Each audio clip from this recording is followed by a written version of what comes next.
Hi friends, welcome in. Hi afternoon, we haven't met. I'm Jaded Neko. I'm a variety streamer. I cook, I craft, I do whatever the hell I want because this is my channel. Earlier today I was at poolside sewing a bag, and now we're gonna play video games. I'm eating some curried lentils and basmati rice. No, it's turmeric rice. Turmeric basmati. Hello, motherfucker. Mother crock. Yes, and we're back home where the sound alerts can make me poop myself. Thanks. Okay, that's enough of that. I ate a lot.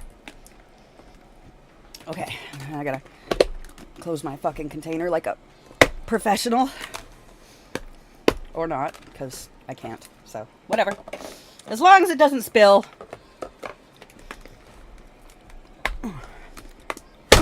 Oh, I got it! I just need to karate chop it. You trying to kill me before the stream even starts good? Meow meow. That's right. 3 subs, 1,000 bits, and then 5 gifted. Would you breathe, madam? Shut up! I will do the train myself, sir. I'll run a train. Stop. I will run a train on you every time, baby. On just for that reason. Y'all were trying to start me off early. That's not nice. Oh, meow meow. Hang on, I gotta send a totally appropriate snap to You Daddy. don't pull the exact same shit. It's different when I do it. It is. It's different. Not much different, but it's different. Okay, so I have everything running except for Discord. So Yes! and I'm gonna see if Discord crashes the fuck out of the stream. Choo choo! That's Discord's fault. Alright, Because everything's running smooth right now. you're a bitch. You're a bitch and I love you, but you are a bitch. Get all of the bubbles. My fucking headset needs to be replaced. So, But you love me. I do love you. Deeply, with both hands. Discord needs to check the bags. Alright. So that gurgle, Did you poop yourself? that growl you're hearing, that growl you're hearing is Inked Mr. J. I had to go run a hype train on him all on myself. That's right. Wait, I wasn't listening to your You stream. got Savage with the 5 gifted That's too. good, cause I Clips. level 3 Nah. hype trained Inked Mr. J all on my own. The bearded one. That's Bro! fantastic. What? I do what I want. It's Savage. Yeah. Okay, so You far, probably we're will like still this song. I'm beginning. gonna send it to you. Okay, so what do you want to play? Those whores are gonna roll up and we'll have to play cooking. So you want to start out with Fall Guys? Yeah. I figured you would, you delicious bitch. Fuck you, drama queen. Oh, intro song!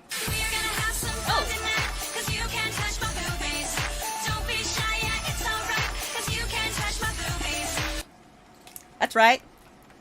That's right. You sure can.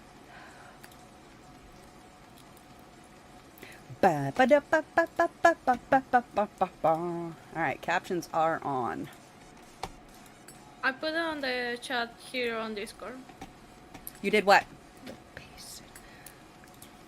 Put a song for you.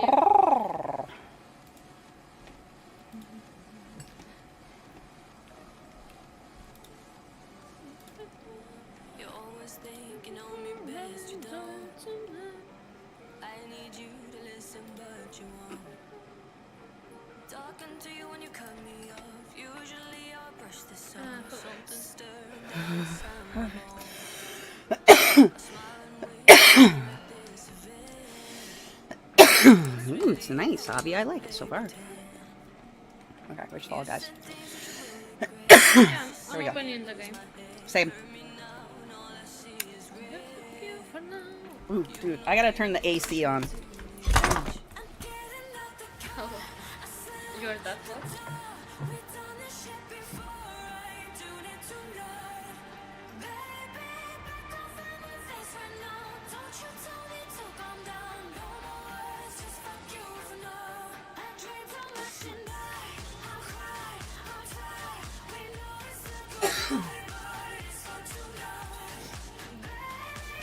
Oh. So one of my friend's daughter, middle child, okay, she's the middle child. I swear to God, the embodiment of Elsabeth as a child. Yes, I heard her. That's Rai Rai. Isn't she sick awesome? That's Yeah. Rai Rai. That's Rai Rai. She is the shit. It's her birthday party tomorrow. And we got her good shit.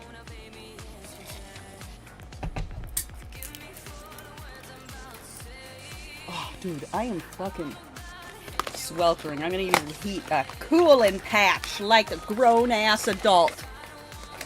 I love these cooling patches. Oh. Ooh, purple.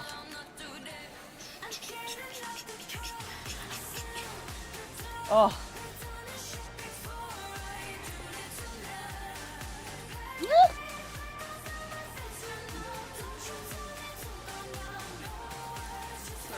Oh, yeah. All right.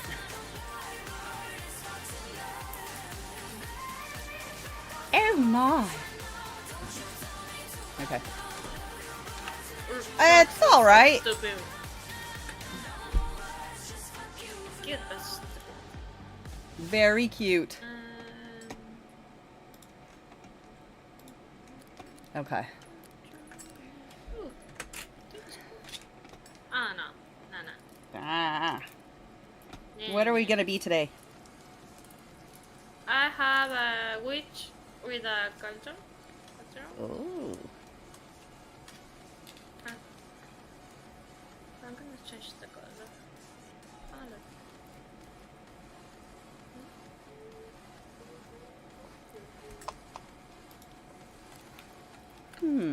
This. Yes, I do.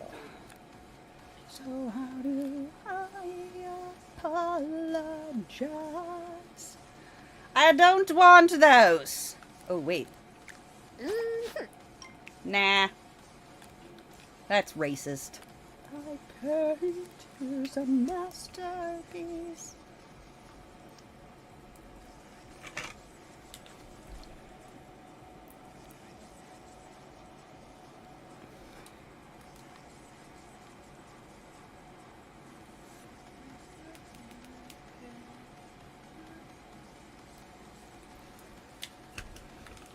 Hi, Silver. Hi, girl, hi! I'm gonna be a stack of fucking frogs. That's what I'm. Yeah. That's what I'm gonna be. Oh, I am so hot and sweaty. My hot patch is coming off.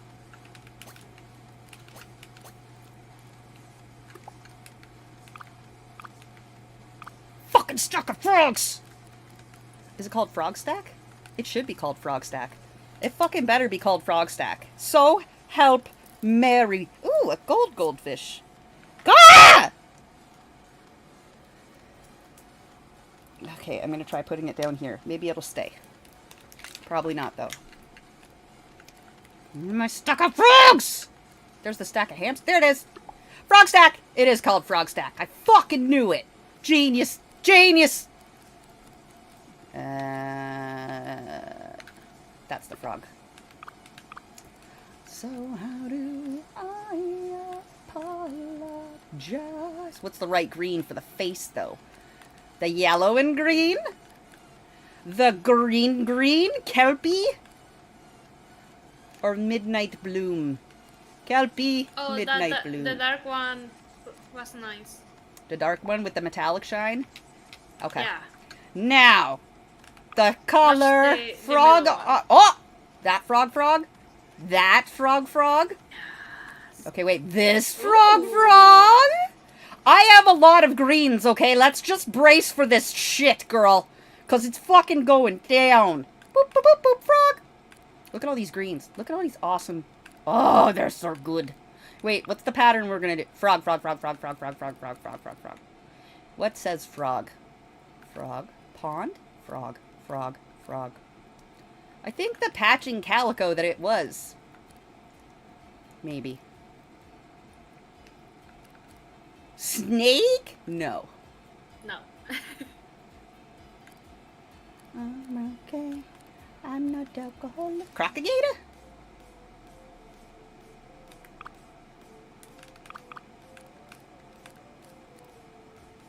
The calico.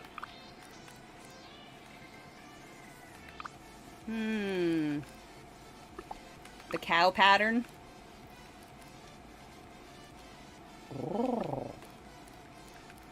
I kind of want a green on green, so hang on. Let's get all my green on greens. Ooh. Ooh. Look at that one! It's called snakeskin, though, so duh, right? Yeah. That's pretty. Bewitched looks cute, too. I think the other one was better, though. The snake one. Cucumber? No.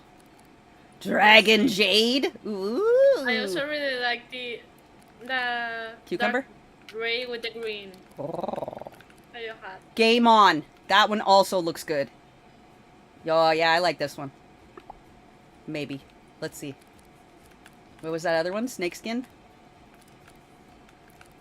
Mint chocolate's okay. Nah. Where is it? Sandstone. Yeah, snakeskin. Nah! I like this one! The frog stick! I'm not alcoholic. I'm okay. I'm okay. I'm okay. I'm not alcoholic. I'm okay.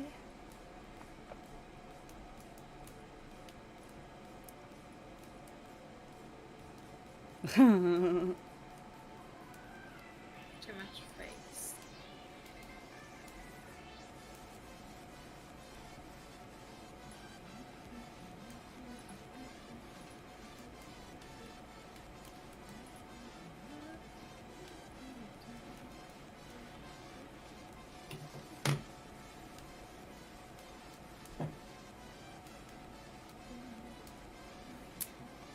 I'm drunk as fuck. Alright, what's our deal? It's piggyback 3 times in any game, so we're gonna have to take turns, and we gotta play a bunch of duos anyway. So, does it is. Piggyback. We have to get on each other's back and do it. Oh, okay. Okay. That one. You know. Yeah, we can do one round each. We have to do it 3 No, I times. got We enough. don't have to piggyback the whole way. We just have to keep getting on and off and on and off like whores. 3 times each. Okay. Nice. Okay. Oh, I'm ready.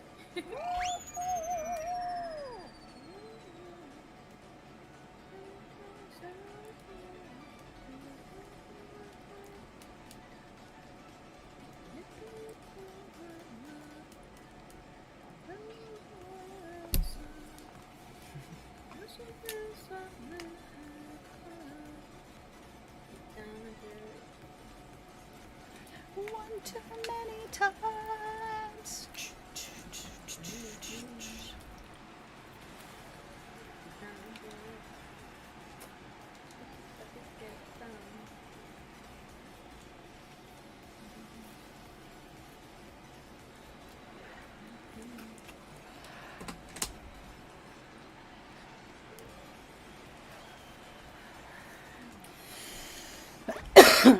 Oh. Okay, how do you do it? Yes. How do I accept? Accept up. Yes. Okay, now jump off. Now get off. Okay, now how do I do it? Okay, now get on me. Mount me. Okay. Okay. Okay. Now let me mount you. Yeah. Okay, now you mount me. Okay. Now you mount me again. Yeah. Okay. That should be good. We definitely fucked a lot just now. Not that I said I had enough, but we can do it some more. But I'm pretty sure we only needed to do it 3 times, but hey girl, hey. Oh shit! Do you need actual help? There we go. Woos!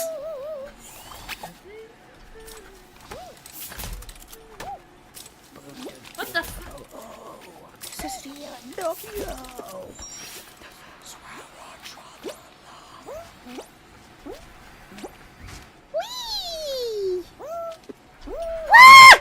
Okay, I missed it. But that was sweet.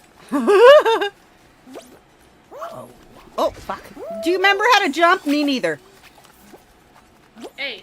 No, it wasn't. It was sarcasm. Ah! No! Oh! Oh! You said sarcasm? No, I flipped! My game is stuttering. Ah! Fuck. Yeah. My internet just all like unstable AF just now. Dude, that was Yeah, sausage. That was some donk.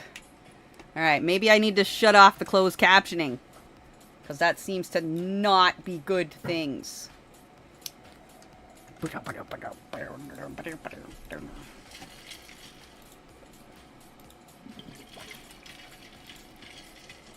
Seems to slow me down. Oh yeah, there we go. Yeah, thanks, Fall Guys. Did we do it? Let me go back to the menu. We don't have the same dailies. I don't know. Oh yeah, we did it. I mounted you. It was great. Yes. Yep. Alright. Now we gotta do ranked in knockout. Ranked knockout. Can we do that in a group? No, we can't. Okay. Okay. So what do you need to do for your dailies? 3 gesture in explore. Exploring? Okay. Let's go! Let's go!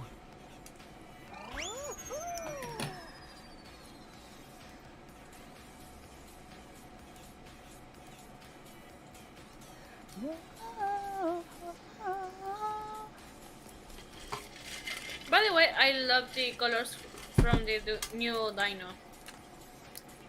Oh, my albino dino? Yes, it's super cute. I fucking love saying it, but I didn't get enough white vinyl, so I'm gonna have to order a bunch of more white vinyl. Yes, it looks super And good. the baseball idea, it's gonna be baseball. Everybody loves stupid baseball right now anyway. No, don't touch the pokies. They're bad. And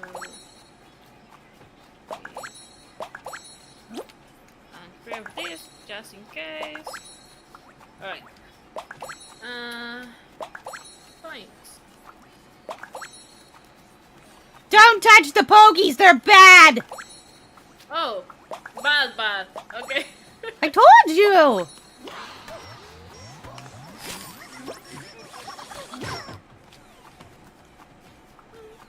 Oh, we can steal points from people. Yeah. Nice. Hit everyone. Completed. Yeah, kill everyone. Don't leave me hanging.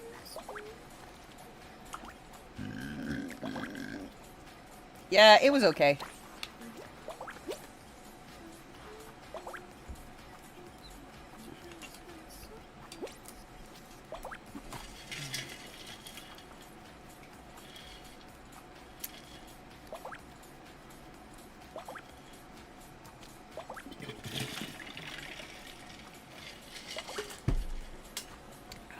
Done.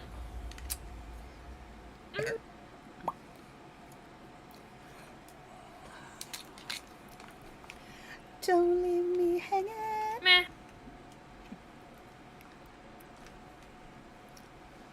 Oh, yeah.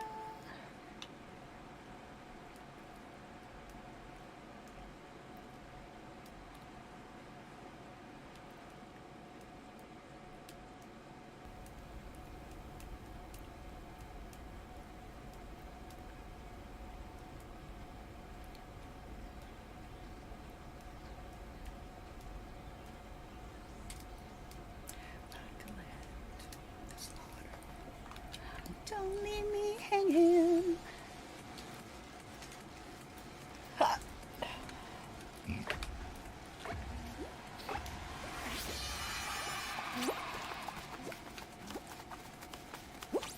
I'm frogs! Don't touch me, I'm frogs!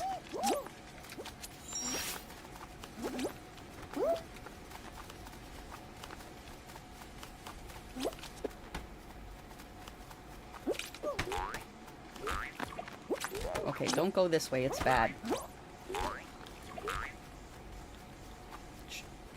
Tree.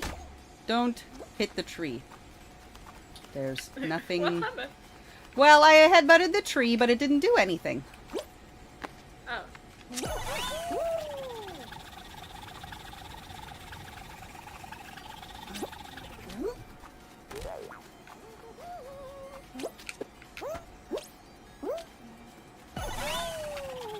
You just have to run. That's it. Yeah.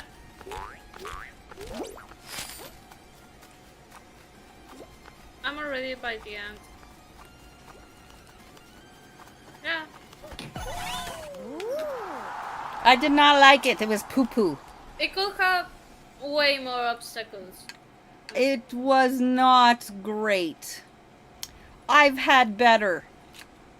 It's a good base, but it needs more. It Definitely. requires more foreplay, Javi says. And by the way, is a foreplay. boyfriend, you don't need to worry about what I do with my long nails, sir. They are exactly the perfect thing to see when... Ma'am. Does he not know? Is it his first day? They're a decorative reason for things, for stuff, for words reason. Uh-huh. No, Sir! he just started doing leather stuff. Just learning. Well, I'm a And he just mohawk. picked the computer. You tell him if he needs help. I've been doing it my whole ass life. Oh, yeah, I told him. I was I shown. can ask my people. Yeah, we got you, babe. We got you. And he was like, "How the fuck you doing with those nails?" Dude, I've been doing this since I was friggin' a tiny little baby.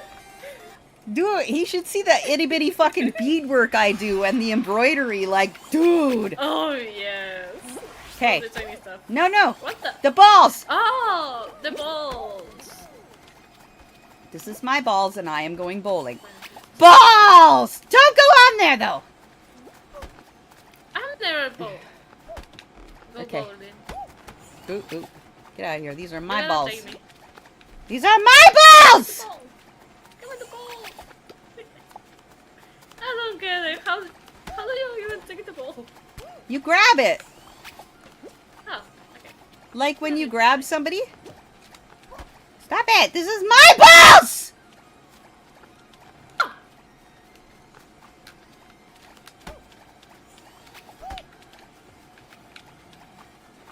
Here, I will help you.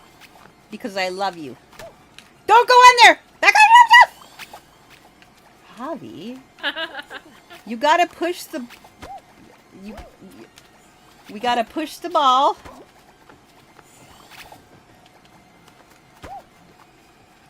Yeah. Yeah, and then slap it with your belly. Bam! Yeah, and then run into it like this. Boom! See? Push the other one! Don't go in there! Yeah, like that. Just push them down. Nice! Yeah. You line it in front and then you belly slap it. I'm Stop it! It's my ball! Bam! Boo! First place! Whoop, whoop, whoop, whoop, whoop.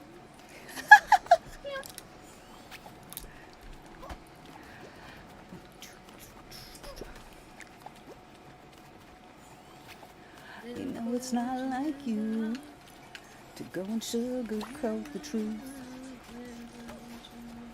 Midnight trips, what's going on? Tell me now. And tell me how. I'm breaking down. You're just fine. Aww. Yeah. Next. I think I'm done with this. Let it come to life. Alright, let's get the fuck out of here then. Yeah, I liked the bowling one. It was alright. I'm a fucking gorgeous stack of frogs. That's what I know for sure. Especially if it's a team's thing. Solo. Whatever Solo's chill is, we need to play that. Oh, Silver's here. Oh, wait. What's Solo's chill? Oh, got it! Ready. We gotta do Solo's chill. Ooh.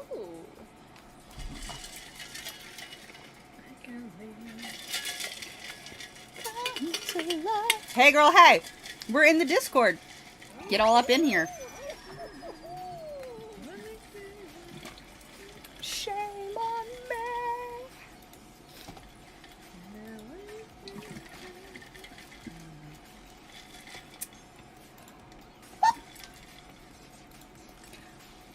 You're okay?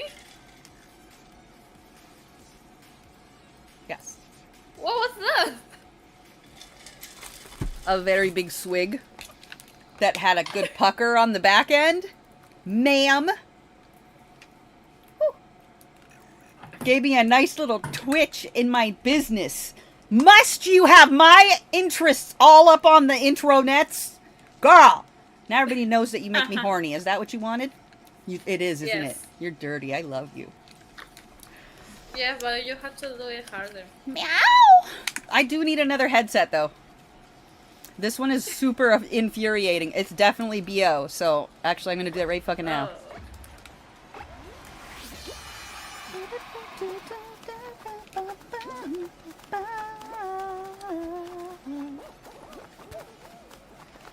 Oh, Alice super liked her cheese sauce. Huh? I'm checking my Amazon what? cart. I got Alice cheese sauce. 2 jars of cheese sauce that she can literally put on anything or dip anything in. It's already just ready. And she's nice. like, I'm like, what do you want in your lunch tomorrow? She's like, Mom, can you make cheese ramen? And I'm like, you know what? Yeah, I can actually. So she had cheese ramen. I was like, okay, sure. Be fun, Take care. fast. I was like, how was your lunch? She says, Mom, it was the best. I'm like, Nice. okay. Live your life, girl. First place! Every night and every day. Oh shit. Okay, now I'm getting my fucking headset. Because I am very annoyed with it. Ooh! My. But your savage love.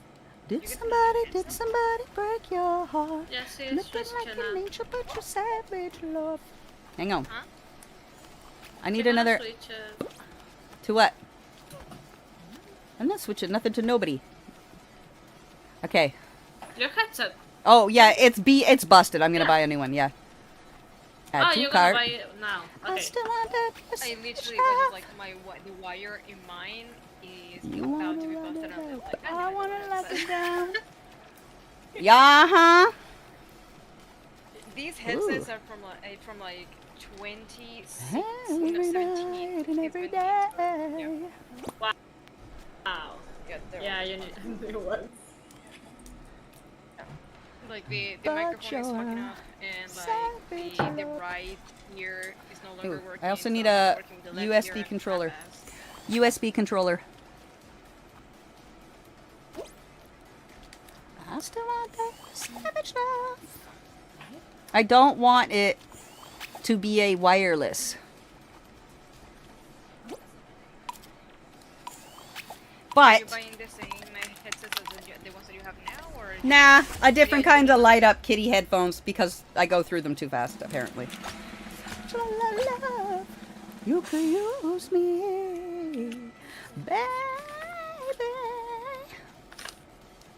Yeah, I think this is what I already had. Yep. And it fucking pulled right out.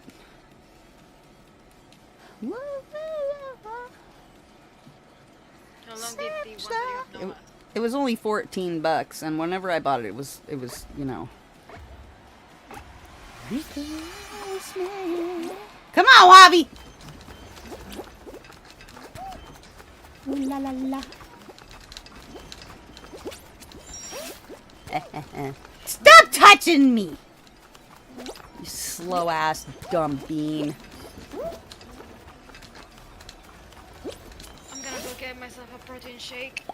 Banana, banana, banana, banana, banana. Uh-oh. Yes! Suck my butt! All three of them, because I am, in fact, a stack of fucking frogs. Woo! A story night. It's disintegrated. Everything you know is gone now. Oh, oh, oh, oh, oh, oh, oh.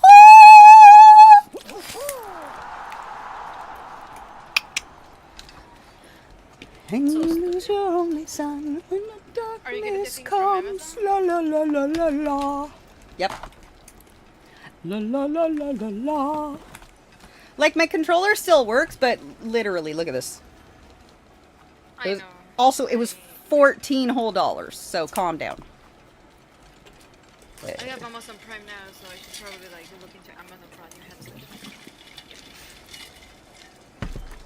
Eternal grey. I want. Opened wounds could never stop. Fine, I guess I could get one of these ones. Nope. Nope. I don't want it to be wireless. La la la la la la. What is your Alright, fine. I'm adding it to tomorrow's delivery. God?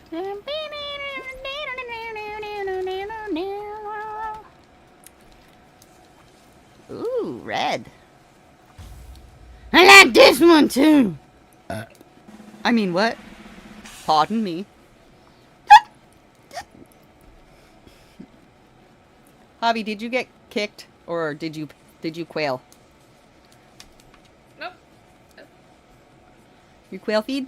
Nice. Yeah. No. Nice. No? You died? It's the final. It's the final. I'm in the finals. La la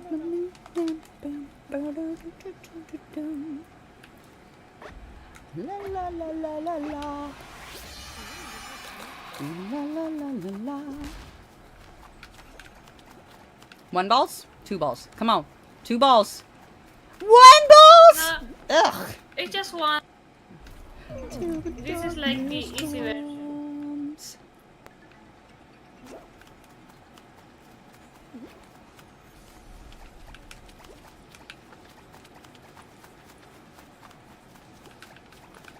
So you learn. Everyone here can win this. It's not just one person.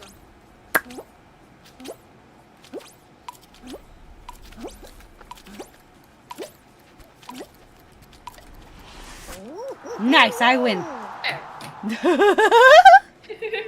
Yes, I win!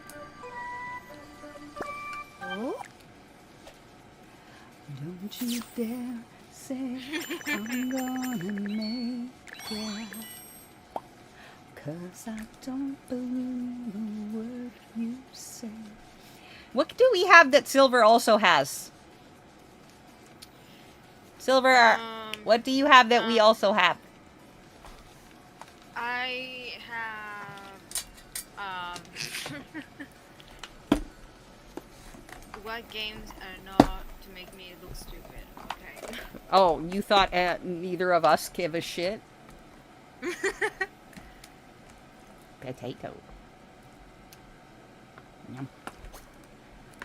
I mean, I don't mind just like sticking around here while you guys like do crazy stuff, or we can also just like do Jackbox games. I don't give a shit. There's only 3 of us, though. I don't mind hanging with you guys. But you guys are like doing your stuff. Are you sure? Yeah, I'm good. I mean, like you guys have like the most games so far, so it's fine. Alright, Hobby, what else do we have together? Let me check.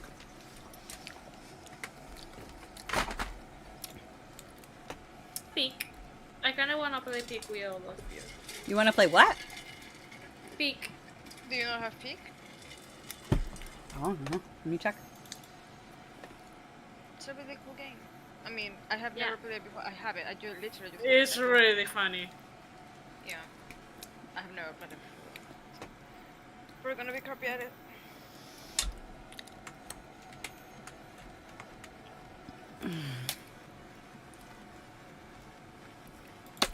Okay.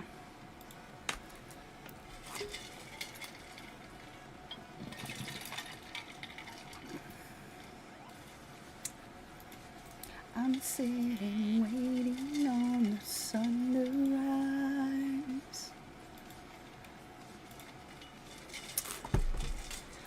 It comes as no surprise. Alright, I'm playing it. Yeah. Alright, switching my stream beep beep boop boop booty pop to peak.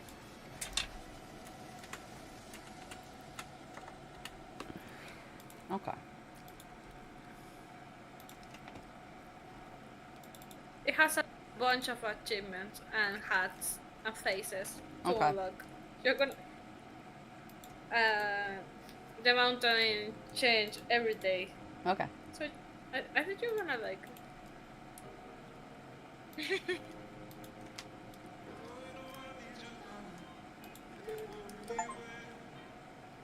I'm uninstalling some stuff because there's just too much shit going on my...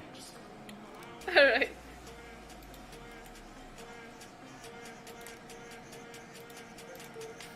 The game has I need your body.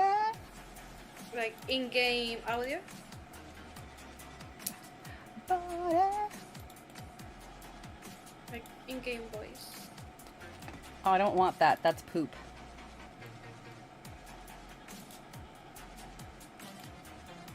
I think I can turn that off actually. Sound.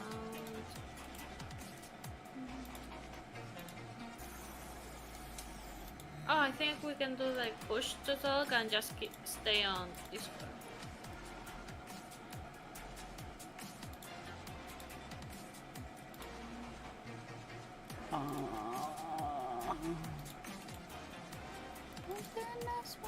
Like it's from the heart, dead inside. It goes on and on. Let this go. When it stops, you never were hypnotized.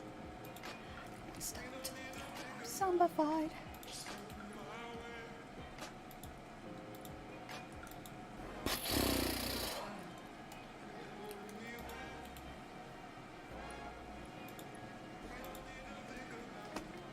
I got a lot of shit going on this fucking computer, okay? Yeah, I mean, we have played so many games. I need your body. So fucking many games. And it's slowing my shit down because there's so... I don't need all of them installed at once. I just super don't.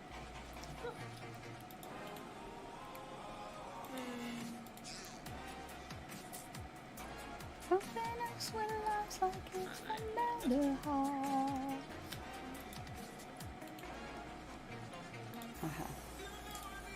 Hey, you know I need your body.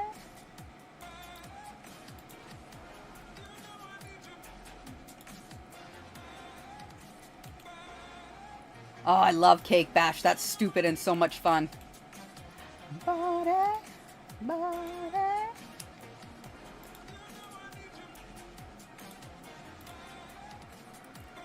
Okay. Whoop. What was I doing? Playing Peak. There we go. Peak.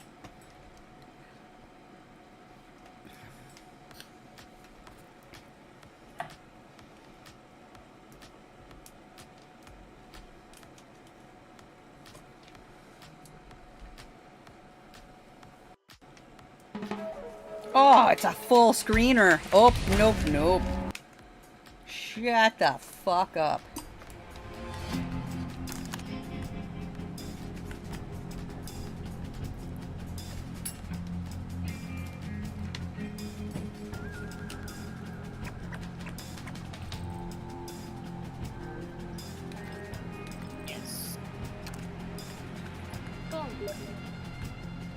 You need to hold the crap on. I gotta window this bitch.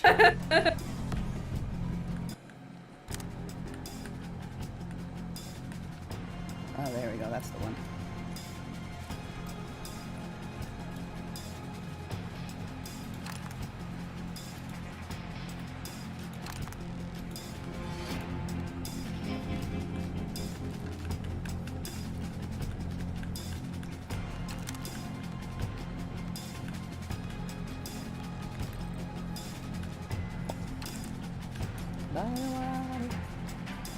Fuck it, I'm just gonna leave it on voice. Turn the goddamn music off, though. I put push to talk. No! You can stay on Discord. No, I'm not doing that. That's too much effort. I refuse. Thanks. Bye-bye. Okay.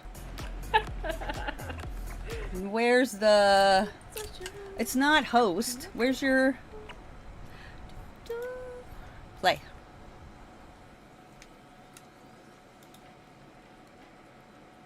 Ooh.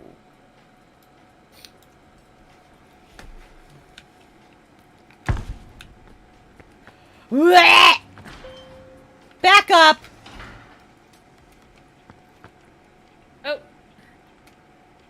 Holy shit. I can't... Oh, I hate this view already. How do I... Ah! you have to. You have to walk. Enjoy my passport to your face! Slap! Slap, slap, slap. Face! You can use your Thanks. passport to change your image. Invite friend. Nope, you're already here. God damn it, Javi! Get it together! Oh, I hate it. I hate it. Why did Sorry, you say so we what- had to play this? This is butt. How do I get in the up there? I want to go do things. I hate this so much. Jump, jump, jump, climb, jump, climb. Oh. Hold on, bitch. Ah! Ah!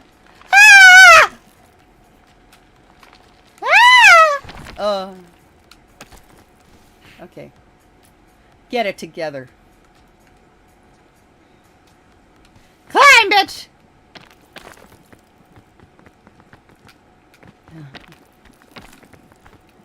You watching me climb, bitch? Oh.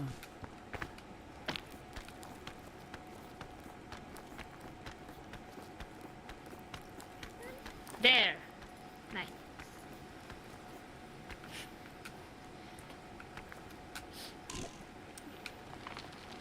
Are you staying in that place? Are you gonna change it? Don't fucking call me that, bitch! Okay, let's get out of here. I hate this. I hate it immediately already. This game is donk! Let's fucking go! The view is shit! Oh my god, I can't have this view. I need to, like, zoom out so I can see my person. Ugh. Release me! Ready? Yes. Passport! Ready? Ready! Let's fucking I go! can see your face in the mirror if you want to. No, I don't!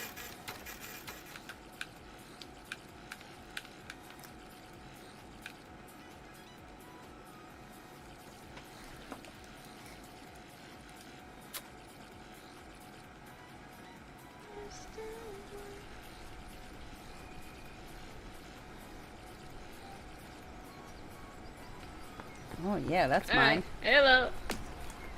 This is my sack. Let me put stuff on there. Give We me need sack. food. Give we me sack. need Sack. rope. Sack. Oh, Yes. open. Um. Open. Pick up. Oh, energy drink. That's for your bag. There. Pick up. We need to bring Bing Bong. We can leave it. We need the achievement. Open. He's gonna stay in there. You can see the book. There's like the controls and stuff, but it's not really that necessary. You can do it there if you want. Binoculars! Ooh, a lamp for fire. Ooh, a compass for not a horn. A compass for compassing. This. Yep, need that. I need that for making fire. In the world before I am a man. No, we don't really need that. Where are you? We need this flare for reasons. Oh, there's coconuts. Okay, I'm gonna bring food. We need more food.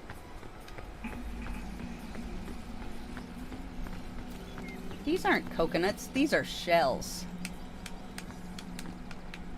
How do I We're gonna need that. drop my horn? With the Y button. And I pick up the flare. No, I put nothing. I want nothing! Thank you. Ooh, coconuts.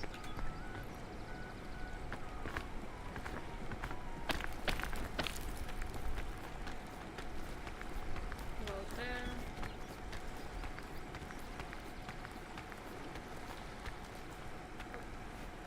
Banana! Ow, I fell! I got a coconut! I thought it was a banana, but it's a coconut. Cook it. I'm gonna give you more energy. If you stay, you're gonna burn. It's okay. I'm not that close. Yes. And now what? Eat it? Drop it? Throw it? Give it to Javi? now, Put it in you wanna backpack. bring the backpack yourself or try to take it? I'm gonna stick it in the backpack. Backpack? Back. We can drop the book. We don't. There we don't go. need this chat. There. Nice. Nice. Pick up. Pick. Pick up backpack! How? Kick backpack. Hello. Kick backpack. Open backpack. Picks up backpack. Grabs backpack. Touch backpack. Grab. Pick Push up. E There's Oh, no E X. button. and X. pull on. And press the backpack. Nice.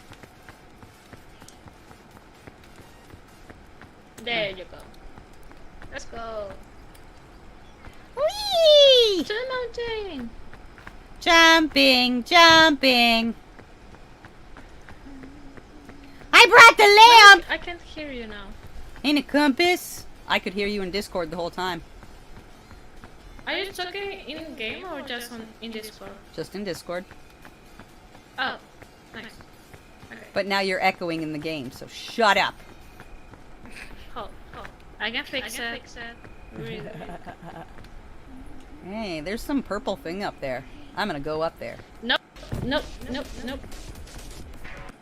The jellyfish is poisonous, and there's spiky things that are also poison. So no. No touchies. There's coconuts. No touchies.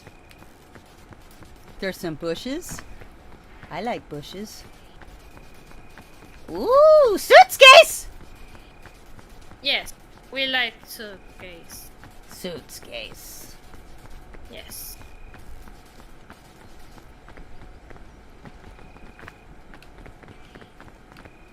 Climb up, you fatty! Here. On my way. Oh, there's a whole bunch here. I know, I see them. Climb, fatty! Yes. We are using this. Ooh, I Here. found a sack. Use this. Ooh, and band-aids. Water! Oh, Now you have balloons on you. That's gonna make you lighter, and and you're not gonna have so much fall damage. Oh, hang on. After, we don't need that. Band-aid? I want a band-aid. Band-aid. Band-aid. Band-aid, band-aid, band-aid. Band-aid! Falls off. Do you have space here? No, okay. I want to get rid of my drop that. And I want this band-aid. Yeah. Yes. Pick up band-aid. Use band-aid. Because I fell out of a tree collecting coconuts. Save it. Save it for No, I needed it! I fell out of a fucking tree! I'm gonna keep that drink, though. You're gonna need it later. But Okay, what that's about okay. this? Oh, a blowgun. No, I lost a lot of life falling Here's out a of good trees. place. If we need to go down a place, you can look into the mountain, grab, and then you go down. And you don't fail. Whee! You know what? I don't want the compass. Throw it. Yes. I thought you said just jump and balloons would happen. That was a lie. What? The balloons, I put on Where'd you get the fucking balloons from? My guide, I fell down the mountain because I listened to you and your lies. You need to grab, and then go down, so you don't fall. Yeah, I know that now that I don't have balloons.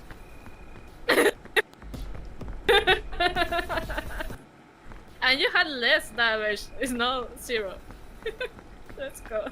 Ooh, a suitcase! Well, dibs. Yeah. Let's go. Because at some moment there's gonna be a fog, and the fog is gonna freeze us. So we need to go. I'm going, and I have a torch. We have a lamp. Yeah, that's good. Woohoo.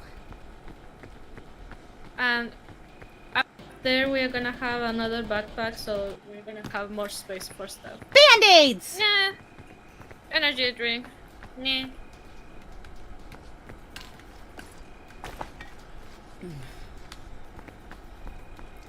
Run! Hear that?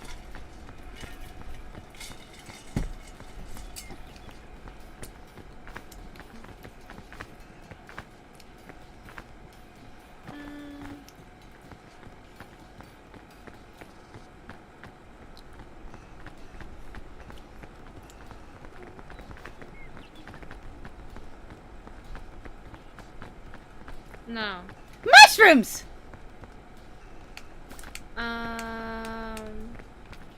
Eat it. I think Ah! are okay. Of course Tell they're me okay. if you can poison. Of course they're okay. If they weren't, they would look like Super Mario mushrooms. No. Not like here. Where are we going? Here. Come down here. Oh. And we start the climbing. Oh. Where did I fall?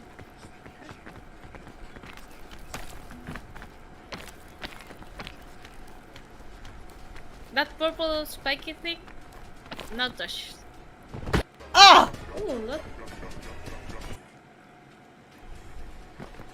Did you touch it? Ah, okay. I forgot that you have to be facing it to climb it.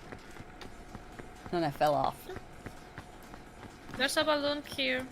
Good! Both balloons.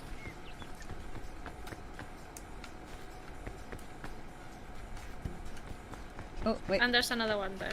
Give me that! Come back! Wait, what happened? How did you do that? I don't know! Use it. There you go. Now you have one. Where'd the other one go? It flew away. Let's see. I think we can go this way.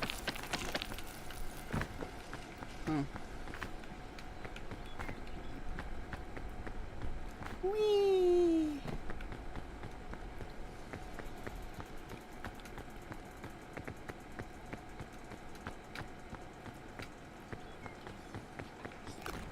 Ah, that's Pokey.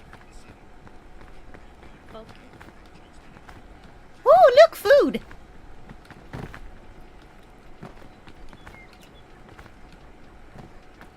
Oh.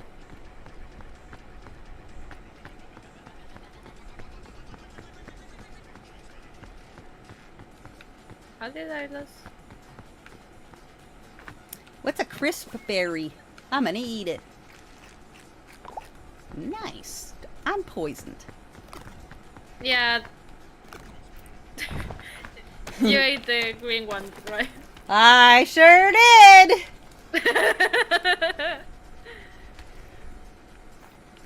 The red ones are okay, and with the yellows, I think it's like 50-50 if it's poison or not.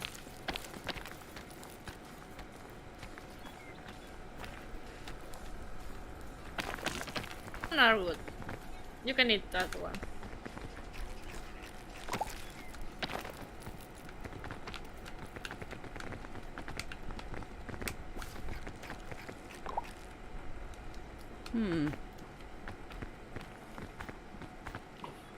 I wonder how long I'm going to be poisoned for. I wore off. You know, a little bit. Oh, what's that? I'm gonna go get it.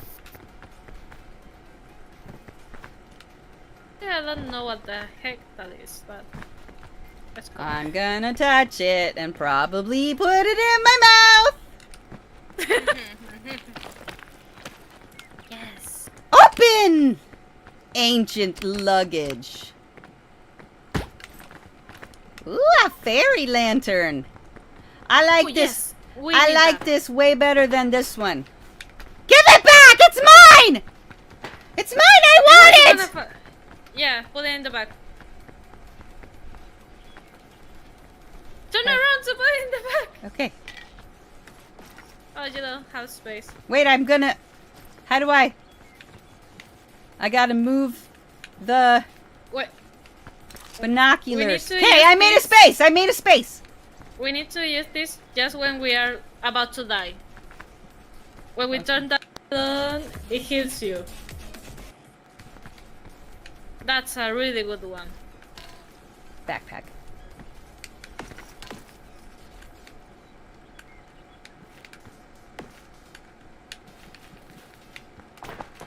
Okay.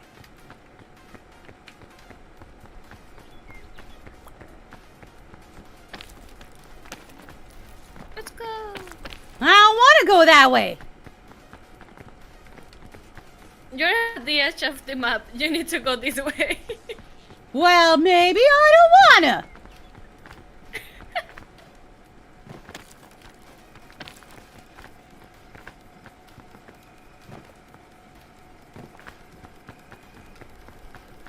Oh, should I have kept the other lamp still? Whoops. Okay. Just go up. I can't. I'm in a hole. Yes, you can. No, I can't! You can. No, I fucking can't! Just go up. I'm trying! Oh my god. This is just. Turn around. Don't tell me how to live! Oh, hey, how's Hey, how's it going? Wait, where'd you go? Wait, where'd you go? Okay, okay, sorry. Mated, we love you. I really wanted to play this with you. Okay, now what? I cannot do Jump! it. You can't Jump! tell me what to Jump! Fuck, I fell in the hole again! Jesus fucking Christ. Okay, wait. I'm gonna do this now. Look, you do whatever, okay? I I like don't to I do don't that, like that's that. okay. I don't like that way. It's stupid. We need to get Right. for this kind of game. I literally put a rope for you. You fell. Shut up! Okay. Don't tell me! Whee!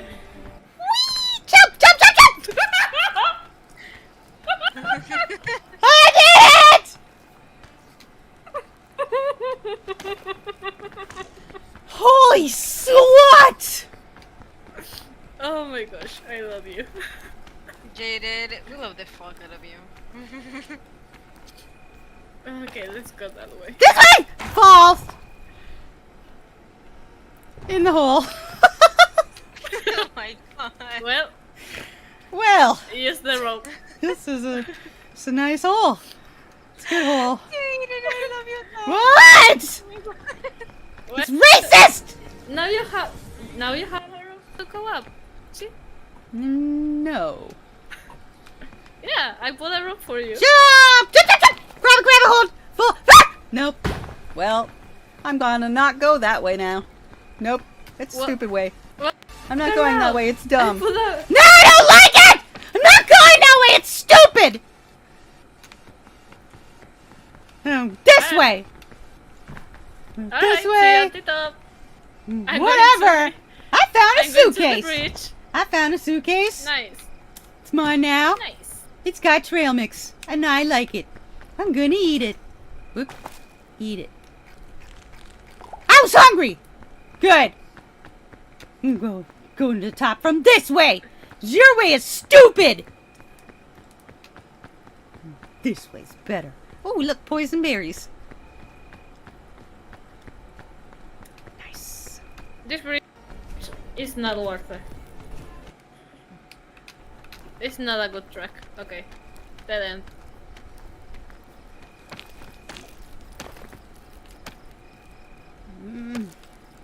Can't go. Oh, fell.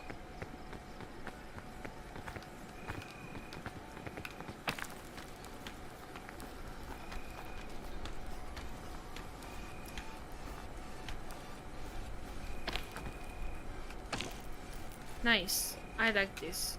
I'm gonna eat this thing. Yes!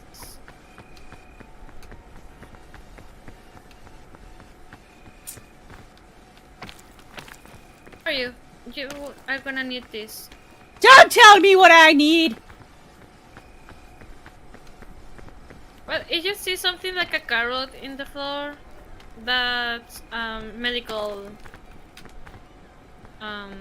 Penis. I don't know the name. Medical stuff. A kill you. medicinal butt plug? I love this. Yes. Yes, basically. I'm gonna go this way.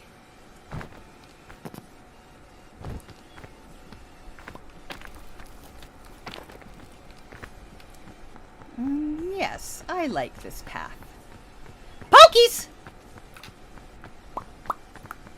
Yeah, I can love me better than you can. Ooh, a bridge.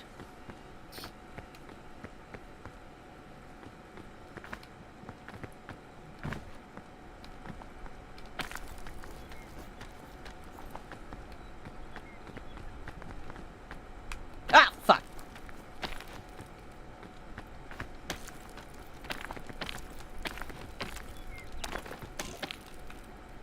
Oh.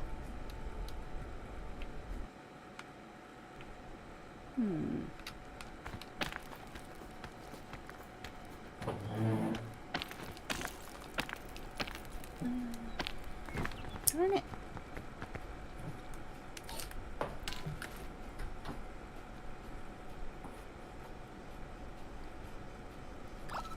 There we go.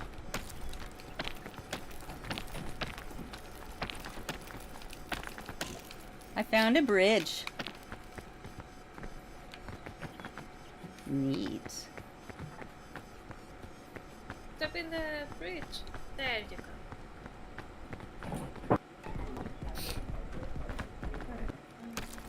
Oh, I see you. I found you.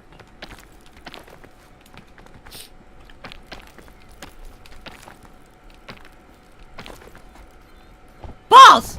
Ooh. Well, I fell. How's your health? Hey girl, how's it going? That way up that way is kind of an owie.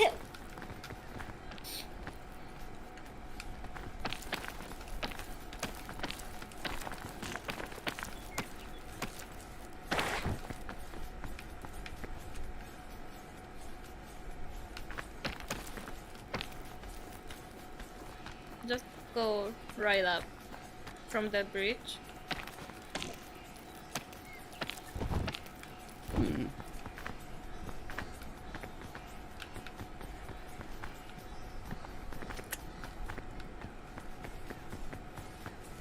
I stepped in the bridge and went right up.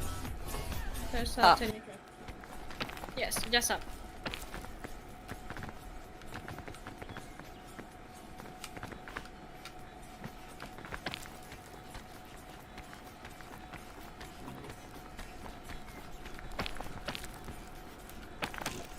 Yeah!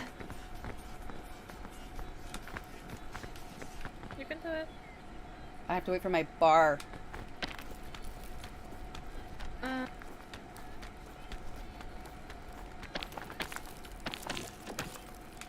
Get out of my way, dude! Like not, it seems like Nightbot is not working.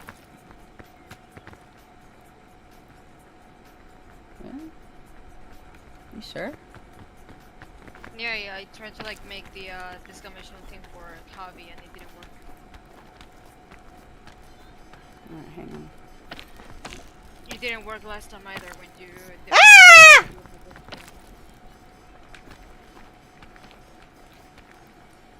Hang on. This way. Hang on, let me fill my bar. To the bomb. Let me check. I gotta check. Uh-huh.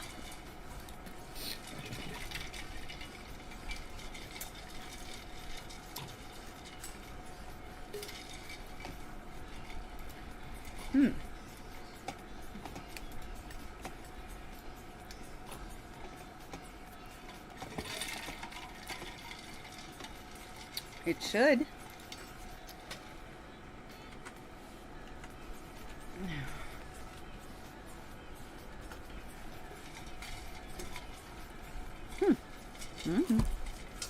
I don't know. Guess Nightbot being a hoe again. Is anybody I thought of- surprised?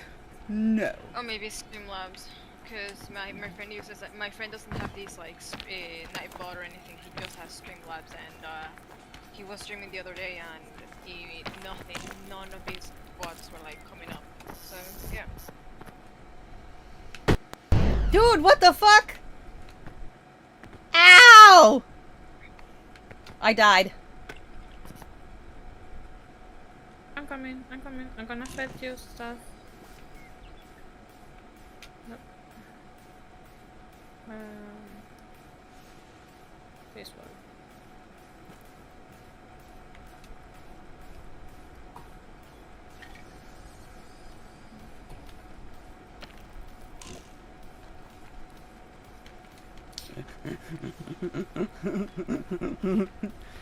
I need coconuts! Yeah, I have can't. you, This babe. game is poop. Have people. Great. I'm gonna get high. Yeah.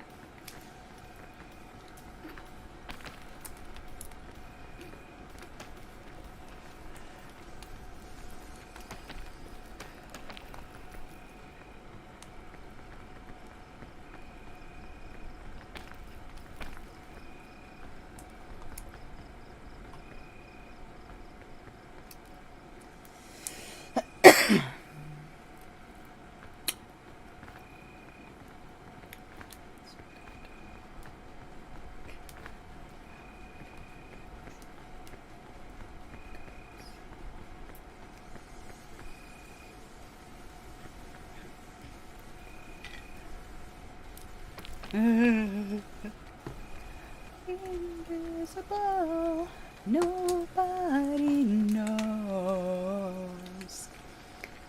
Abby, there's a box over there. Go around the corner to the left. To the left, to the left. There looks like to be No, a that's box a on the jellyfish. left. No, it's square. Jellyfish aren't fucking square. The hell? I'm not dumb. I'm just high. Over there.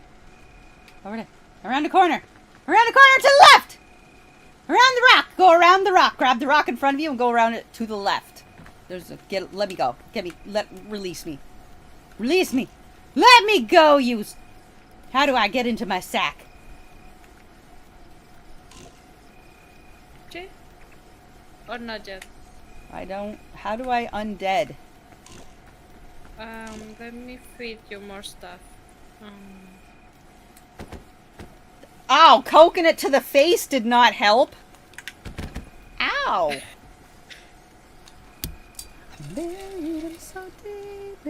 I'm not hungry anymore, but I am still dead. Can I just, like... No. Dead? I'm dead. I want to resurrect. I want just the... I'm dead! You're a ghost. Get resurrected at the statue. Fuck this game. I quit. Leave game. I was gonna... No! No! No! This game is shit! Fuck this game! Fuck this game and its face! We'll play this later, but not right now because you've had way too much to drink. We gotta play something else. Gotcha. What do you wanna play? I forgot we had the lamp to heal. Shut the fuck up! Me too!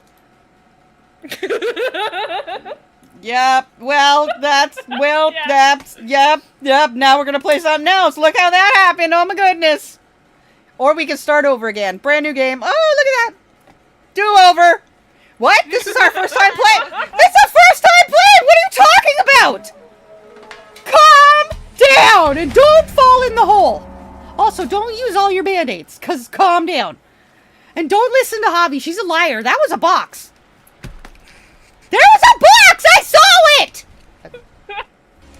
Javi always to blame. How dare you? But I did tell you to save your bandage. Shut up! No. That's true! I don't care how accurate that is! Shut the fuck up and invite me to a new game. Dude, can I zoom out? Like, oh my Christ, the fucking zoom. I'm dying. No, it's like first. Ah! Well, at least I don't know how. I will push it to the limit. Oh, cannibalism! Yes, the fuck that's on! Oh. Okay, let's do this. You're going down, Javi. I'm gonna extra fall in the hole this time. Alright. Fuck you! I'm gonna get so dead! Passport! Enter the building. Man! Turn up your There soul. we go. Thanks. Thanks. Yes, Yes, thanks. let's fucking go! Passport! Passport! You're not changing your appearance? Just Oh. use your passport for that. Oh, I'm gonna be... Oh. There you go. I told you there's a lot of stuff. I see. Uh-huh. Oh. Mm-hmm. Oh, yes. Oh, yes. I need testicle lips. Yes. Oh, your outfit is shit. Let's change it right now. Thank you. Oh, I hate your hat. It is disgusting. Fix it. Great. Yep. Okay. I'm from Crabland. Let's go. Let's look at this. Get down. Let's go! Let's go. Let's go! Oh, this one's only a 2. That's much better because, oh my god, that was scary. He's here. Are you ready? Let's go. Yeah, that one was like a 4 fucking people and it was hard. Ooh, a sack. No, that's a shell. In again. Nah, it's a flare. I don't want that. Everybody's feeling the sound of the night. I will take the lamp. No, not the flare. Lamp. Okay.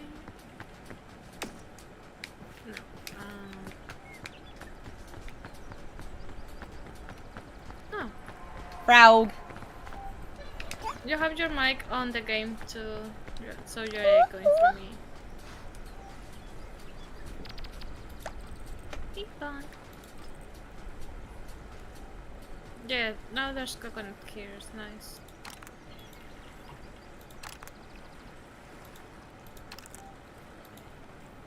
Okay, so I'm leaving it on push to talk, and then I'm just gonna not use it because we're fucking. Yes. Yes. Thank you. There you frog. There. Now we cook these.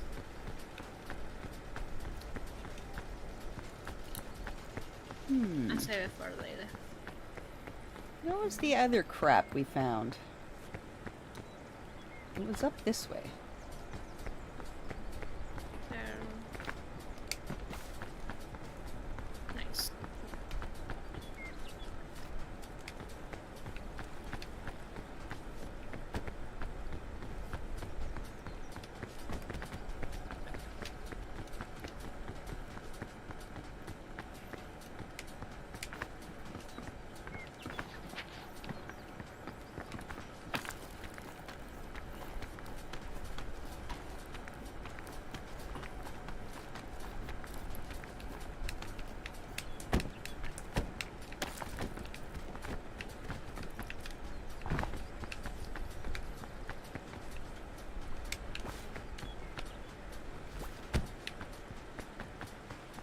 Ready? I got a whole bunch of coconuts. Nice. And what did you put here? Yeah, that's okay. I'm gonna eat this one. Mm-hmm. And then Yeah, cook we the can- other two. We can always use the extra energy. Yeah, and then I'm cooking the other two. Because the other two are, solids.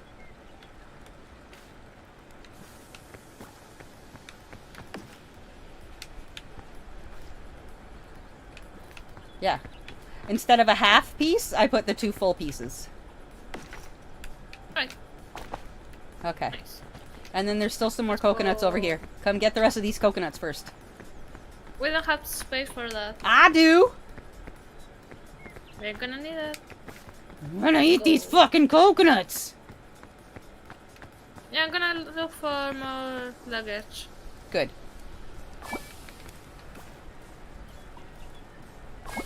Okay. Let's see what's in this.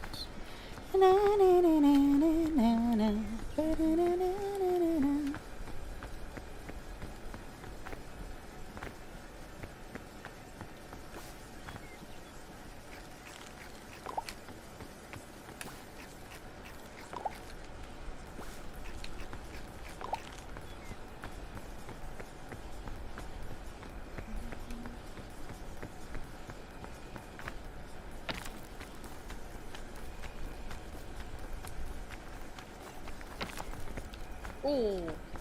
Yes. Fairy lamp. No. Other thing it's gonna be super helpful. There's Band-aids. water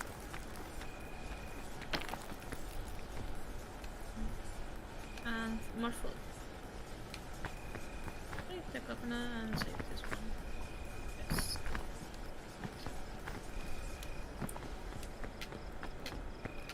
There's a lollipop if you want it. I'm coming.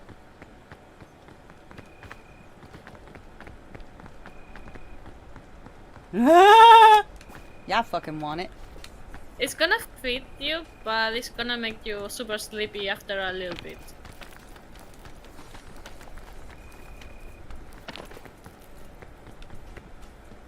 No band-aids? And there's a... Nah. I have one though. No, I don't need it. I just wanted it.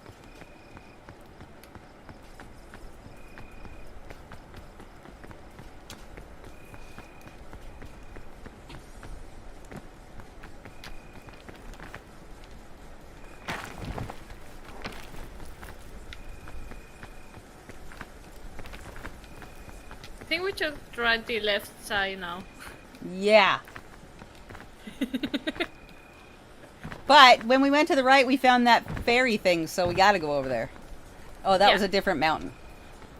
No, it's Oh. the same mountain. For today, and I see. tomorrow a is gonna be for mountain. suitcase. Yes. But I don't know if the suitcase changed. Oh, there's a suitcase up there. So we can go check for the fairy lamp and just go.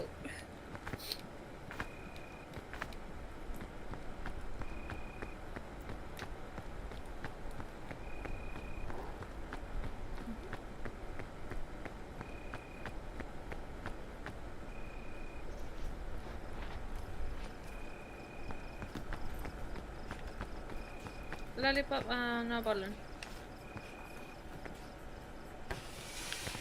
I already have a lollipop. I don't need another one.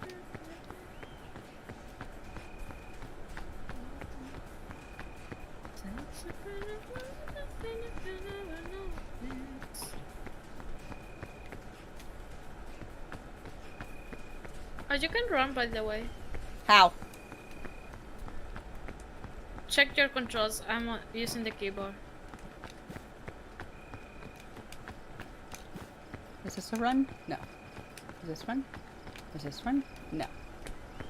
Is this run? Ooh, a mushroom. Oh, that's a bad mushroom.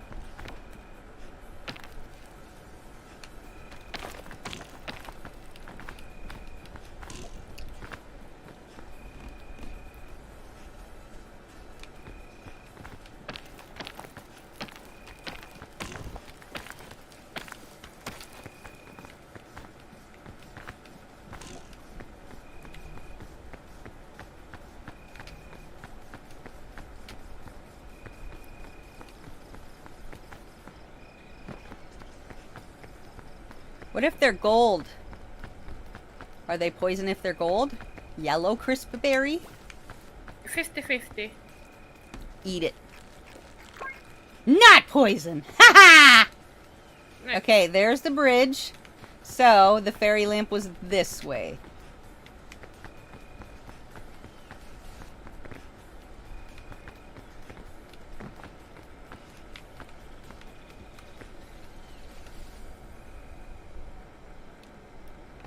For them now.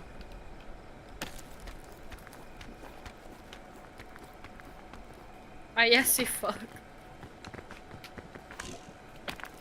Oh, never mind.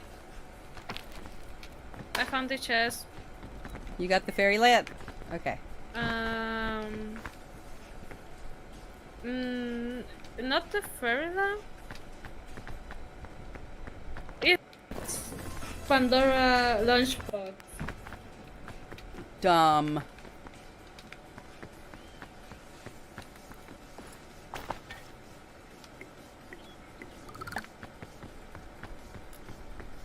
What this does? I don't know, a lunchbox?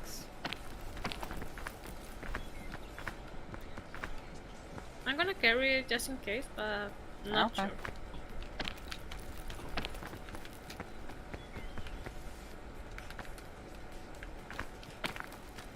Oh, fruit.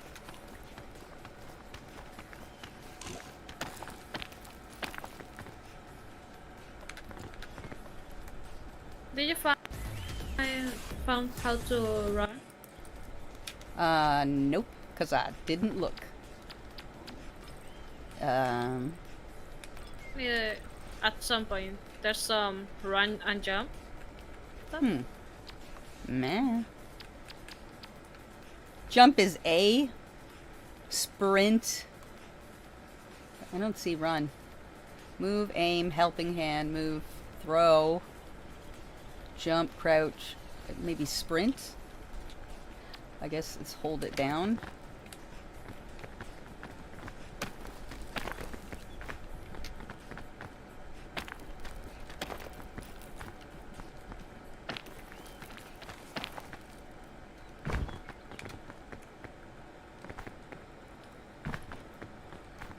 Ooh, suitcase.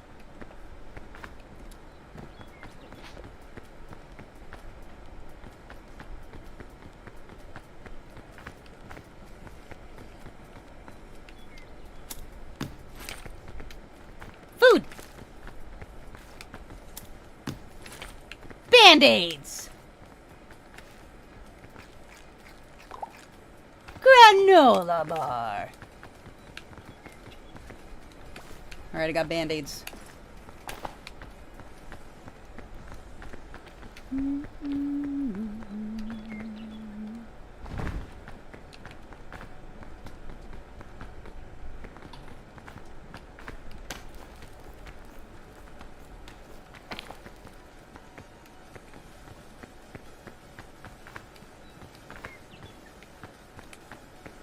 Oh, holding it down is the answer.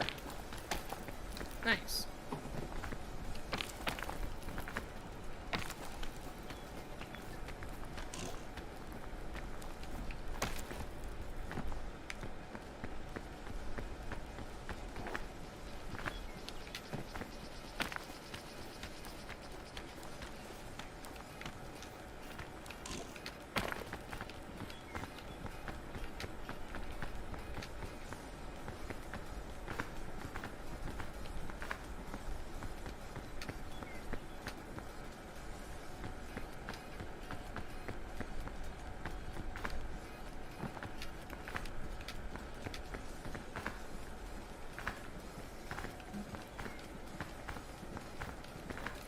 Did you notice how alive I am?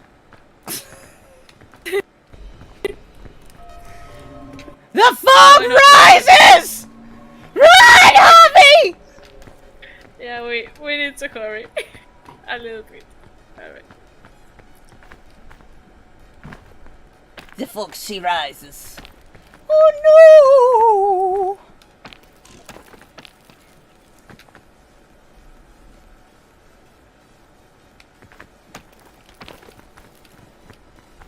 And front and grab. And up. Oh shit. I don't have enough energy for this.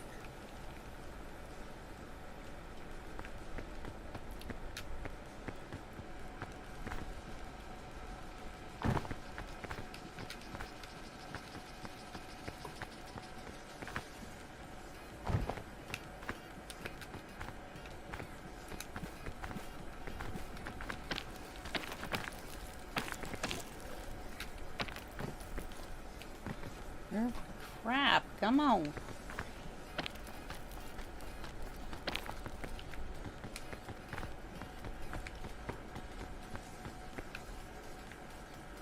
Hi.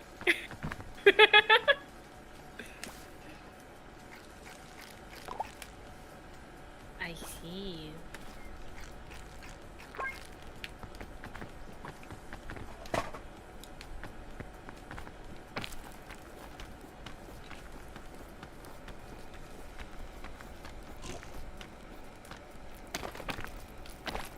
Ah. Shit.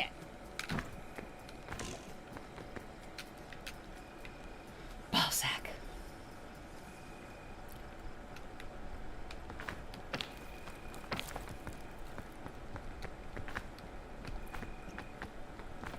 Can you get in the bridge? I'm trying.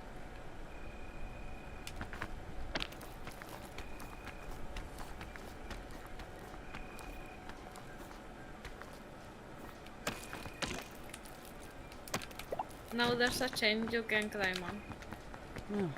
Oh. Oh, Can you see it? I see it.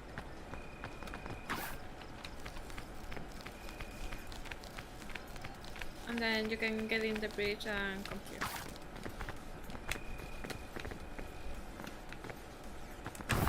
here. Oop. Ah!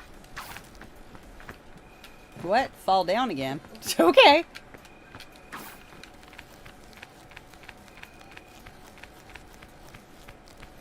Yeah, and jump. There you go.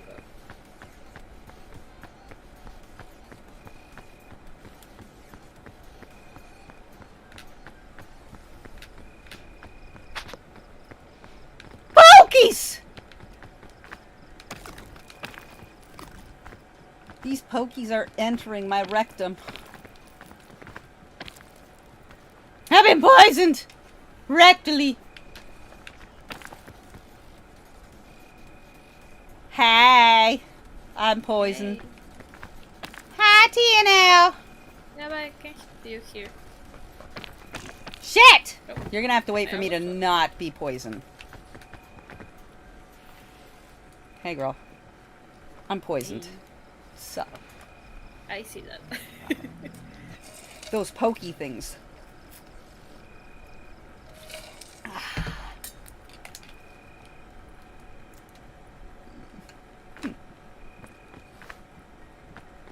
That's a good.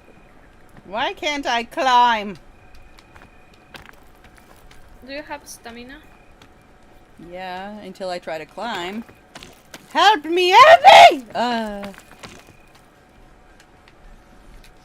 This side. It might be easier.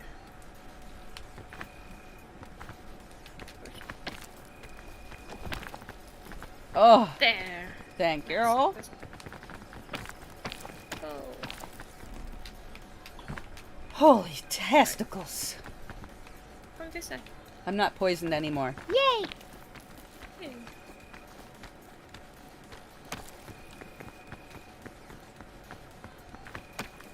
Hey, just fell a little bit.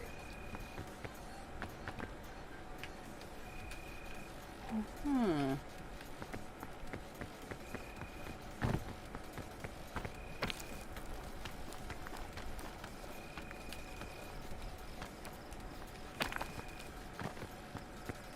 Hmm.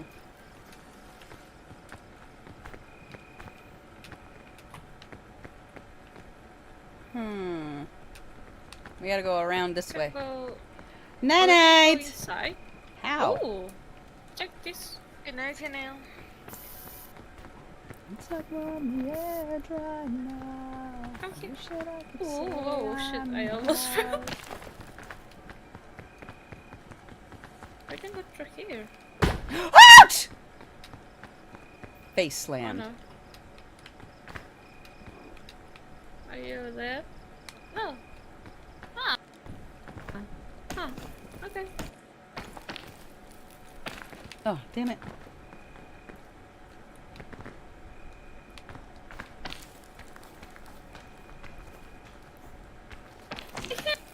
What the fuck?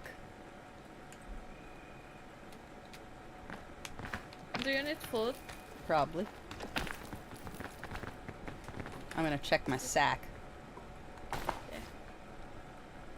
Do over here though, so it doesn't fall.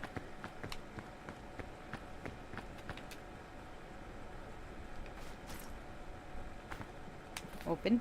Open. Open. Open. Take Coconut. coconut. Drop coconut. Pick up coconut. Throw coconut!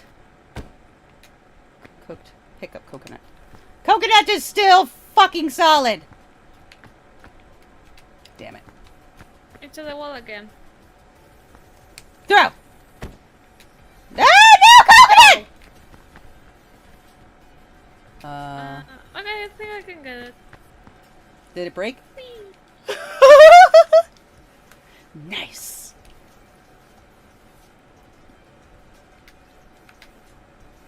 I want 40. Nope, not two.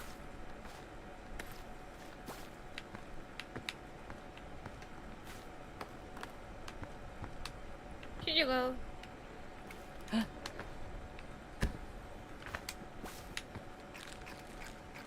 Oh, thank you. Did you eat one? Yeah. Okay, good. Now, how do I... There we go. Go.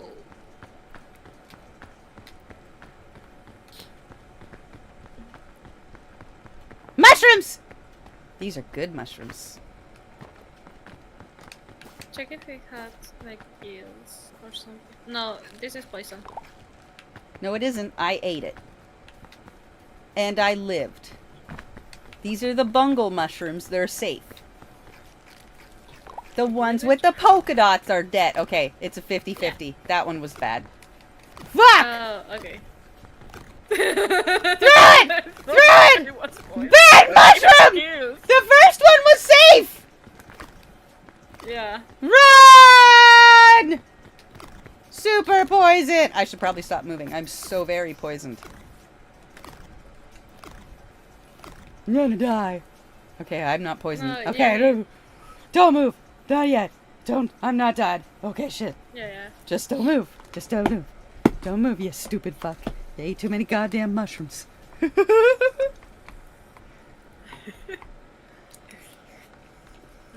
what happened. Let me look around.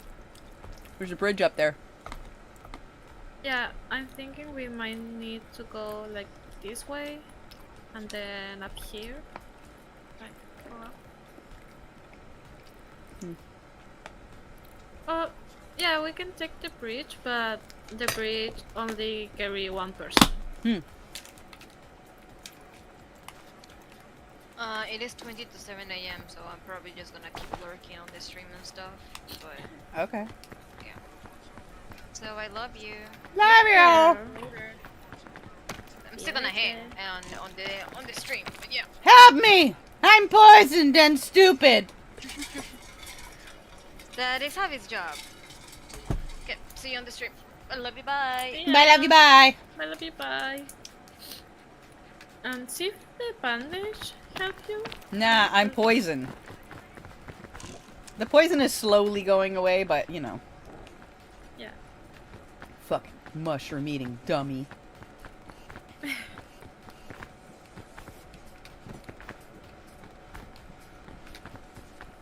Hey, let's go up here. Ooh, Javi, look what I found! What did you find? A whole bunch of crazy shit. Oh yeah. Oh, I. Wait. Oh, nope, I fell. Because I don't have enough Right? No, I'm almost done being poisoned, but I just haven't gotten enough energy back. Alright. Let me check if there's. I'm gonna throw a fucking coconut into this wall.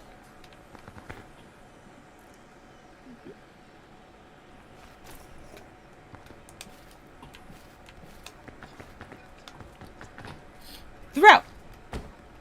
No, don't go away, coconut! Throw!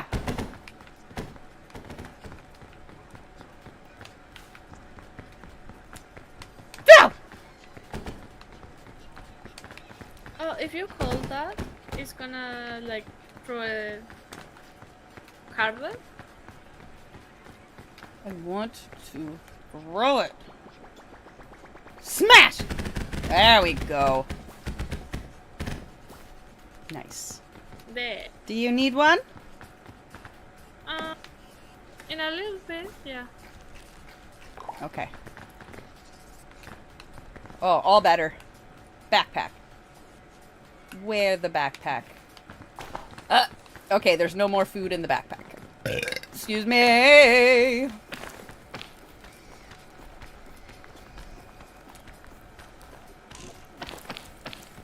Help me, help me! Hi, girl. Look at all these fucking bridges to everywhere I found. Yeah, this is crazy.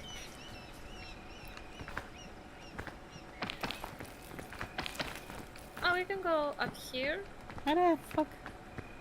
like on this side of the wall. We can step here.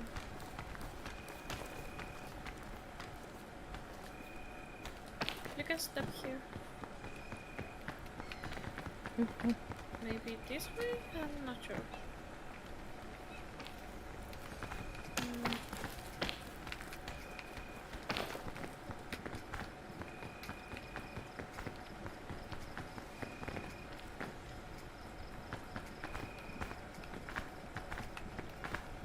No, I'm gonna go back down. I'm gonna go this way.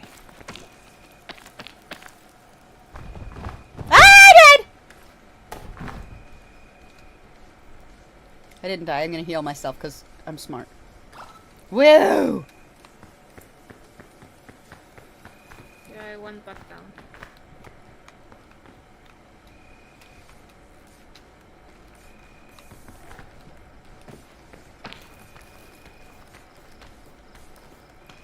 Oh, you fell out. Okay. Ah!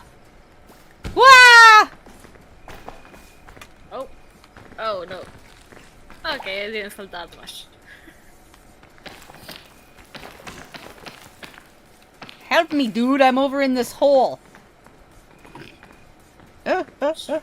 Again. I'm so good at finding holes.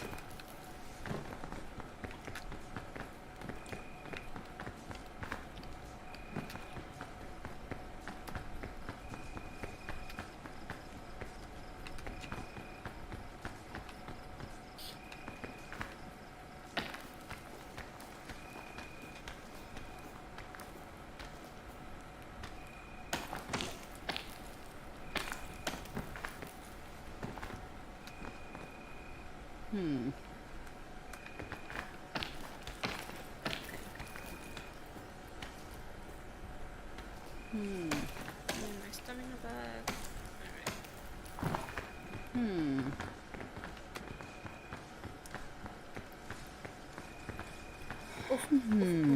Okay. I got in a bridge.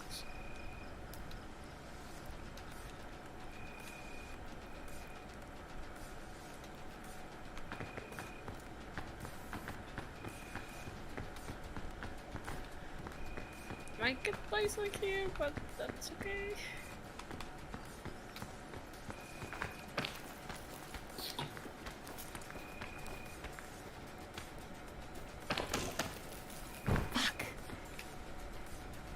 Still stuck?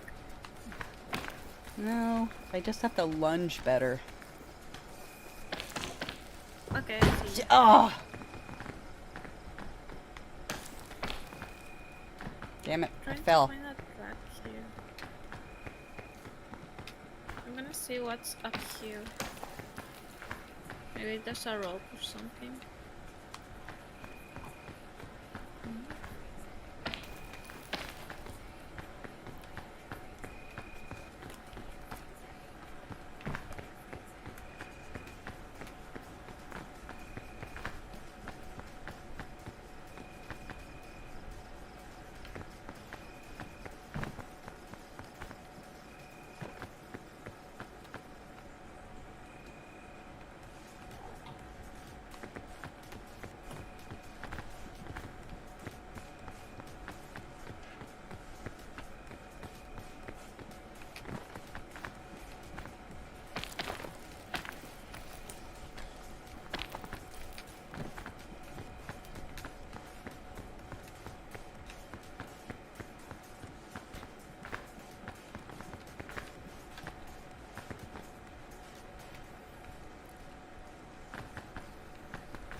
Oh, okay, yeah, I'm definitely gonna die again.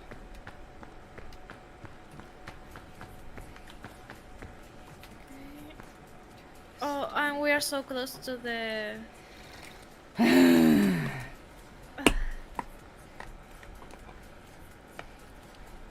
Oh, you don't have enough stuff now. Oh, okay, this might help. Okay, let me see what's in here.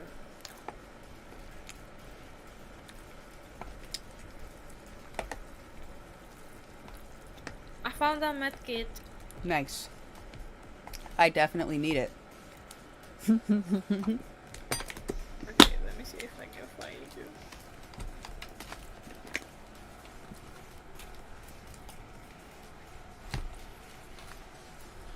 Ow.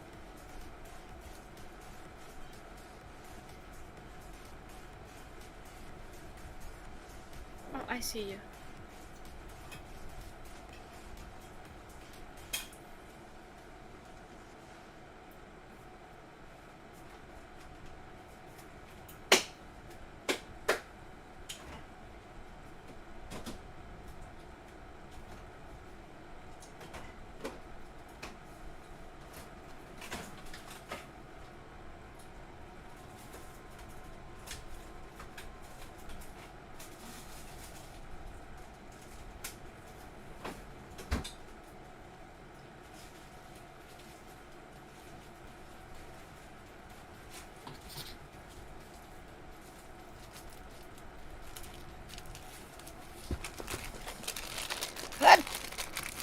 I'm back with a unicorn popsicle.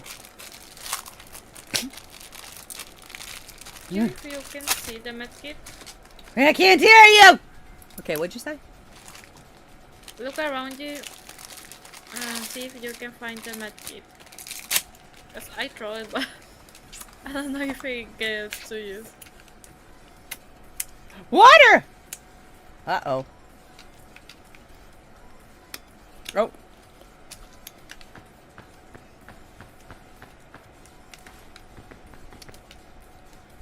Another fog! Love you. Yes. Another fog! She's so cold! Yeah. You need to go up. I Really can't! fast. Alright. Oh. Oh no. Oh no. Run! Run, you cold bitch!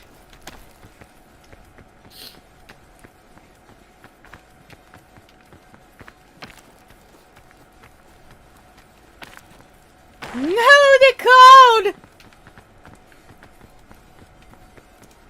Shit! I gotta go back over there into that cold shit. No, you can fit.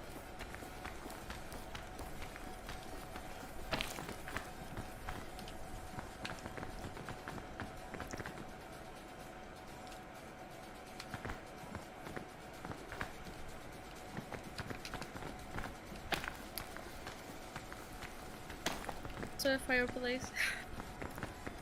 Shit! Ooh, another treasure. What's in this one?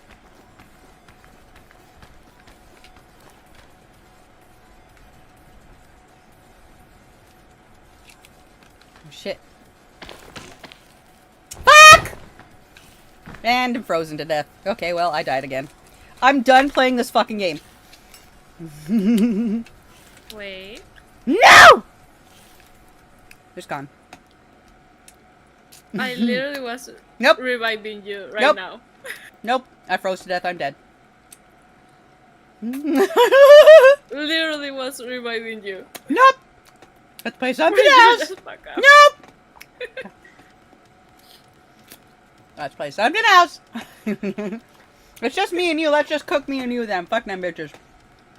Yeah. All you can eat. Let me get out.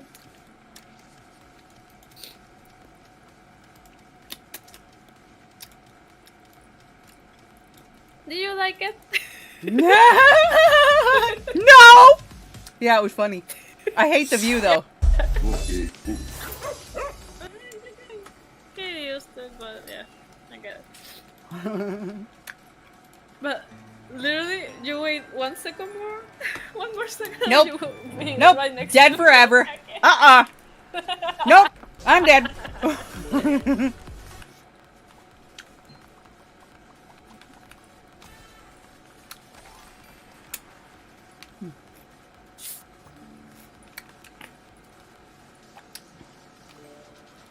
Mm.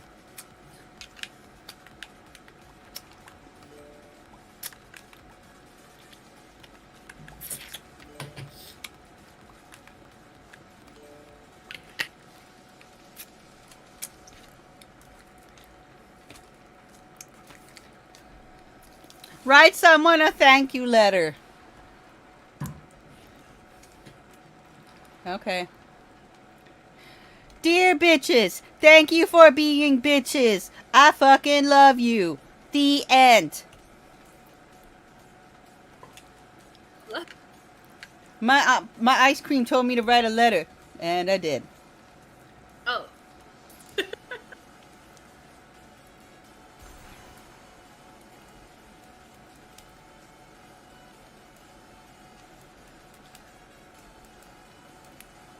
Aw, yeah. Okay. We are gonna do extra trimmings with just the two of us. Fuck yeah! You know what? Alice in fucking Wonderland. I don't want to talk about it. Let's do it. Ooh, I bite my tongue. Cute.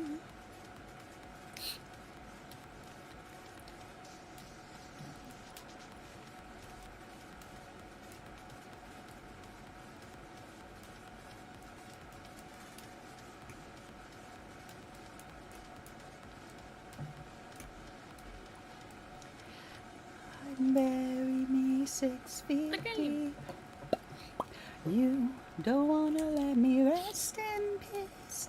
All the things you said still are haunting me. But I'm weak, wrapped around your finger, even though you're dead to me. The fucking portal one. You ready? You ready, ho? You fucking ready? Whoop! Okay. Alright. This is new to me, so. Oh, Alright. I, can't you see me cry? Or should I? Oh, the guards can't see me? Alright. Ah, shit. Okay, here's a beef. It's gotta be What do mixed. we need? Oh, okay.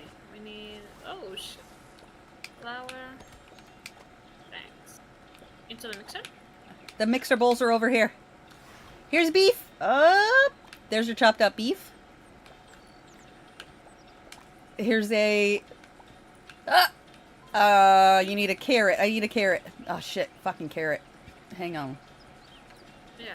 I will. Here's the steamer basket. Thank you. Okay, carrot. Carrot.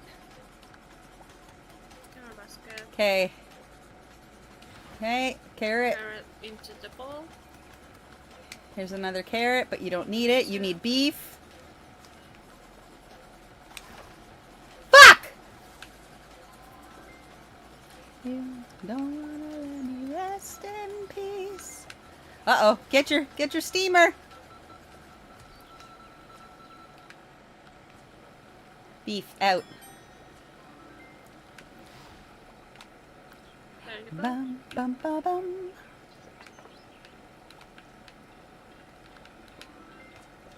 And where do I take this? The plates are up here. Oh. Plates right here. Dirty dishes. Ah, I stuck. I got it. I got it. Stuck. Look. It's okay. There. Okay, I've got to clean a plate for that beef one. Okay, beef out. We need another beef, carrot, beef.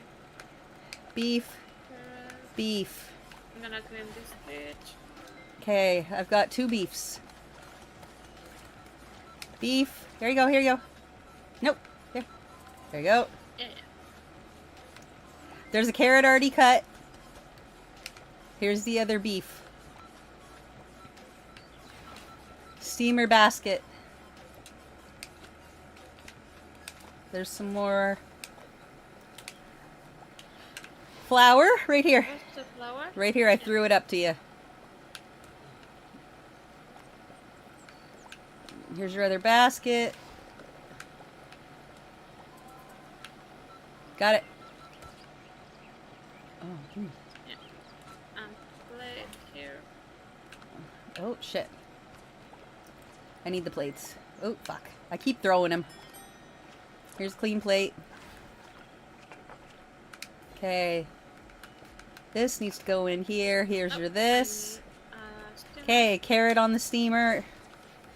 Beef on the steamer. Now you need 3 carrots. Okay, hang on. Oop, we lost one. Shit. Okay, 3 carrots next. 1, 2, 3. Here's your steamer. Flour! Oh, I got it. Yours getting me high. Okay, I'm chopping your carrots.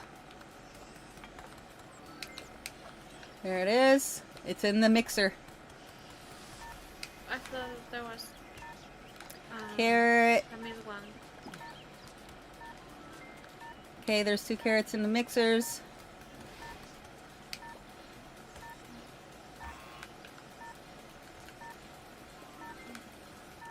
Okay, carrot steamers.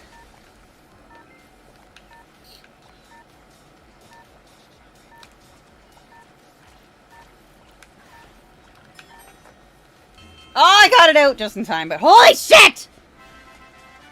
There were so many stuff to do there. Okay, we're not gonna play that one again. Nope. No. Nope. Way too many stuff for just 2. Nope. Nope.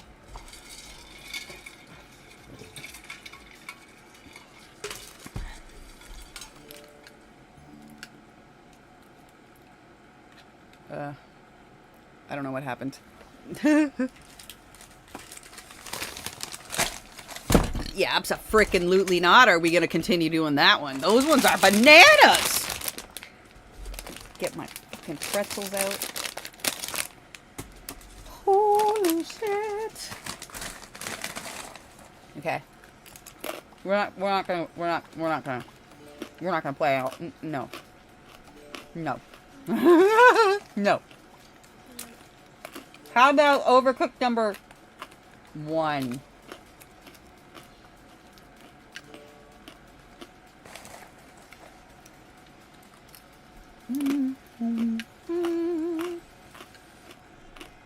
Uh-oh.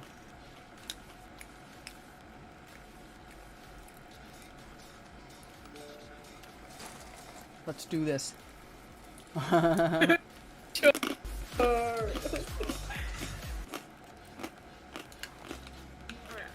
Gimme shit. Doing it. Yeah. Throw it.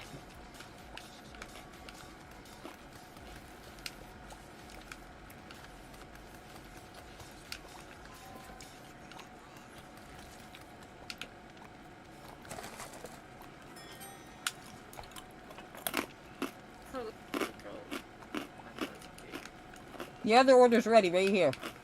Straight up lettuce.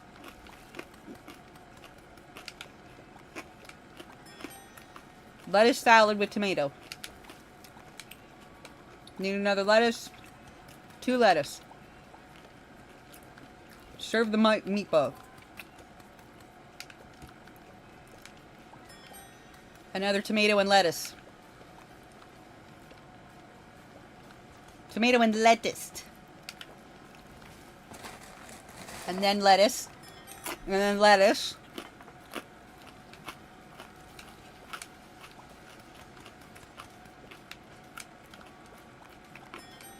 Another naked lettuce.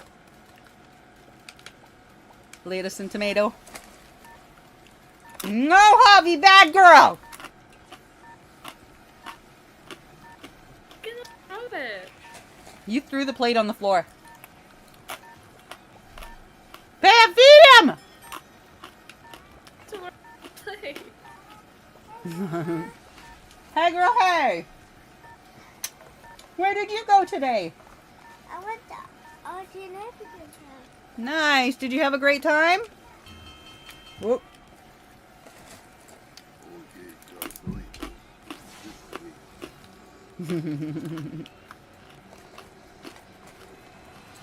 Into the portal, Javi.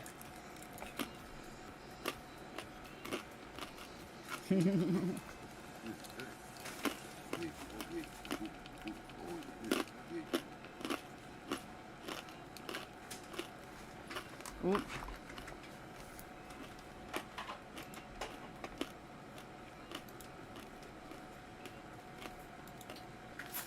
Mhm.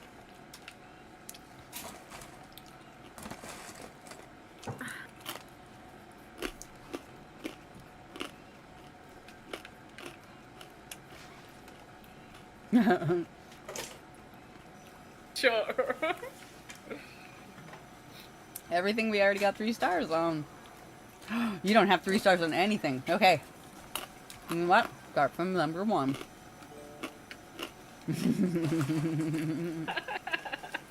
Let's go. Oh gosh. Chop Alright. onions. We made this before. Chopping Yeah. onions.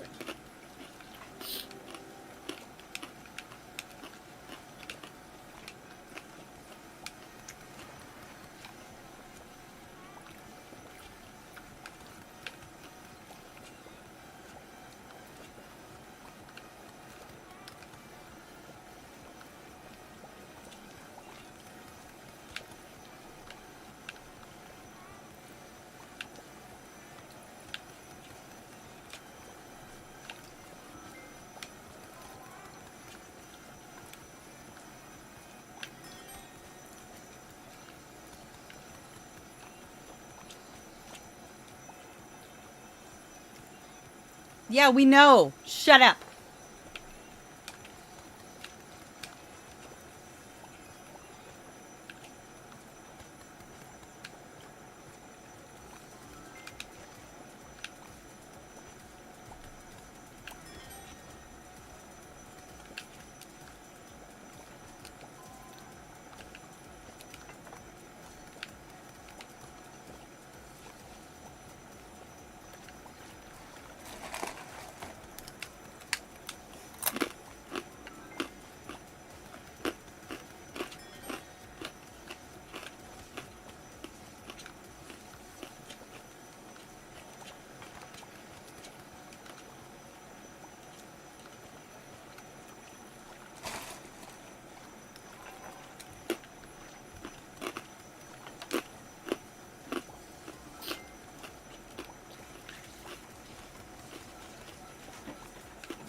30 seconds.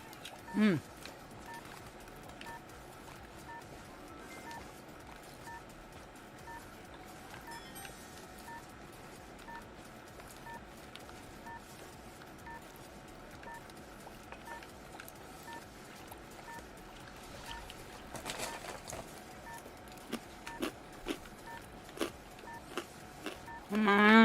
Let's see. 6:55 though. Replay? Or are you good Yeah. with 2 stars? I think we did damn good near the end there.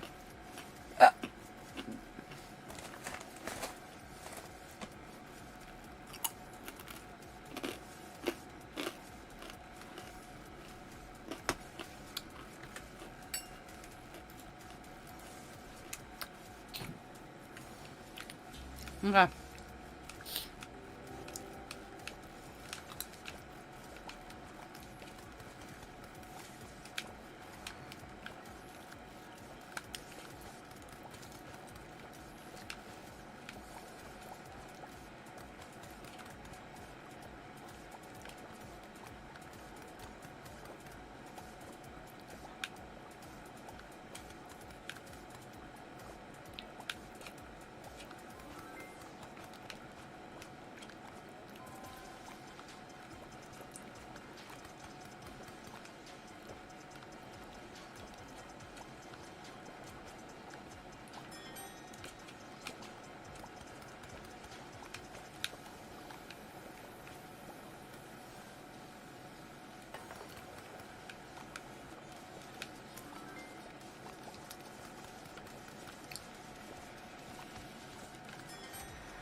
Dishes.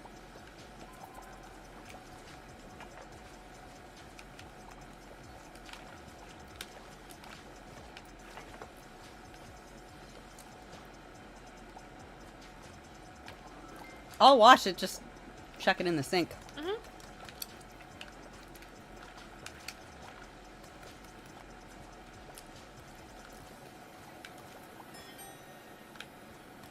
Yeah. I had asked Javi. I ate lentils and rice. It was even on friggin' camera and everything. Actually, eating a lot today. A lot. Yeah. And you're snacking chips, I saw you. And I was eating some pretzels. Yes. Gluten-free love to see you eat. pretzels. Just had to get my hernia to calm down.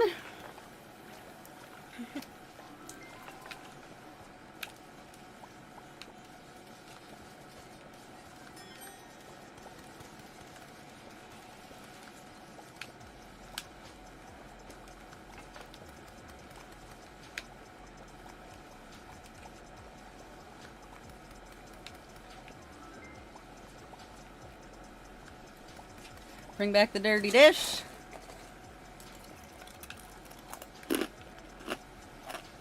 Okay.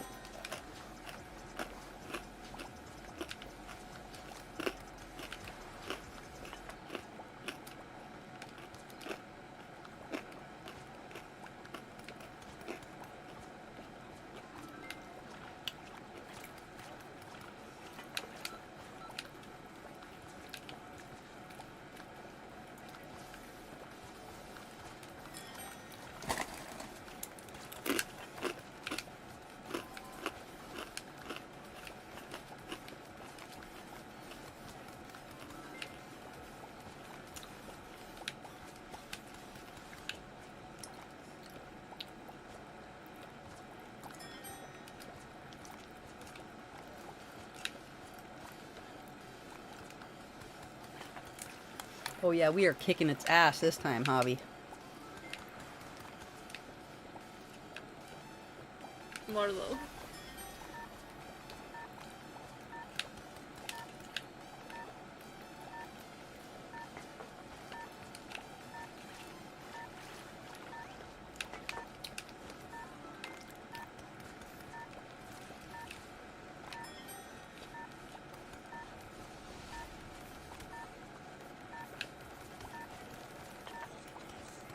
Oh yeah, no, not enough time. Ah, 7:29. Oh, it's so close. One more, we would have had it. Oh. Hey. And there it was. We just have to transition that plate swap a little faster, but fuck, we're okay. You know what? I don't want to play this one again though, so let's go to the next one. I think we just need one more person to help move things faster. We'll leave it at 2 until one of those other whores rolls up.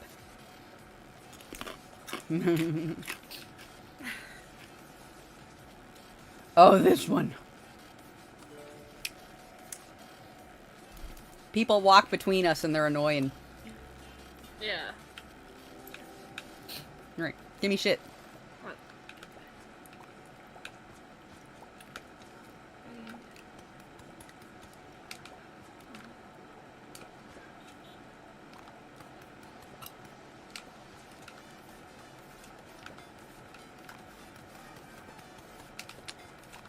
I like when we can start throwing the shit. Oh, you know what? I can bring you the veggies. Yeah, on from the this bottom. side. Yeah. Here, can you deliver that? Mhm.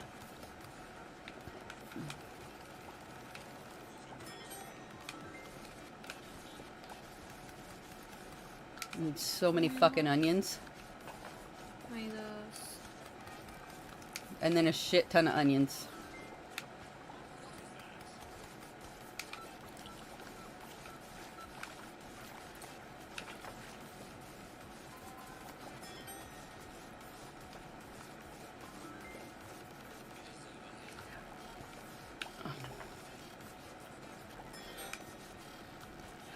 All right.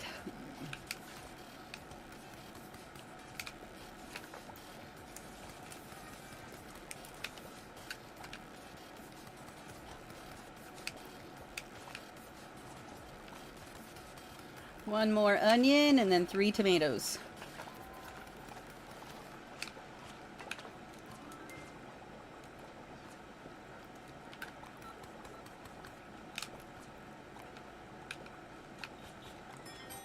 Okay, tomatoes.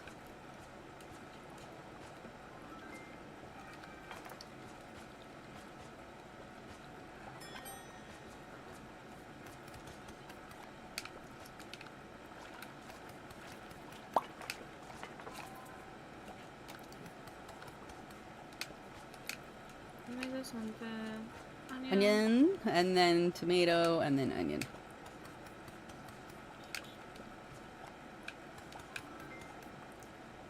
Oh. It's ready. I'm gonna clean the dishes. Yep. Alright. Just trying to get that onion soup out. Here, chuck the tomatoes in.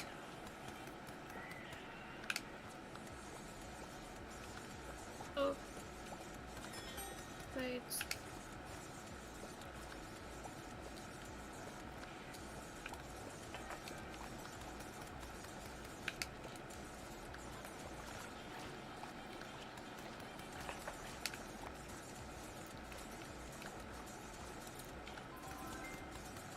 Quick, take the tomato out.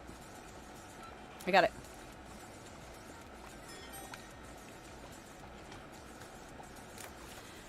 And then 3 tomatoes and 6 onions. Okay, here's plates.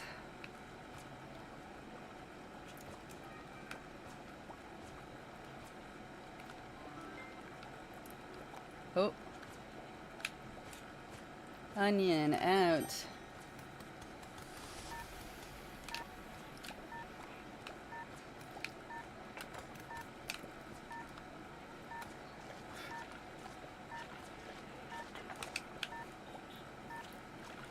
Come on!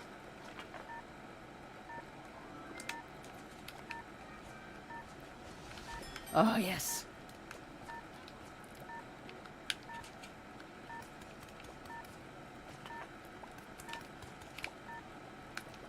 Oh! 7:18. How we do? How we do? What? Yeah! On this one? Ooh, ooh. crush that bitch. And then an extra 118 in tippity tippies. Uh-huh.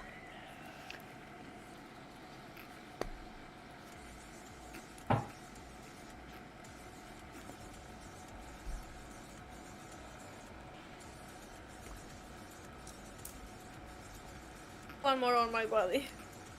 It's like I'm a tired baby Okay. right now. That's fine. I'll switch to something else and watch YouTube. Yes. Oh, great. Mushroom. Mushrooms.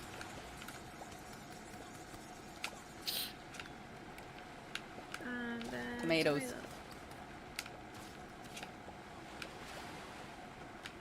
Oh, I threw it in the garbage. It's okay. I can help you. Yeah. With stuff. You gonna say, hey, bitch. Give me that. Give me that soup. Or don't. Yeah. Okay. I'm gonna bring these here.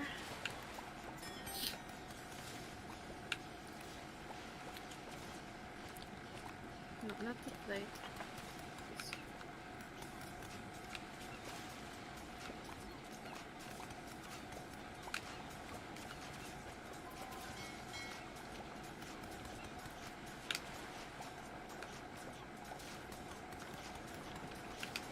Oh shit.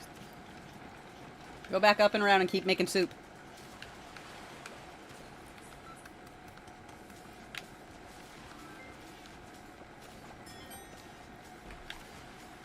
Your next one's onion. Onion.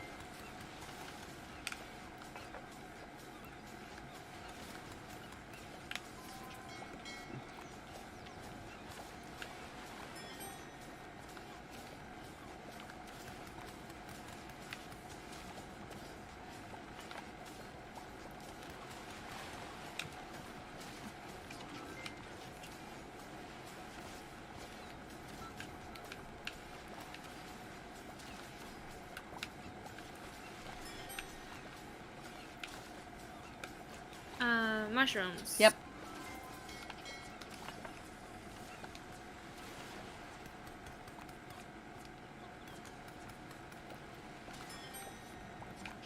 And then onions again.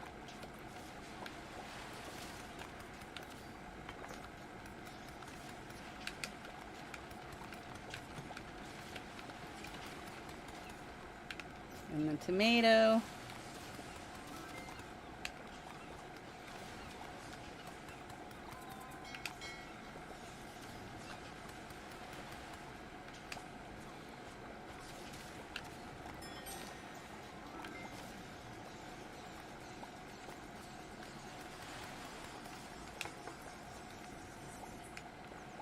Nope. Thanks.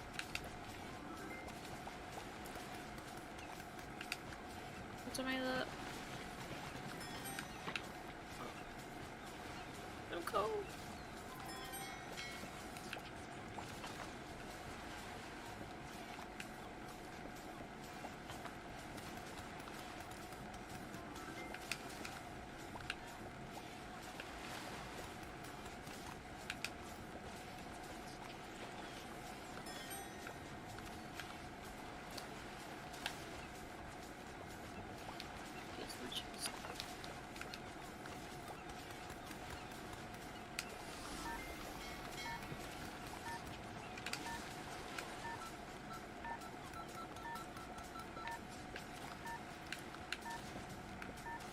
You accidentally pushed the mutton from on the plate. Yeah. You should have enough time to make the 2 pots of mushroom soup. Ah! Fuck! Ah! Okay, but how bad did we crush it? Complete! Oh my god, Faded, what are you doing? Get the fuck in here. We need you. Why weren't you you son of a bitch? Get in here and play with us! Okay, we're gonna quit. No, we're gonna quit. Continue. Let's go. Get your ass in here and play with us.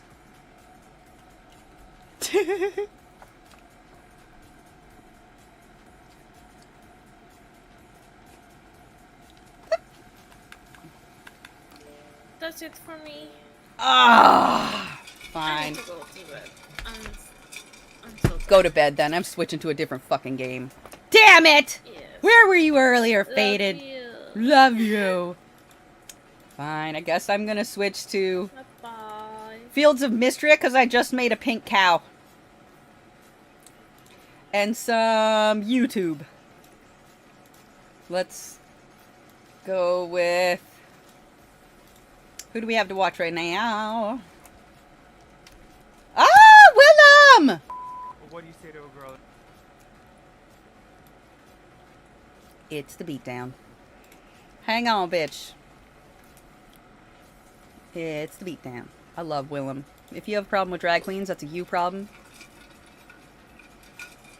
Ooh, I'm sorry, baby. I did. She went to bed. What am I supposed to do? She went to bed. Anyway. I'm sorry. Here. Watch some drag queens. They're awesome. Just Willem. Oh, wait, she's got 2 black eyes. Nothing, you already told her twice.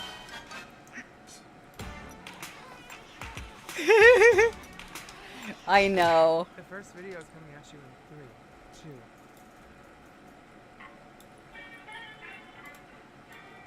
First of all, I want to let you know that my boat is pretty. You don't know what those boats are. Okay, a cute shoe, a 2-piece. These are not the kind of shoes I wear while working on the dock. It's gonna be hell of a takedown. The braids. With those 3 hairs you're gonna have left, lady. Okay, so she said, don't fuck with me, fellas, mommy dearest. I don't know if that's the right look for her. And by that I mean what's going on. Which is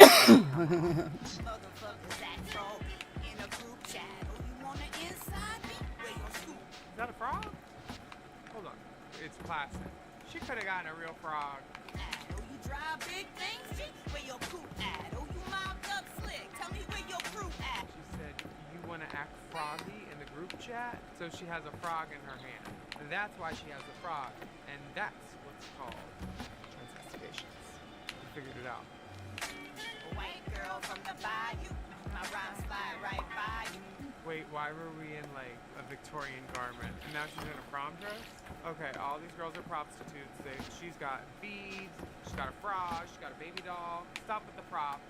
Stop, just perform. Get your message across to me without all these antics, these stunts. Tacky, who does that? What you think? He gon' buy you? With the pussy, then he like buy you. Oh, he said, what you think she gonna buy you? And then he eat the pussy, then he'd be like, buy you. Not bad. Okay, Lyricist Lounge Show. I love it. I ain't never thought I could do this shit. Had a dream to get my soul out from under that ditch. Oh, wait, from under that ditch. You can't get under a ditch. A ditch is already dug under. Your soul was under there? I don't like these lyrics now.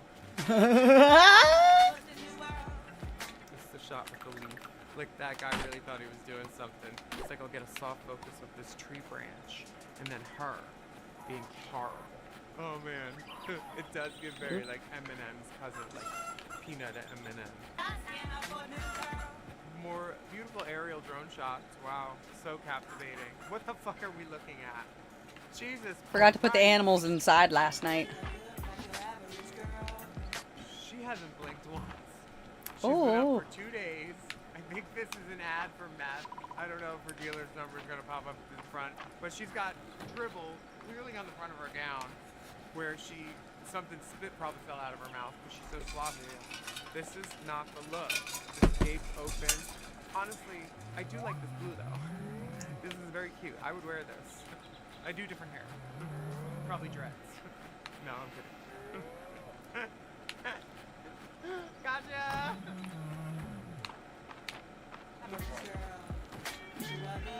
I do like that white boot. Oh, she's Wendy Ho's daughter! She's Wendy Ho's daughter!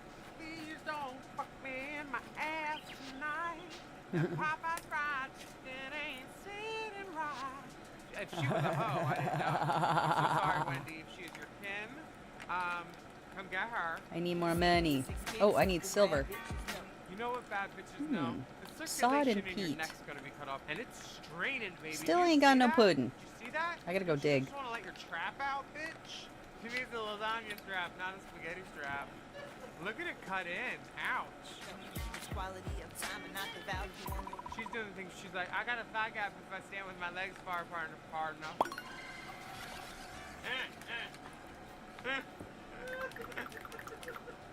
I go in. Restore injections in your lips or your hips or your. That's what the recording studio should have said when you tried to do this song, bitch. Keep out. Look at her. This meth psychosis stare. Her eyes do match the water on the gown, though, beautifully. It's very like a Grace Kelly. And this, if Grace Kelly was on meth in Louisiana, this is her in 2025. I'm all natural. My rhymes is factual.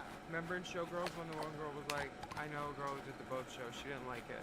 This was the boat show. I want it up and touch it down. Baddest white bitch. Nah, there you go. Oh, Looking like fucking Madame Morrible and Sword in the Stone.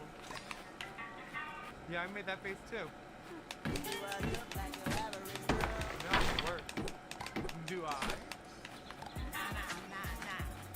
She looks like Gollum's girlfriend. Squatting down. No, I don't like her at all. Do I look like your average girl? No.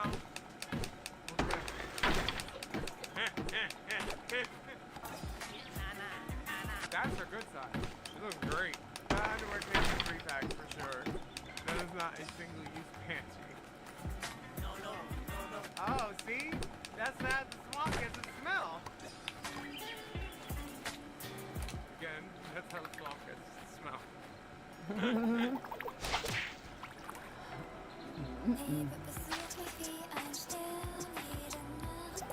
oh my God. Wait, is she singing in English? Oh, so horrible in 2 languages.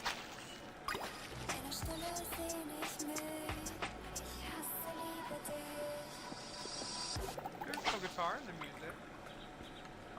That man had a guitar. He was Weird. playing. Usually that would indicate guitar in the mix. This woman is telling us a lie. Her face is a lie. Whoever told her she had talent was a lie. Her manicurist. No, she's fly. The nails look great. She's the type of, I'm sure if she turns around, the tag is probably in this dress still. This sheer part. Oh gosh. All the memories, sweet like milk and honey. She's not talking about her vocals, clearly. Now she's singing in German again. Oh, that rosebud is moved. She has traveling rosebud syndrome. They named a disease after me. I'm kidding. Goodness. Am I? Go to my OnlyFans.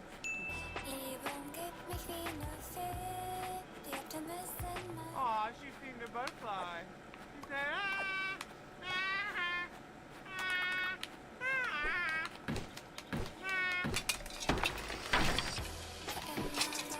Yeah, no guitar. We need to go to the next video. This woman has dared to waste so many people's time by being so bad, and no one told her at any point this is bad. None of her friends. Then why is the gate on fire? What is the gate? And why is it on fire? I want her to be good. Because she seems nice enough. I like her eyebrows. Terrible. We all had that one friend. It gets rowdy. We all had that one friend. And this is that girl, I bet, for those people. Right, girl? Let's watch.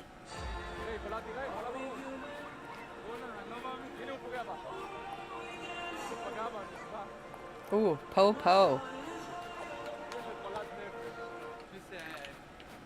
She said, I will party.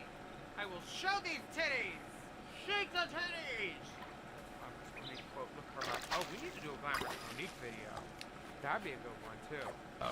Maybe next.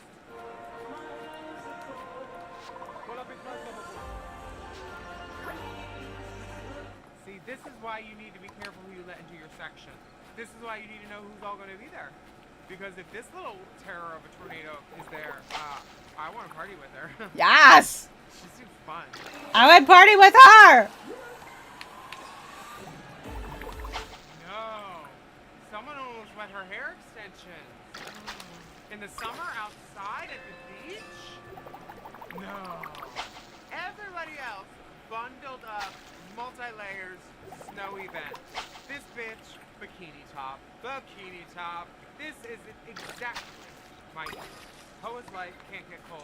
Poet's life can't get cold. Good for her. Shut up! She is a poet. This woman for me is my Toni Morrison. She echoes what I feel in the deepest parts of me. Shut up! The deepest parts of me, which many know. And to quote another inimitable lady, Candace Kane, hey! Shut up. Shut up. Shut up. Everybody, shut up. Shut up. Hey, glamorous Monique. Move. Move. Where's my table? Where's the bottle? Move. Move. Where's my man? To hold up my titties, my titties, my titties, my titties, my titties, my titties, my titties, my titties, my titties, my titties, my titties, my titties. My titties. Absolutely.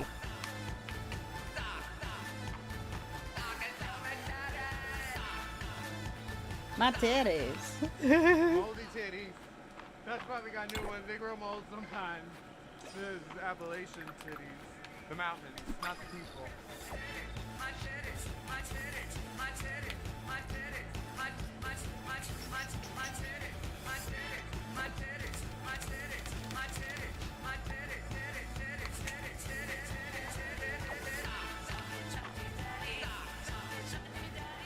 Such a good song, a classic. Right up there with Vivaldi. Thank you so much for coming to the Beat Down this week. Bye. Subscribe to the Here's my shoe. It's Balenciaga. Just something simple. Not too much. Oh, there's the frog I needed.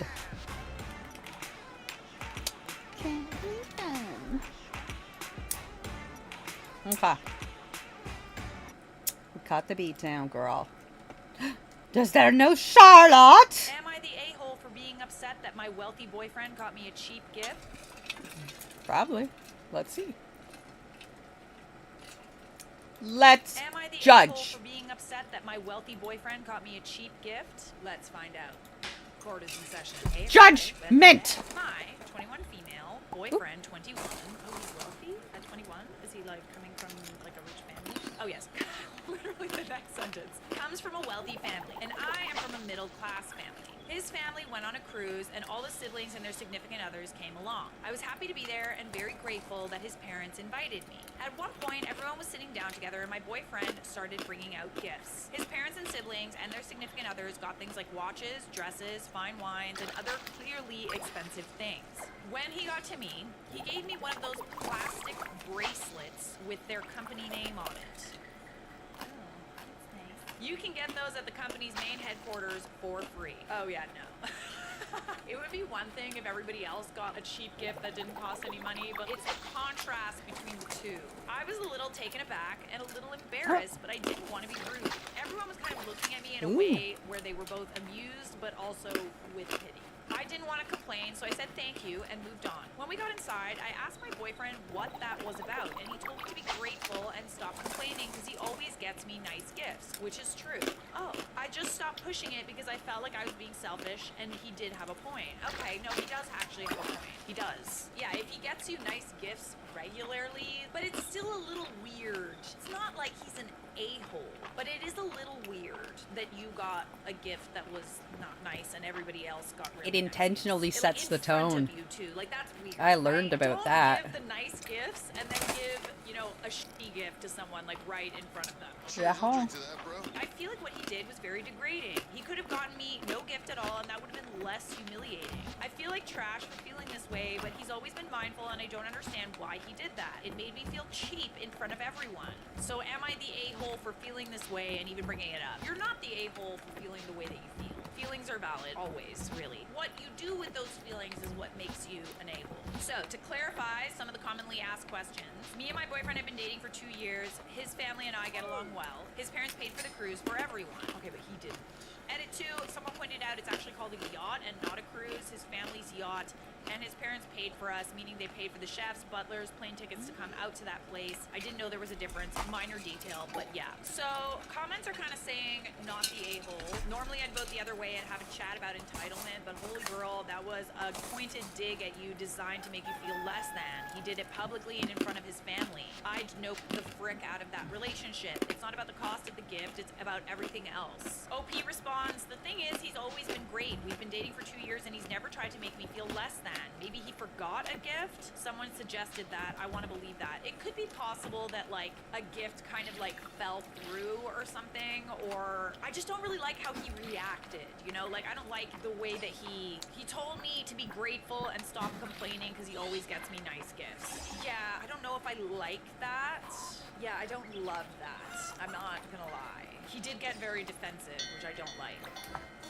Not the a-hole. The issue isn't that he didn't get you a good enough gift. The issue is that he very carefully and deliberately showed you up in front of his family. I would ask him in private what he was trying to do there. I'm wondering, and like other comments have pointed this out too, is it possible that because they're wealthy, that like maybe they've made comments about you being like not as wealthy and that you're a gold digger or something, and this was kind of like some weird test? Like, I don't know. I'm not really sure. But we do have an update. So OP read all the comments and got the confidence to ask her boyfriend about the situation. I straight up asked him about what went through his mind when he did that. I told him I've been thinking about it ever since we came back from the trip. Why was he even giving our gifts? Why did he give me that? Why did he think it was okay? Why? And actually, no one guessed it right.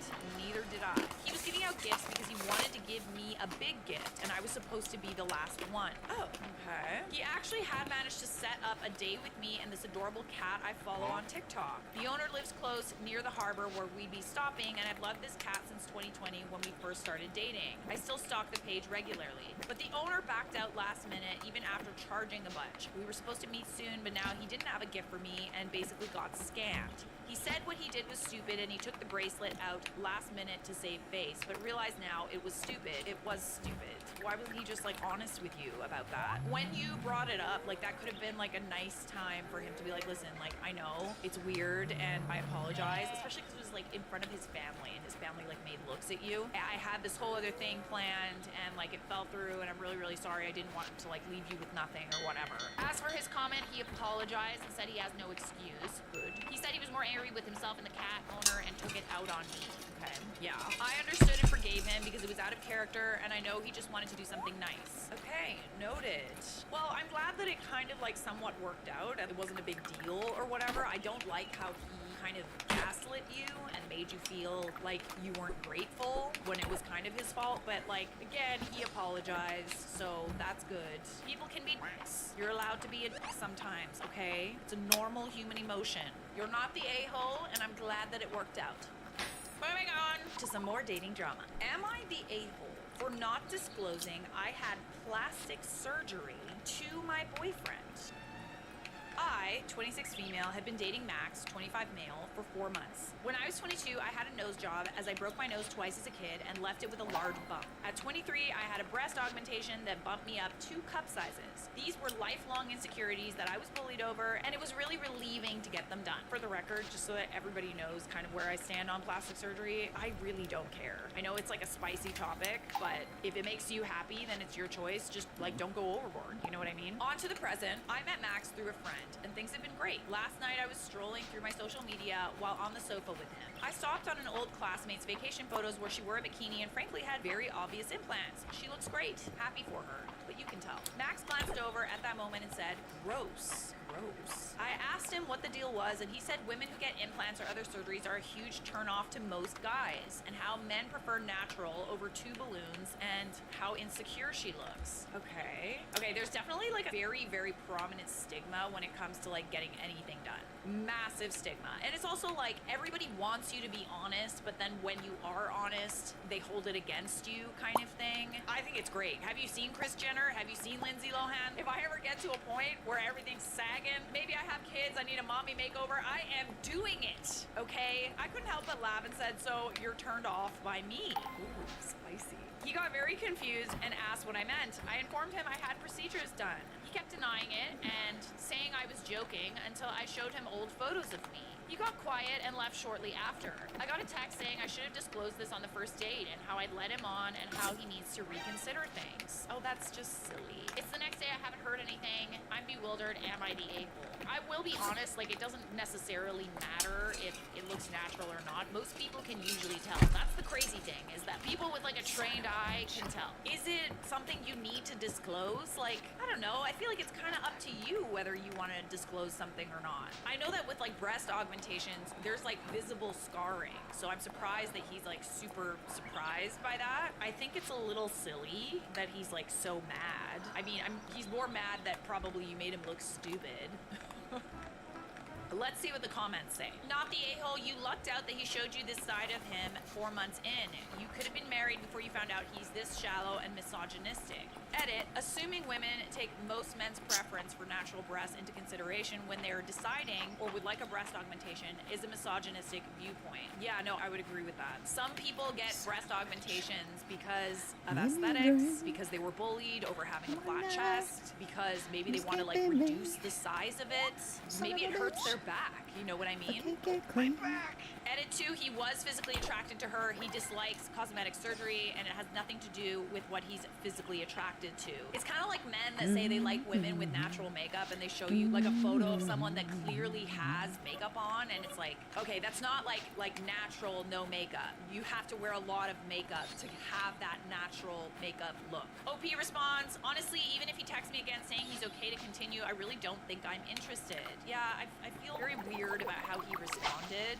I think plastic surgery is great. I think it's really cool that you could be bullied for something and insecure about something like your whole life, and then you have the ability to change it. And if that makes you happy, then like just do it. We all preach being happy with ourselves and natural beauty is great, but it's like at the same time, I don't know. I feel like everybody has something about themselves that they would like to change, and if you want to do that, then go ahead. It's nobody else's business. Oh what you yeah, do with my your bingo body. flaps. That is like the definition of body positivity. It's not natural this and that. It's like no, like it's your body, your choice. So we did get a text.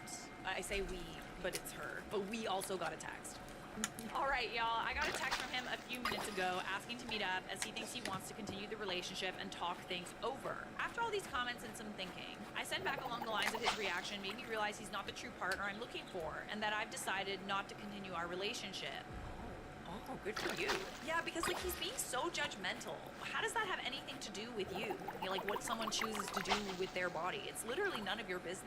So yeah, I'm single now. Kind of confused if I should mention this to future dates before we're official to weed out any more like him. How do you even bring this up? I mean, you could kind of bring it up as sort of saying like, how do you feel about like plastic surgery? But at the same time, it's like it is your medical history and it's your choice. And like, if the guy's happy with what you look like, then like, what does it matter? Edit, he finally replied to my text. I was hoping we could start over on an honest beginning, but I guess only one of us is mature enough to look past each other's shortcomings in the relationship. Shortcomings. Interesting choice of words. I'm glad you revealed this about yourself before I got too involved. I mean, if the shoe fits. Couldn't have said it better myself. Goodbye, good luck finding someone, because no real man would respect someone who can't even respect their own body. Okay, this is silly at this point. Like, I'm curious if this extends to, like, other things, you know what I mean? Like, if you choose to dye your hair, or you get braces, or, like, you get microblading on your eyebrows. Like, if all of us were truly natural, we didn't wear makeup or anything, everybody alters the way they look,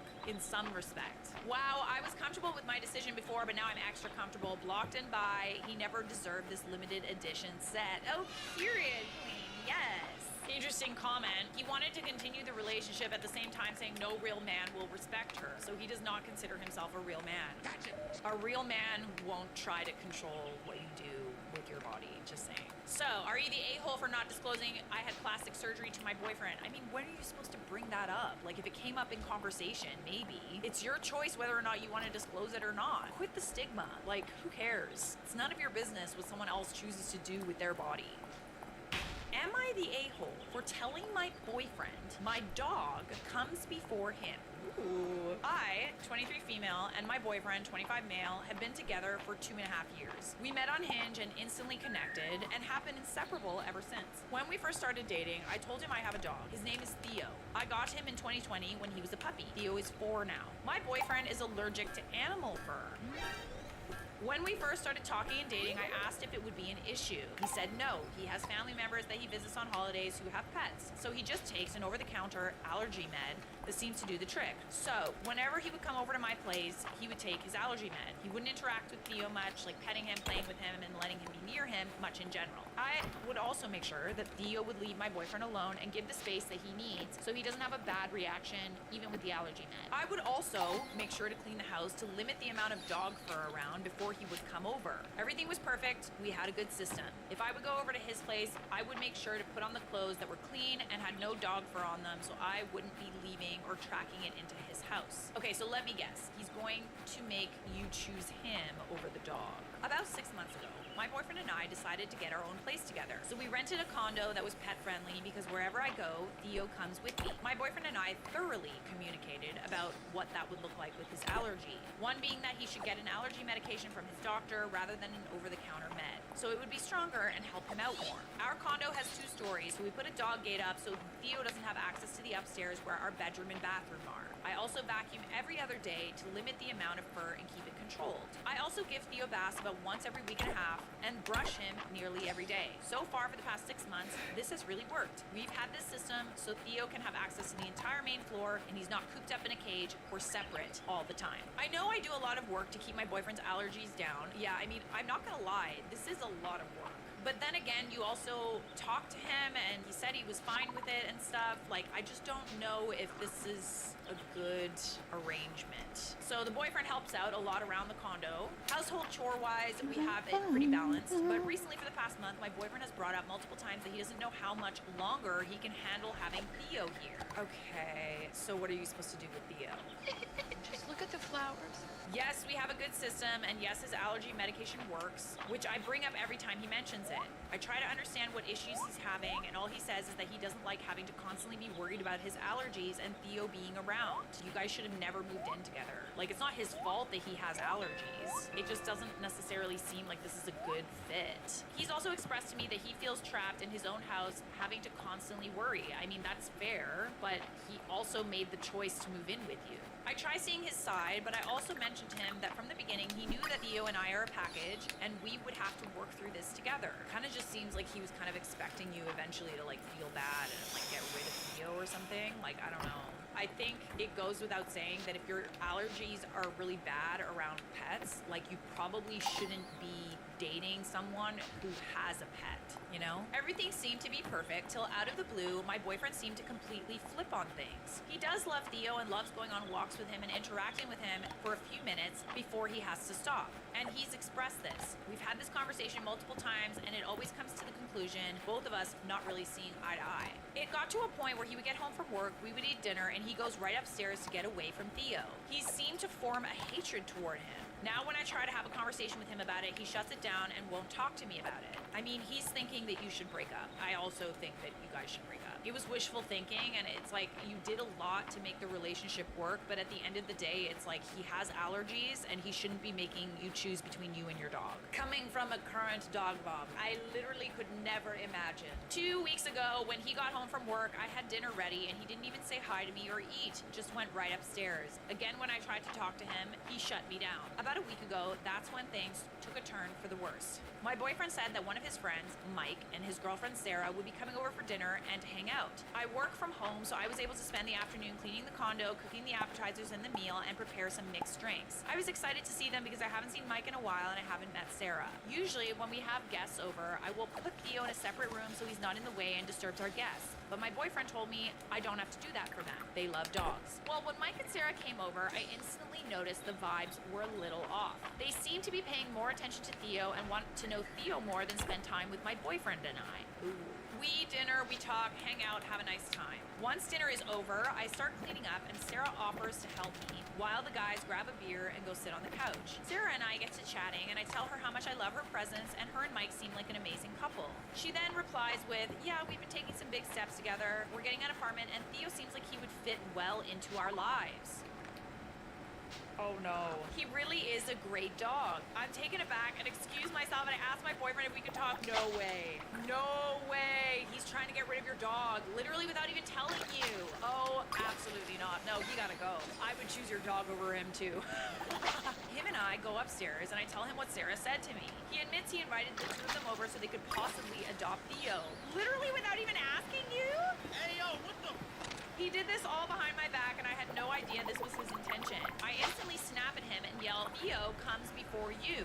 He's my priority. I take care of him and the house to help you. If you can't be grateful for that effort, I don't know if I can continue with you. He comes before you. Yeah, I mean, I think under the circumstances, I can understand why you felt that way. I feel like if you have these feelings toward your boyfriend, like you guys really shouldn't be together. You do feel this way and you're trying to accommodate both of them as hard as you can. And it's amazing, quite frankly, that you're willing to do all of this so you can keep them both. But at the end of the day, it's like a lot of people think of their dogs like their children.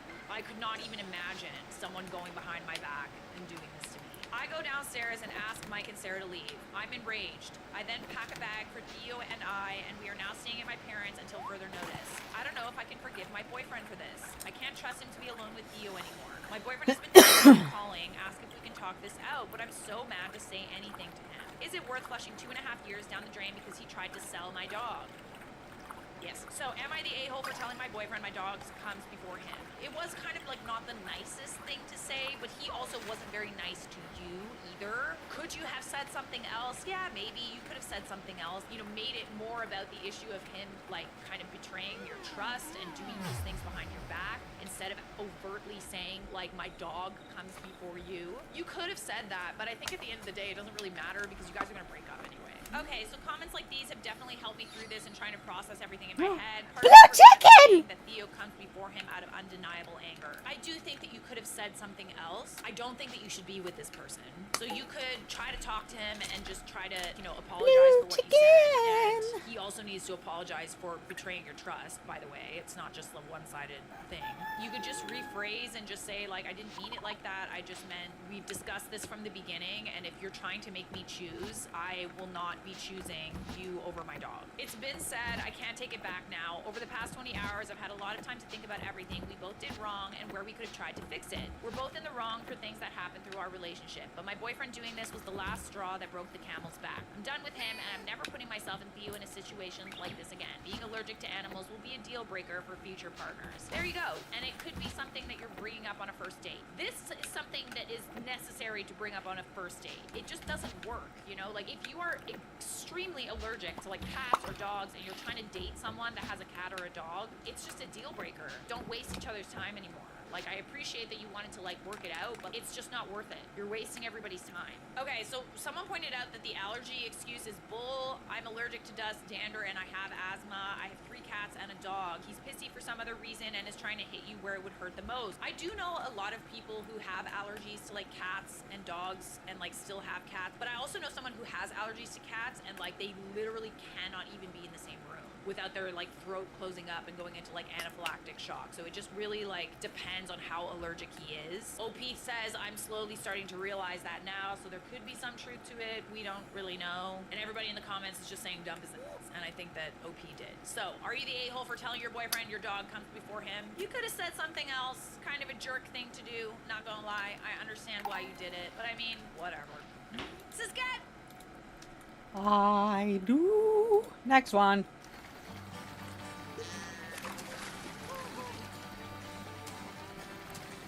Am I the a-hole for exposing my husband's affair with his girl best friend? So let me guess, the one he told you not to worry about? I'm not too worried about it, really. Don't worry about it. I'm not worried at all. I, 29 female, have been married to my husband, 31 male, for 5 years. We've had a good relationship overall, but there's always been this one issue. His girl best friend, Megan, 30 female. She's been in his life since childhood, and while I've always felt a bit uneasy about their closeness, I trusted my husband and tried to be cool with it. Megan is always around. She's at our house constantly, they text all the time, and she even comes on family vacations with us. Every time I brought up how their friendship made me uncomfortable, my husband would brush it off, saying she's practically a sister and that I was overreacting. Let me guess, you weren't? You're crazy. You're crazy. To make matters more complicated, my mother-in-law, 58 female, is amazing. She's always had my back and has told me multiple times that if Megan made me uncomfortable, I should talk to my husband about setting boundaries. On the other hand, my father-in-law, 60 male, has a very different attitude. He adores Megan and always said she's part of the family, and I, quote, just need to deal with it. He thinks my discomfort with their friendship is just jealousy. And that makes me burn with a jealous rage. Fast forward to 2 months ago, my husband started acting distant. Coming home late, being secretive with his phone, and just off. What have we always said? If the energy changes, there's someone else. I had a gut feeling something was wrong, so one night I went through his phone while he was in the shower. That's when I found out he and Megan had been having an affair for months. I was crushed. Well, no one saw that coming. I'm sorry. I confronted him, and he admitted everything. He swore it was a mistake, said he loved me, and begged me not to leave him. I didn't know what to do, so I stayed quiet, trying to process everything. A couple of weeks later, my in-laws hosted a big family barbecue. I was still reeling from the affair, but my husband convinced me to come, saying we needed to keep up appearances while we worked things out. Bold of him to assume you would work things out. I went, but I was a wreck inside, especially knowing Megan would be there. Sure enough, Megan showed up like nothing had happened, acting all friendly with everyone, including me. I was boiling inside, but I kept it together. Wait, so does she know? Like, does she know that you know? Then, during dinner, my father-in-law made some offhand comments about how Megan would always be a part of the family and I needed to get over my insecurities. Oh, absolutely not. No. No. Yeah, I dropped the bomb too at this point. Because no, you absolutely did not just say that. He said this in front of everyone. That was my breaking point. I stood up, looked straight at him and said, you know what? I would get over it if she wasn't sleeping with my husband. The entire table went silent. Megan's face turned white. And my husband tried to calm me down, but I wasn't having it. I told everyone exactly what was going on, the sneaking around, the lies, the betrayal. Yeah, talk about a foot in your mouth, eh? My mother-in-law was furious, but not at me. She laid into my husband and Megan, saying they destroyed our marriage and disrespected me. My father-in-law, though, had the audacity to say I was overreacting and that affairs happen. He's saying that because he had affairs. I'm just saying. But I shouldn't have aired it out in front of the family. Okay. This screams someone who wants to be forgiven for his transgressions, but is using someone else's transgressions to justify it. What are we gonna do over there? Let's go. He even defended Megan, saying she made a mistake and we should all move on. See you in hell. I left the barbecue and I've been staying with my mom ever since. My husband keeps begging me to come home and my mother-in-law has been supportive. But my father-in-law is telling the whole family that I'm the one causing drama and blowing things out of proportion. Sounds like a cheater to me. Not only are you a cheat, you're a gutless cheat as well. Am I the a-hole for exposing the affair in front of everyone at the barbecue? Should I have kept it private, or was I right to call them out after everything? I mean, I don't really think that you would have had a reason to expose the affair if your father-in-law was not humiliating you in front of everyone. Again, a good point. I think that you probably would have kept it private if it weren't for that snide comment that your father-in-law made. Okay, edit based on what you guys are saying. Seems like other people had the same read as me. I and mother-in-law are very close, and I showed her what you guys are saying about father-in-law possibly cheating, so she can see if she wants to look into that. Their marriage has been very rocky, and she's been wanting to get out of it, but he's been the breadwinner for years. Edit 2, there's no kids involved. My soon-to-be ex-husband can't have kids. There is a little mini update. After seeing some comments about father-in-law maybe wanting to sleep with Megan. Oh, a family affair. I asked mother-in-law if there was something weird going on or if she knew he'd cheated before. They've been married a long time. He's cheated 10 times. There it is. Yeah, There it serial is. cheater. He was more concerned about the public perception and optics than he was about your husband's infidelity. One that you guys might find important is he slept with Megan's mother, and maybe that's why he loves her so much. Maybe he's Megan's dad. Prove it.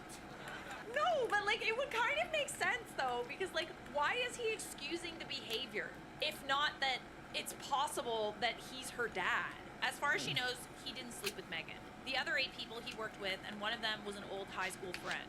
I will also be researching for a lawyer tomorrow morning. Little mini update number 2. Mother-in-law told father-in-law to get a DNA test with Megan or she's divorcing him. I'm very glad I came to Reddit with this, or some stuff we're finding out wouldn't have come to light. If Megan is her husband's sister, that would be hilarious and would be their problem. Also, mother-in-law is getting a divorce no matter what, but he doesn't know that yet. She just decided an hour ago. Yes, definitely. Looks like mother-in-law is gonna get a nice little payout. I understand he's the breadwinner and stuff, but like, spousal support? Do they have a prenup? Probably not. Yes, I will be helping her with a place to stay as she wants to get into real estate with me, so I'll be trying to pull some strings and help her out in every way I possibly can. She's seen all the comments and with Reddit and my support, gave her the strength to leave. It's a painful situation for us both, but I'm glad we're going through this together so we can have each other's support. When the DNA results come back, if it for sure happens, she will be cutting off my ex-husband and father-in-law. I also want to say that father-in-law was sleeping with Megan's mother for maybe a month or 2. That's why mother-in-law thinks the timelines add up. And yes, father-in-law knew about the affair, and that boils my blood. He isn't even a decent enough human to tell me about it. Brother, this guy stinks! If it was me or mother-in-law cheating, both father-in-law and ex-husband would be very pissed. Some of you asked why he didn't just marry his best friend. That's what I also wonder about situations like this. Like, you have this girl best friend. You've had her for a while, especially since childhood. There's no way those feelings never arose. And it's very obvious that they did. It just happened, you know, that they had an affair while you guys were married. Maybe they'll both end up with each other and they deserve each other, so good for them. But like, resolve those feelings first, or like when you get into a relationship, like just set those boundaries, especially if your partner is uncomfortable with how close you are with your supposed best friend of the opposite sex. At the beginning of mine and my ex-husband's relationship, she was in a serious relationship. I'm assuming when he would go and comfort her after they broke up, that's when it started. My husband did try to contact me, but I was told not to block him. But it's getting hard to ignore the texts. Okay, we have texts. I overheard my mom talking about the divorce plans. Please don't go through with it. We can fix this. I will cut her off. I will never talk to her again. Yeah, you should have done that before. No, you are so dumb. It was a mistake. Come back home, please. You should also send this to her. You should send this to Megan, just so she knows the full story. I want to talk things out. You didn't turn your red receipts off. I know you're sending these. Please answer me.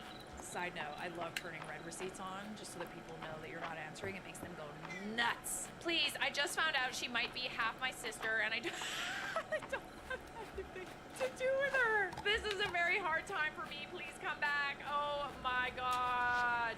Oh my god. This is honestly the best karma. You just don't care about me. You're a terrible person if you don't come back. Interesting choice of words. What if she is my sister? Are you just gonna leave me all alone during this time? Yeah. Yes. Melissa, please come home. I want a life with you, not her. I'll tell my dad to stop inviting her to family activities. You will never see her again. I guess that whole spiel, she's like family, she's like a sister, kind of makes sense now. It's so funny. Like the victim mentality of this guy. Look at this comment. I just found out the girl I've been banging and cheating on you with might be my half-sister. You're not gonna hold my hand while I go through this? You're a terrible person.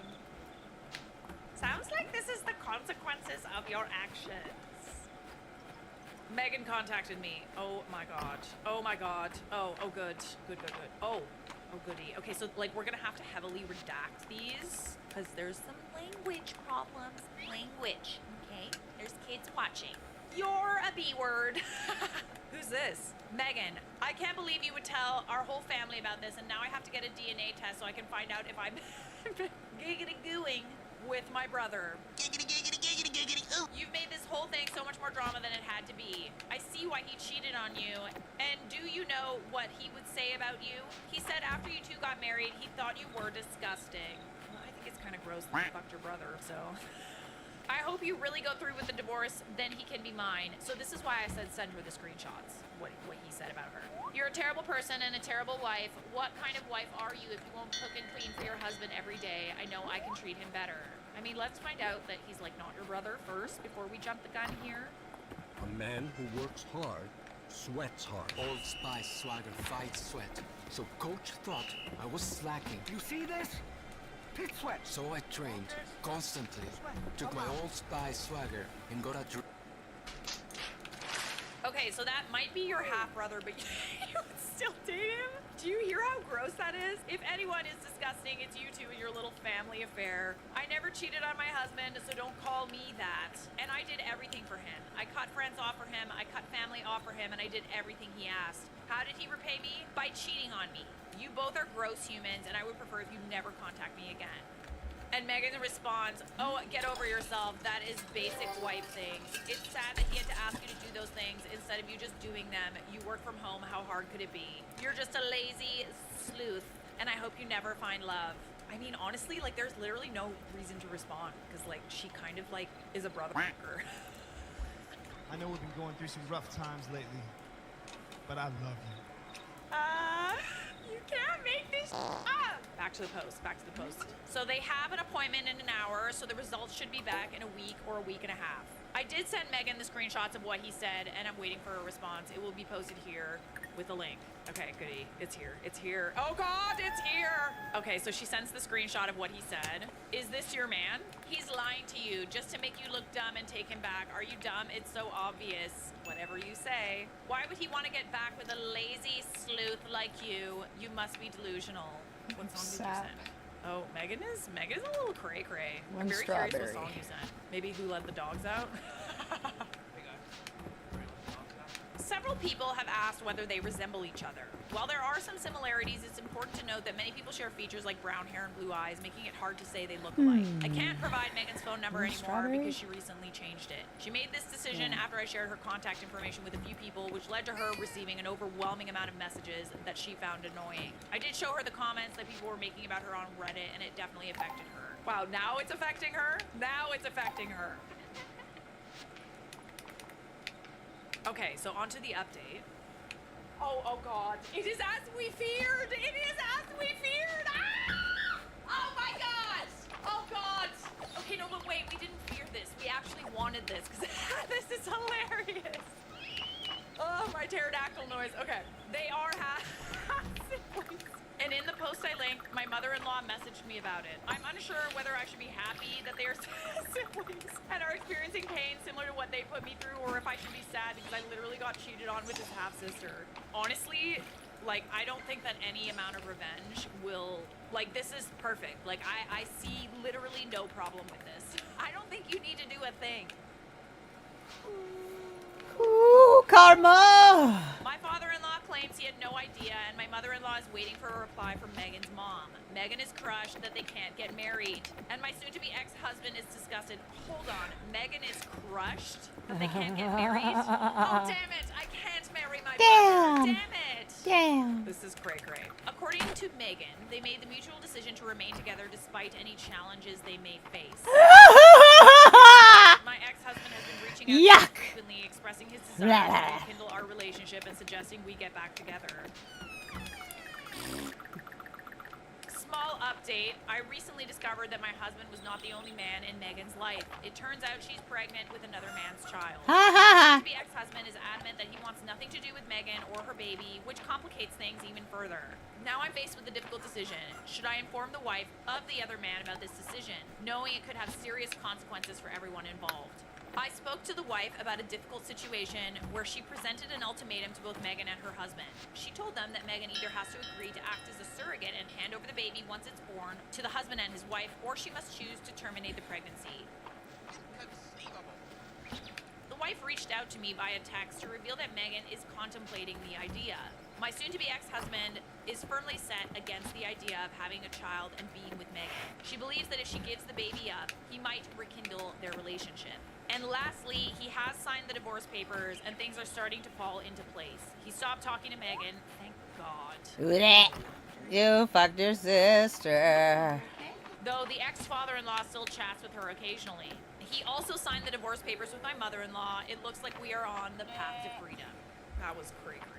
Wow, what a story. I don't know how we're gonna top that. You know what, honestly, I just quit my YouTube career here and now. Like, it's over. Like that, like there's no going up after that. We're just gonna be on the decline from now on. Oh my goodness. This video was a little too short, so we are gonna follow up with another story. My girlfriend told me she was with a friend, but that friend was with me picking out an engagement ring. How do I confront my girlfriend about her lie? I, 28 male, am planning on proposing to my girlfriend of 3 years, 26 female. Now, I suck at picking out jewelry. I'm the type of guy that doesn't see a problem with heart-shaped jewelry. Seriously, why is it considered so ugly? I actually wore a really beautiful heart-shaped diamond that was lent to me the other day, and I really, really liked it. I don't think it's ugly at all. I think when it's done tastefully, I don't find it ugly. Every time I want to buy something for my girl, I usually consult one of our mutual friends. My girl's best friends are all friends with me, and we get along well. So asking them for help picking out jewelry is something I'm used to. Oh, I forgot to You grab sound like sap. a very thoughtful individual. I love that. When it came to picking out a ring, I consulted my girlfriend's best friend, Justine, fake name. Justine and I are quite close, and she knows my girlfriend better than anyone, including me. So when my girlfriend went out to visit her sister and baby nephew, I invited Justine over to the house to pick out a ring. Justine and I looked through a few catalogs, but decided it was a dead end and would be better to go to professionals at a jewelry store. But I didn't know when my girlfriend would be coming home. So Justine and I thought of a clever text to gauge how much time we had. I asked her when she would be coming home, as I was ordering takeout and I wanted to know when to tell them to have the food ready by. She responded by saying it would be a few hours. She just met up with Justine to go shopping.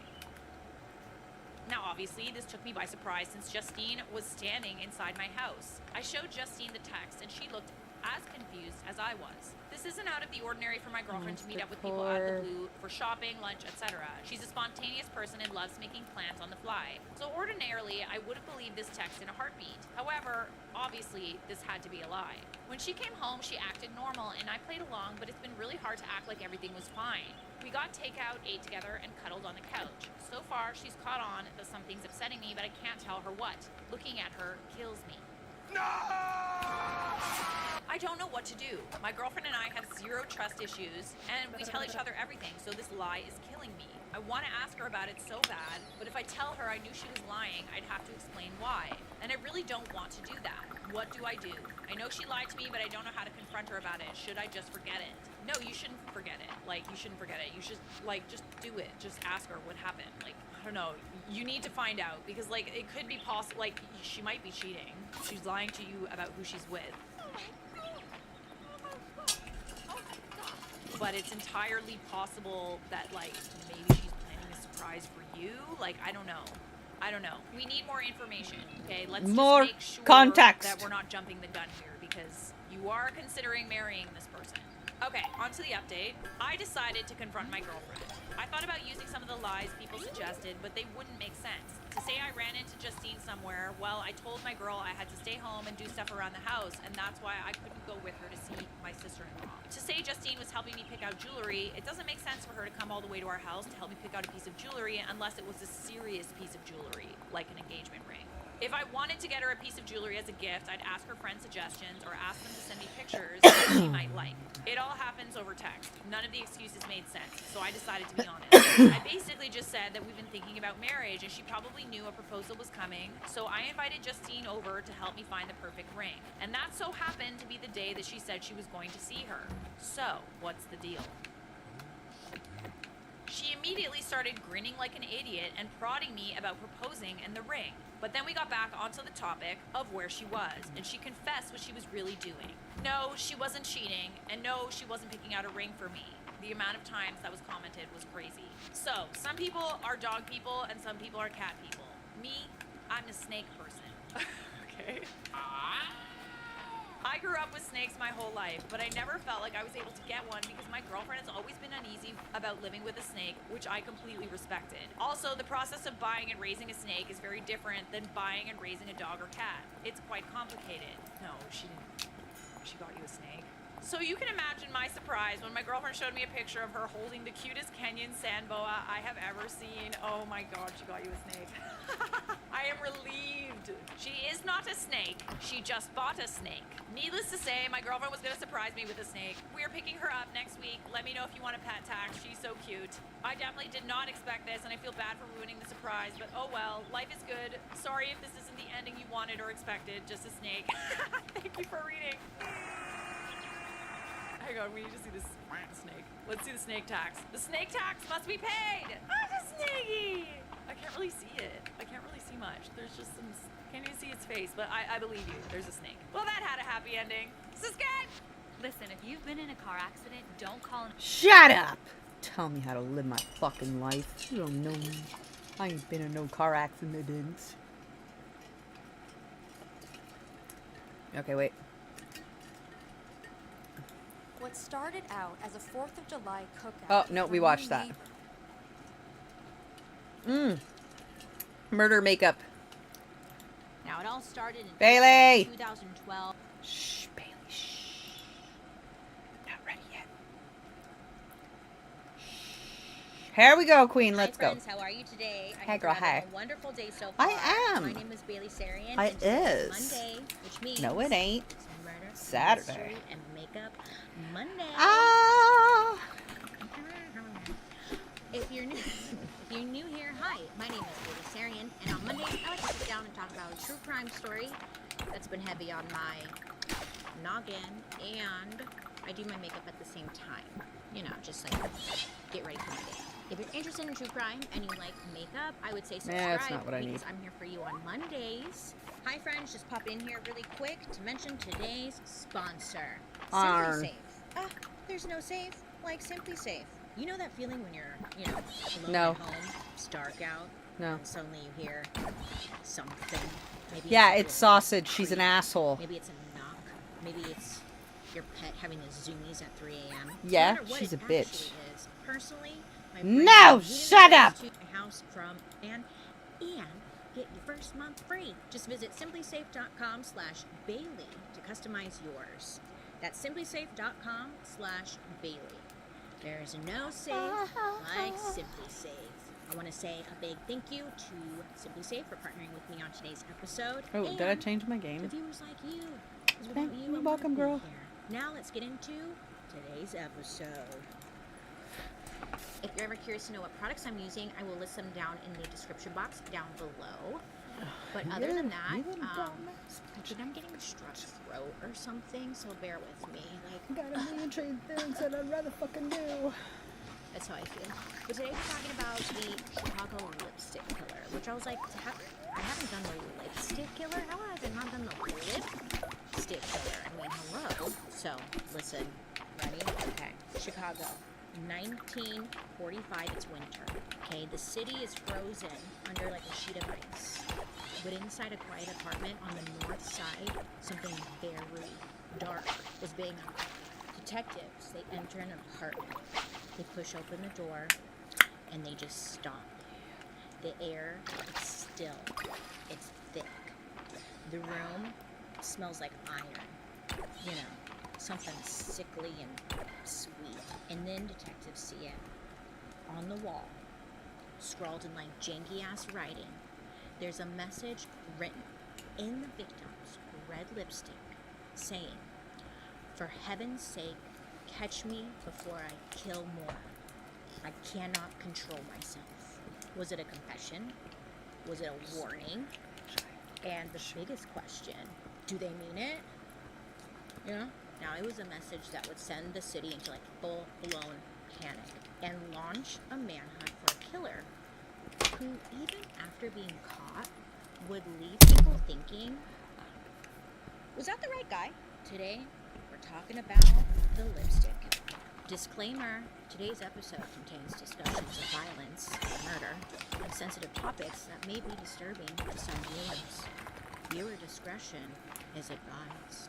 Also, I just started using retinol again, so my skin is dry as hell. So if my makeup comes out looking crusty dusty, sorry about it. Okay, so Chicago, January 1945. The city, freezing. Well, I consider it freezing. I'm sure some of you will be like, that's not freezing. But the temperatures would be around like 20 degrees Fahrenheit or negative 6.6666 Celsius, which is kind of creepy. There was snow piling up and heavy smog hanging in the air so thick that the city turned the street lights on during the day so people could see. You know, factories, they are a thing. They were cranking out bombs, planes, engines, you name it. World War II was going on. So men are off at war and whatnot. So a lot more women, migrants were filling jobs in these giant plants. Rationing was like in full swing, but the people were still trying to find little ways to keep life feeling normal. Like, you know, going down to shop on Maxwell Street or going downtown to see a show.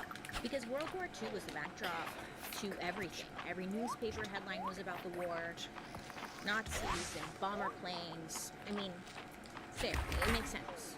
But the people of Chicago, you know, they were tough. And even with the world at war, the city was doing the most and really just moving forward. But things were starting to feel uneasy. Something was wrong. Okay? And it started with just whispers and rumors. People were talking. Rumors were going around that there were actually rumors women found dead in their apartments. There was like a little girl who just seemed to vanish from her bedroom without a trace. People were freaked out. At first, many thought like there we go, silver. Rumors, brushing it off as just kind of that. But then came the bodies and then the graphic details. News got out that like a woman was stabbed and left in her bed. Another, she was shot and strangled. Her walls covered with a message, again written in bright red lipstick. And then child butchered, and her remains were discovered piece by piece because she was chopped up and everywhere. The newspapers started printing headlines across like every front page saying lipstick killer strikes again or city in terror, monster at large. And like now to all the people, these were like no longer rumors. I mean, it was really happening. People were freaked out. And they went out and they purchased extra locks for their doors, double locks at night. Some even, I guess, just slid their heavy dressers in front of their door just to make sure like no one could get in when they were sleeping. It was said that, you know, mothers started to keep their kids inside, too afraid to like let them go anywhere alone. And all of the hardware stores, they could not keep padlocks or window bars in stock. It was like a full-on panic. Every single morning, the papers, they would sell out. People stood in line to get the latest update, thinking that, you know, maybe if they read about the killer or like just staying in the know of what was going on might keep them safe. And I get that. Like I feel like now. But without an update about an arrest or like a headline reading "Killer Captured," the people knew like whoever this was just out there. Maybe watching, I don't know, maybe it's that guy, I don't know, waiting. And no matter how many locks they bought, I mean, how safe were they really? So the victims, you know, they weren't just some name in a headline. I mean, these are real people whose lives were cut short in like very brutal ways. 43-year-old Josephine Ross was a woman with plans, baby. She was divorced 3 times. It's okay. But at the time, she was living with her daughters.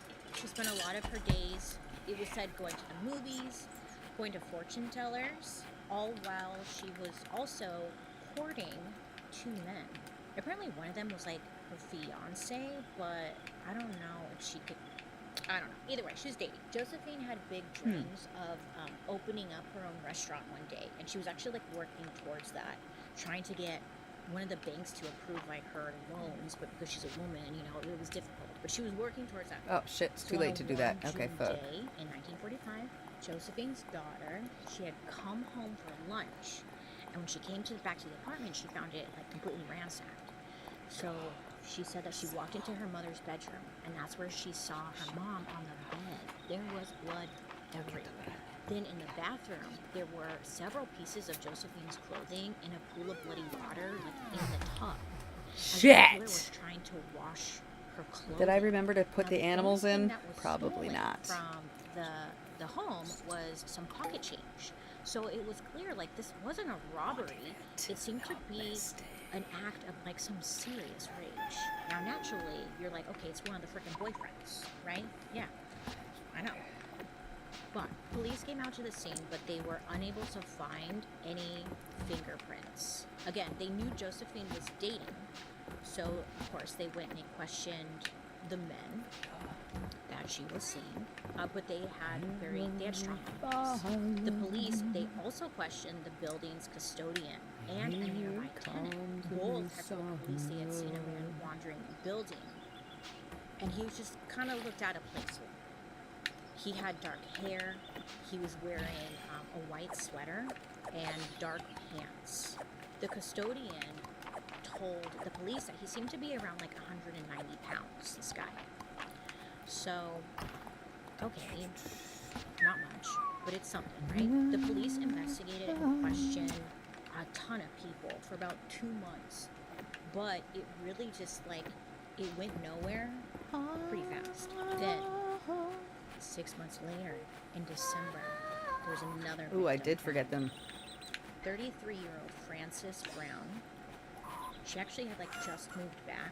She was serving as a volunteer in the Navy Waves. I was like, what's that? Waves. It stood for Women Accepted for Volunteer Emergency Service. Basically, it was the women's branch of the U.S. Navy during World War II.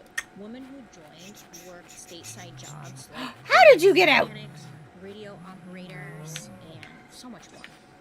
Also, that more men could be sent to fight overseas. Women weren't like in combat, but they were a big deal on the front. They were keeping things running while the war was going on. So Frances was doing that, and then she was honorably discharged in 1945. So she returns to Chicago, and she ends up living in an apartment with a roommate. Her name was Viola Butler, and My boy cow. I don't know how they met, but like, okay. Frances, she quickly found a job working at a manufacturing company, and again was just, okay, she was like back, trying to rebuild her life, now in Chicago. So on the morning of December 10th, Frances's roommate had gone off to stay with a friend. So she was gone, and she was staying, the roommate was like staying overnight somewhere. Frances, she made a phone call at 9:30 a.m. and she called up her mom to let her know that she was going to come and visit for Christmas. And sadly, that would be the last time anyone would talk to poor Frances. On the morning of December 11th, the housemaid, One monster her core. name was Martha. She went to go check on Frances, like in her apartment, because there was like some complaints that Frances was playing the radio way too loud, and it was like 9 in the morning, so people were complaining. The radio was like cranked all the way up. So Martha, she goes to Frances's apartment, and she notices that the door was left ajar. So she peeked into the room. That was I heavily spilled when I said that. So she peeks into the room, and she saw that the bed was covered with blood, and there was a trail leading to the bathroom. So she goes in, and she's like, to investigate the situation, and that's where she found Frances's body. It was like, God damn. Then that's when Martha came across a message that was written in Frances's bright red lipstick, saying, and it was written on the wall next to some lamps, and it said, "For heaven's sake, catch me before I kill more. I cannot control myself."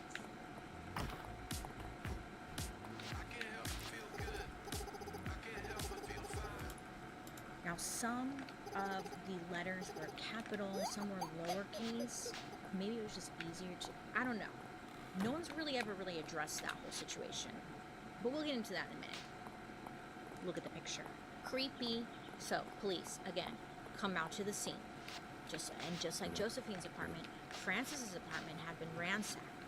But again, no valuables were missing. They were able to find one smudged, bloody fingerprint on the door jamb. I know, I was like, what about the lipstick? Where's the lipstick? I don't think they found the lipstick. They questioned the neighbor because the neighbor said that they thought they heard gunshots at like 4 a.m. And then the night clerk, police also questioned, they told police that also it was like around 4 a.m.-ish, they saw a man who seemed to look a little nervous exiting the elevator. Now, the night clerk thought that the man was around 35 to 40 years old and like 140 pounds. That's like all they got. Investigators looked into several different suspects, and for a while, they really thought maybe the killer was a woman because it was written in lipstick. Woman, but also because whoever wrote the message, the killer, used the phrase, "for heaven's sake," which according to them seemed to be a more feminine phrase than masculine. And I was like, oh, interesting. But that's not really all they got. But everyone investigators talked to had strong alibis, and there just was really nothing. So things just kind of stood still. And then came the victim no one in Chicago would forget, Suzanne Degnan. Now, Suzanne was only 6 years old, and she was the eldest of two daughters to Jim and Helen Degnan.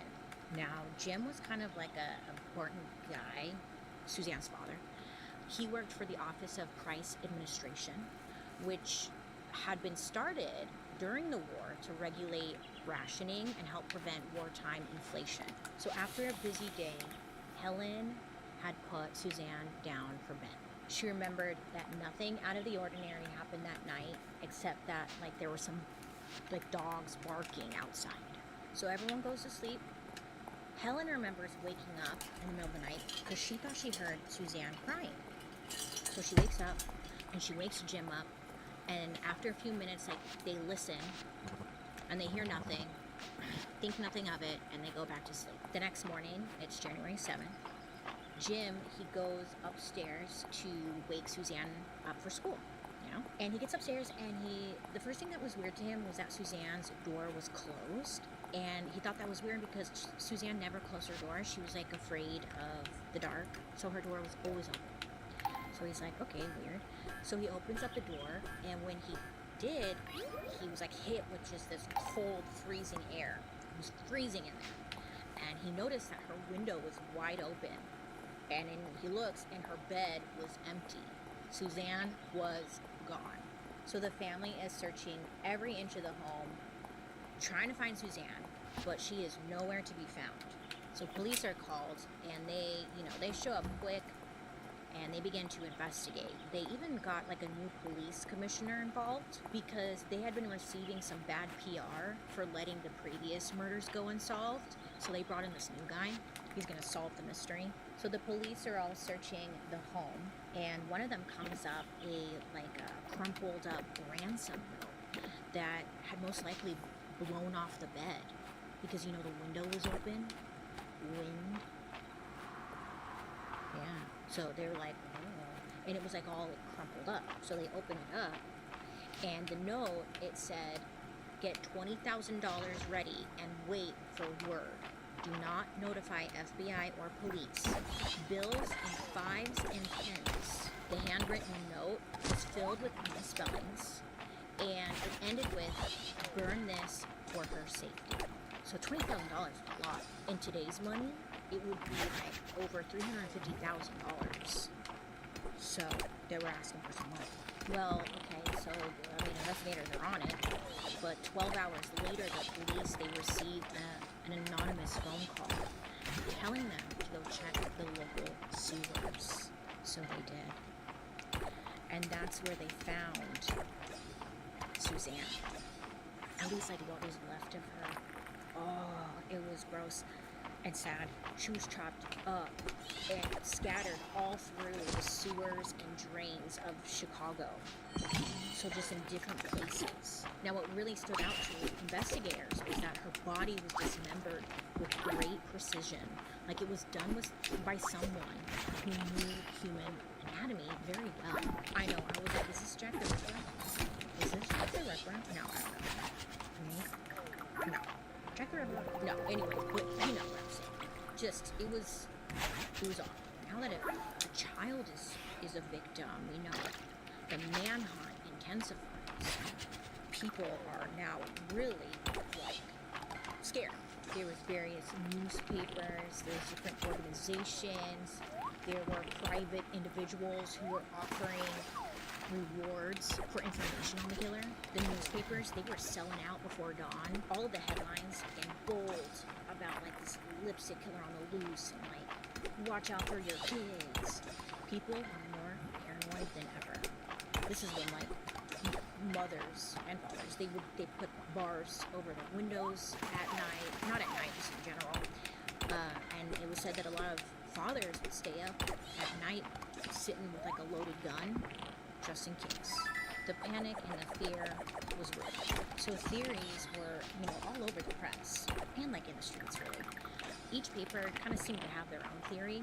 The most common one was that a lot of people, especially when it came to Suzanne Degman's murder, a lot of people had theories there because her father was kind of this like bigwig guy. Others swore like it was a bitter butcher who recently got laid off thanks to wartime rationing, which Suzanne's father would be responsible for.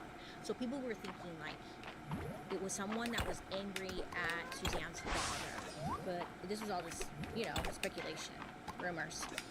Even the ransom note became like a super hot topic. You know, some insisting that the misspellings meant that the killer was poor and uneducated. But a lot of people were like, I think like these misspellings were on purpose. Probably like a cover for someone who was actually wealthy and classically trained in music.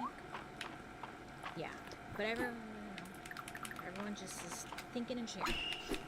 But the detectives, you know, they're drowning.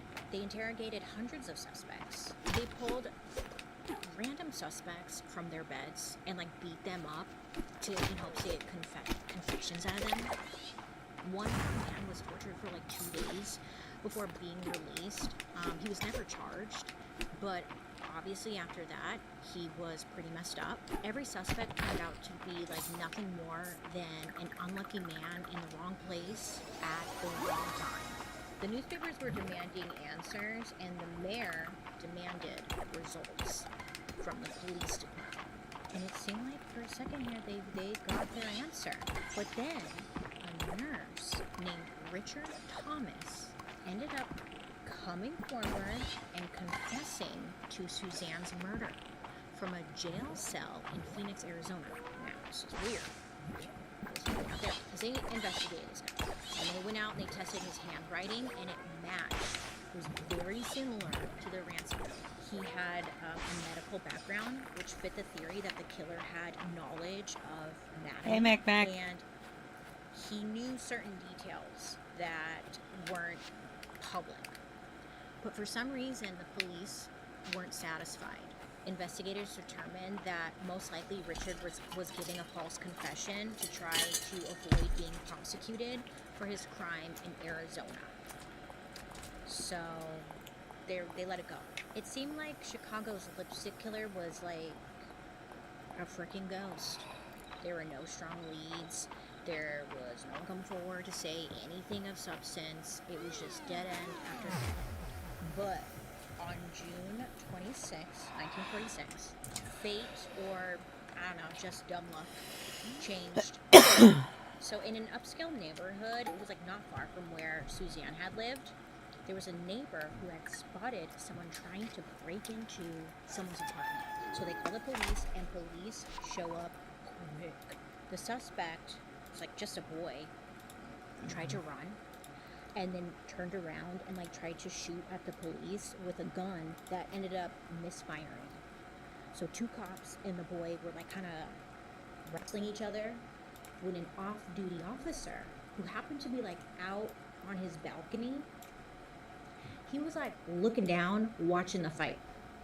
So he's watching, And this guy on the balcony, he straight up like grabs his clay flower pots and he drops 3 of them over the balcony right onto the suspect's head. It eventually knocked him unconscious. I know, it sounds very Looney Tunes. So the suspect was first taken to the hospital where police were able to like get his wallet and check his pockets and stuff. And in his wallet, there was a University of Chicago student ID card stating that their suspect was 17-year-old William Herons. Now, William was 5'10", he was 155 pounds, and that's what they knew so far. Also in his pocket, they found a letter signed George M. So William is in custody for burglary. So with this, the police then go search his dorm room, which is like, okay, well they do. And in his room, they found 2 suitcases with a bunch of stolen goods inside. There were pistols, jewelry, watches, war bonds that he couldn't cash. There was a surgical kit and a hypodermic. They keep outperforming me and call me crazy, but I hope they never stop. Everyone thinks I have a team, a full-on kit, like a collection of medical equipment used for injections or drawing fluids from the body. They also found fanboy scrapbooks with some photos of Hitler and like other notable Nazis. Well, arts and craft young man, they're thinking he likes his arts and crafts. Along with all this, they find a questionable book. It's called Psychopathia Sexualis. It's by Austrian psychiatrist Richard von Krafft-Ebing. Now, this book was the manual of sexual deviance in the late 1800s, okay? This was like a questionable book to have. In the book, it's filled with unique case studies where behaviors like fetishism, sadism, and masochism were explained, and like people are like learning about this for the first time. And at the time, they were considered and labeled as a disease. Like in the book, they describe a man who could only get in the mood by staring at a pair of shiny boots. Nothing else worked. Just shiny boots. Shiny boots. Shiny boots. Honestly though, I was like, have you ever seen a really pair of like sexy shiny boots? Anyways, but like the things like that. But the nail in the coffin, 2 investigators, they took fingerprints from William and they compared them to the fingerprints lifted from the ransom note left in Suzanne's room, and it was a match. Kind of, depending on who you ask. So here's the thing. The print from the note was partial and it was smudged, but the police, they said they found 7 points where William's print matched the print on the note. 7 points meaning, I'm trying to explain this in like the best way possible that I can explain this, is like when they look at your fingerprint, they match points on your print with the points on whatever the other fingerprint. Does that make sense? Probably not, but they matched 7 points. Okay, and at that time, that was considered enough to call it a match. Having like 7 points match. Later on, when the police were under fire, they claimed that actually it was 15 points that matched. Was it airtight? No, not exactly. But back then, it was more than enough for them to say like, this is our God. I'll explain the whole points thing a little bit later on too, so just follow me. So, investigators, they tried to question William in the hospital, but either he was unconscious or at times pretending to be unconscious. For 6 days, he was held, not allowed to talk to a lawyer. He was not allowed to even talk to his parents. It was just round-the-clock interrogation. Eventually, when like William fully came back to, he was uncooperative and he appeared to be confused at one point, like calling the police commissioner father. Now they wanted to know, like, is he acting? Is he messing with us? So the doctors, they decided to do like an x-ray on William and see if he had any head trauma, you know, a fracture, something. Maybe that's why he's acting like this. But they determined that there was no fracture or head trauma, which led police to believe that he was faking it. So they're trying to get anything from William, you know? They just want him to freaking talk. So the head of psychiatry was brought in and suggested that they use sodium pentothal. This was a narcotic that was mainly used as an anesthetic. But after World War II, it was like being used in psychiatric treatments, mainly for soldiers who were suffering from shell shock. That's a tongue tie. Shell shock. But you probably heard of it because a lot of people called it the truth serum, even though that's not fully accurate. So what this does is it actually lowers your inhibitions and makes you more likely to say things that you might otherwise keep to yourself, like shiny boots. But it doesn't necessarily mean what you say is 100% true. That makes sense? Yes. So the doctor comes in and gives William sodium pentothal. And this is where like his story takes an odd turn. So William, he didn't confess. Instead, he blamed someone else. Police asked him, did you kill Suzanne Degnan? And William responded saying, quote, George cut her up. George is a bad boy. I tried to make George be a good boy. I tried to get him to reform. I didn't want him to be a bad boy. End quote. George, huh? Police were like, who the fuck is this George guy? Who's George? And William told them that George was 5 years older than him, and they had met like a long time ago at school, and they saw each other like pretty often. So they're like, well, what's George's last name? Give us his last name. It said that William said George's last name was, quote, a murmuring name, end quote. A murmuring name was his answer. So police, they translated this to merman. They're like, his name must be George Merman. Okay. Merman! William said that he had given George the piece of paper that he used to write the ransom note on, and that's why his prints were on it. And remember when they first got William, in his pocket they found his school ID, and then they also found a note in there that was signed George M. So they're like, okay, George Merman, I don't know. So the police, it wasn't the clean confession that they wanted, but it was enough for them. So police, they went out and they searched high and low for a man named George Merman, and they couldn't find anyone with that name. So, after getting frustrated, police, they determined that George was like an alter ego of William, like, Dr. Jekyll and Mr. Hyde situation. So police, they actually went to the press and they announced that William had confessed to the murders, even though he didn't. It didn't matter though. The next morning, newspapers everywhere were running with the headline, Lipstick Killer Confesses. Not good.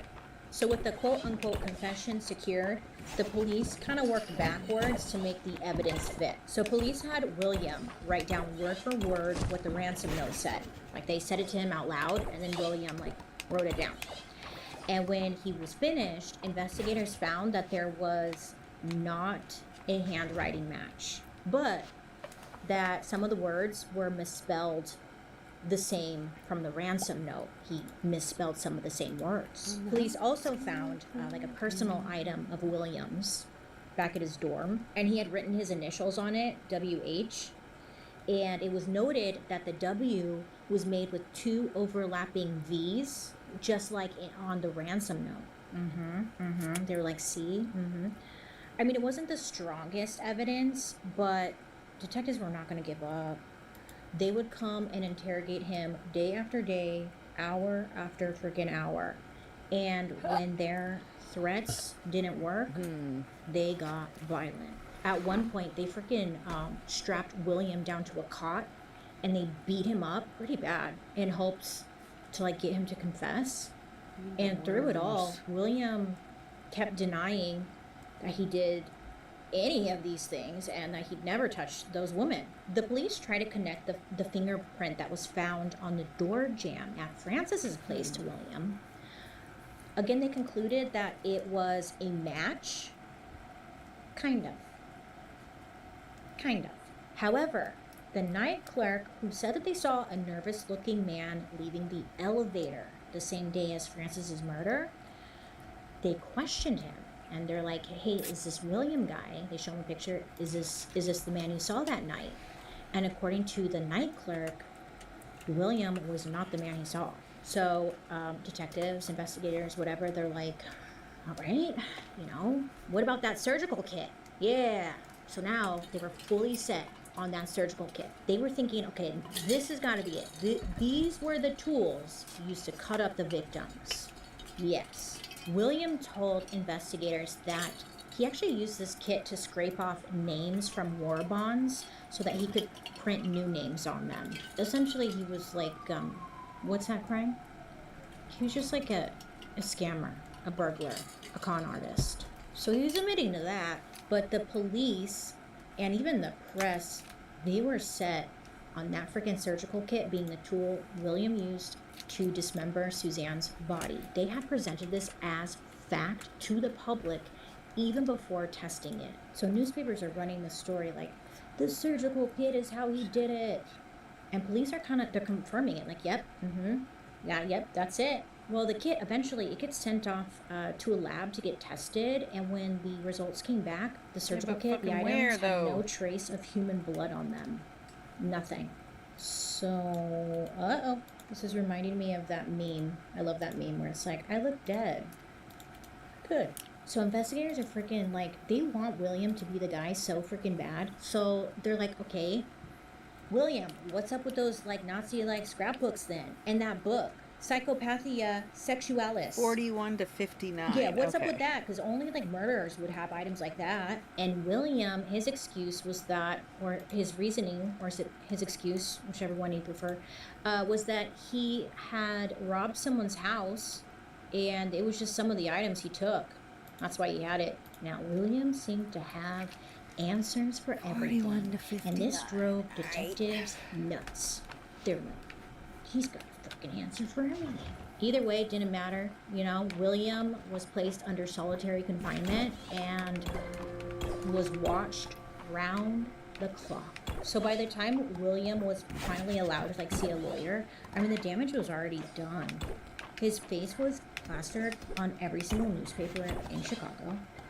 The state had already compiled a case on him with the evidence that they had quote unquote found, even though it was circumstantial. To the city and to the people, they finally caught this awful freaking monster. Hooray, everyone said. So on July 14th, the state attorney met with William's lawyers and offered a plea deal. In exchange for confessing to Francis, Suzanne, and Josephine's murders, he would receive just one life sentence and avoid the electric chair. Now, William's lawyers, they were under pressure from police, the press, even the judge. And they were advising William to just plead guilty. Just do it. And after the meeting about the plea deal, I guess the press was waiting patiently for an update, right? So they can report on it. And when they didn't receive an update, the press, they freaking made up their own false confession. And they ran it in the paper as fact, which is shocking. But I'm thinking about that today, and people do. Okay, anyways, then other newspapers, they just kind of reprinted it and just further sharing this false confession. William said that he learned about his quote-unquote confession while listening to the radio in his jail cell. He was like, oh, that's new news to me. Great, love this town. With everyone declaring him guilty, William and his lawyers decided the safest move was to just go along with the plea deal. There was no way out of this. There's no way out of this. The idea was for William to write up a confession based on what the newspapers had already printed, say what everyone wanted to hear, and then he would avoid the electric chair. But when it came time to actually give the confession, I guess William just froze. He completely backed out. Later, he explained why. William said that when everyone, the lawyers, the cops, the press, were all gathered in this room, the state's attorney kept declaring, at last the truth will come out.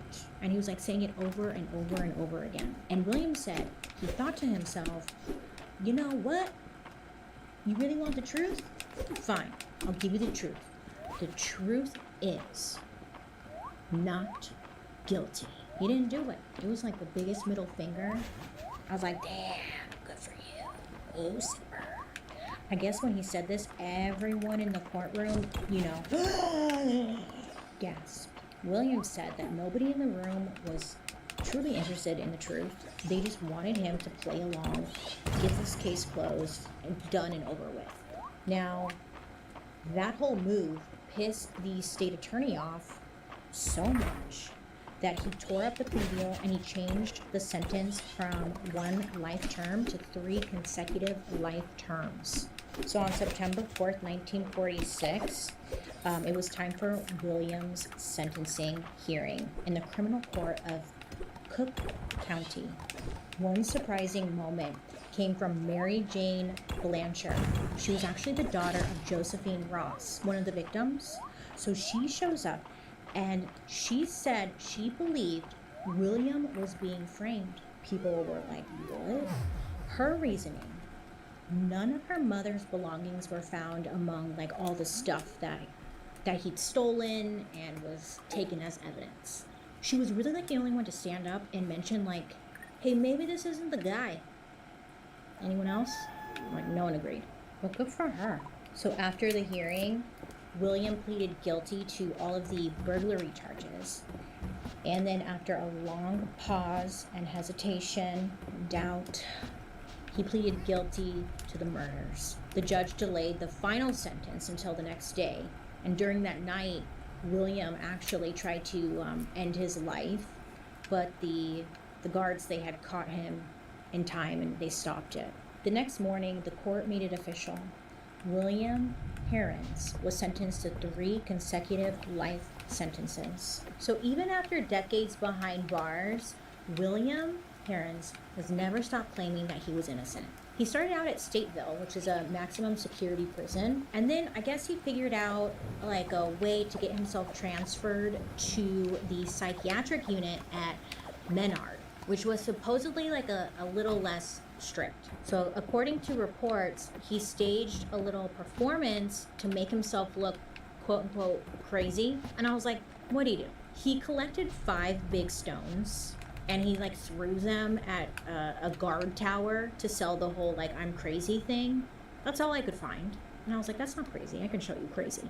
But it seemed to work, and he got transferred, and he spent like the next 5 years at Menard before being sent back to Stateville. In 1949, he filed a petition to win a hearing to re-examine the evidence and consider how police and the media treated him. He was saying he got like an unfair trial and that the police did not follow protocol, but also his rights. The Illinois Supreme Court, they acknowledged that the police had actually violated his rights.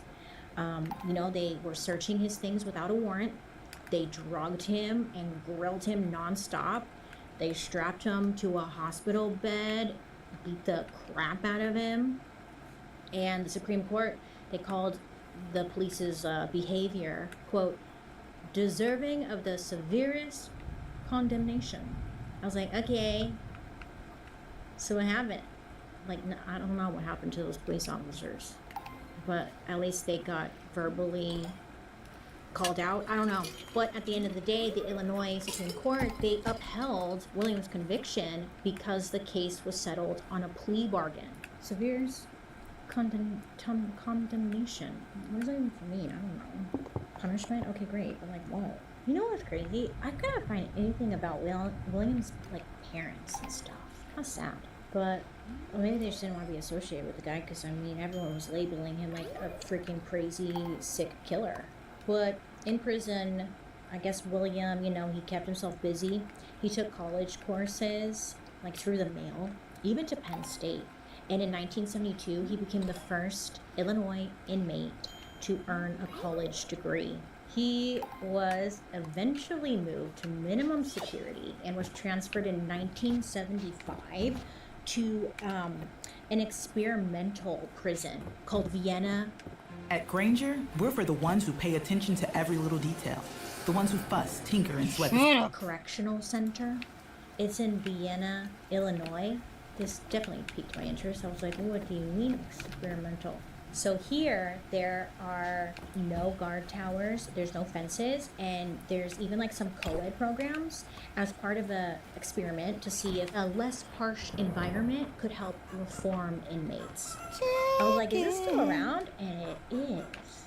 And I was going down a rabbit hole to see like case studies, like, is it good, is it better, or whatever, but I was getting off track. Interesting. In 1983, a U.S. magistrate actually ordered William's release, saying that he had been rehabilitated. But the next year, it was overturned, and he stayed put. And it seemed like William, throughout his prison life, just had these like, well, almost, no. Over the years, I mean, he filed petition after petition after petition, denied every single time. At one of his last hearings in August of 2007, William was denied parole for the 30th time, one of the board members straight up looked at him in the eyes and said, God will forgive you, but the state Hudson won't. and peanut butter. I'm gonna sell cinnamon. Damn. I was like, damn. On March 5th, 2012, after 65 years in prison, William Herons died from diabetes at the age of 83. So he spent literally more of his life in prison than out. Listen though, after all these years, all these headlines, the confessions, the trials, did they actually catch the right guy? This is what got me into this whole story, because I was like, once you start digging, it's muddy. His confession came after days of torture when he had been strapped down, beaten, drugged, and the press, they already labeled him guilty. The evidence, not much better. The fingerprint on the ransom note, it was just a 7.9 point, whatever point match when the FBI requires a 12-point match, period. In the beginning, they weren't claiming that. They claimed it later to make say that they matched, but the surgical kit they claimed he used to dismember Suzanne, I mean, no blood, no DNA on it. The handwriting, experts later said that the lipstick message and ransom note did not match William's handwriting. And I think what was like 41. most interesting Okay, I gotta go down to is 41. there was that other man who confessed to Suzanne's murder. He was a nurse named Richard Thomas, and at the time of Suzanne's murder, he actually lived near her home. He was technically a nurse, but I believe he was telling people he was like a surgical doctor or something. He was lying to people. His handwriting, it matched the ransom note. He had the medical training. Yes, he was all the way out in Arizona, and he was serving a sentence for molesting his daughter. Okay? But in my personal opinion, I think that they dropped it because that would mean that the Chicago police would have to get like the Arizona police involved, and that it was just probably too much work. And it was like once they had William on their radar, it was weird. Police just determined that Thomas was unreliable and just disappeared from the story. I mean, he might have been lying or whatever, but it was like, what about that guy though? Because he seems like the one. He's got the medical background. He seems like the one. So, you know, was William like truly this killer monster guy? Or was he like just in the wrong place at the wrong time? A convenient scapegoat to like solve these murders? And then like if it wasn't him, who was it? That person? I don't know. Will we ever know? Probably not. I mean, in the end, it always comes back to that writing on the wall, that message that was written in Francis's lipstick. If William wasn't the one who did all this, then the person who did it just got away, right? I mean, I was thinking, like, did they stop killing, or were there like more murders that happened maybe in that area that weren't linked together? Because they didn't want that bad press. It's just like questions I don't think we'll ever have the answers to. But I'm not sure they had the right guy.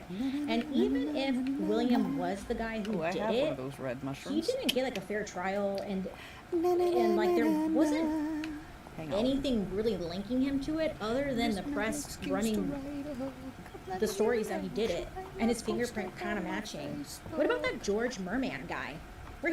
Where's he at? I don't know. I feel bad. Here's an interview you can watch on YouTube. A woman, I think she's a journalist. She goes in and she actually interviews William, and he kind of tells the story a little bit.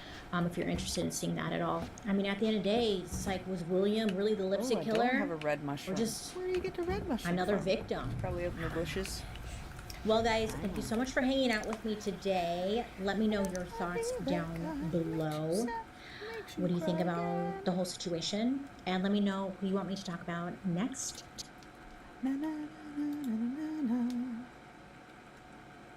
Right. Need some BJ to watch. Ooh, Electric Callboy had a new music video. Oh, I'm so excited. Don't talk that crap when you call. Oh, we got a whole bunch of BJ to watch. Shit. Everybody singing along. I don't want to be that guy. It makes you sad. It makes you cry again.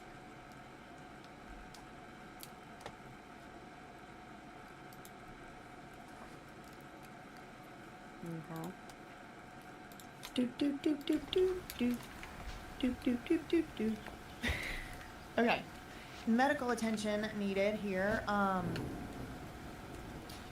Old Town Road rapper Lil Nas X rushed to hospital after surviving scary incident.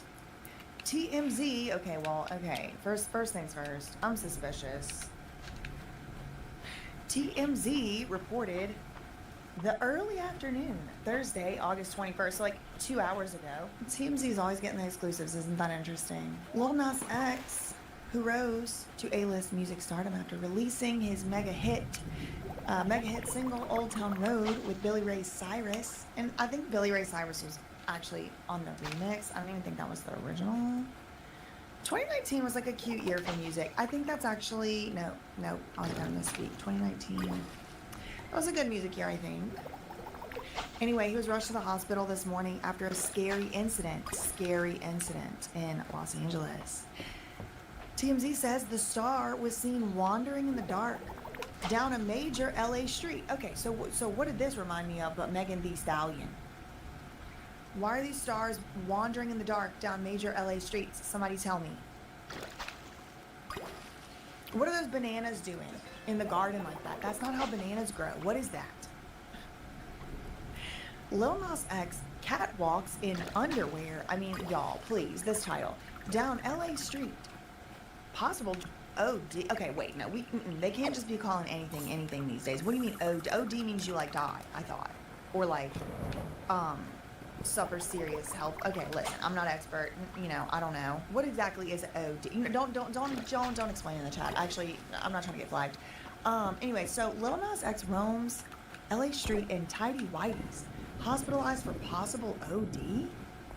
This came out just 11:51 a.m. Pacific, so that would have been like 3 o'clock. That would have been like 30 minutes ago or something. This was updated. Lil Nas X is hospitalized after a bizarre scene in LA.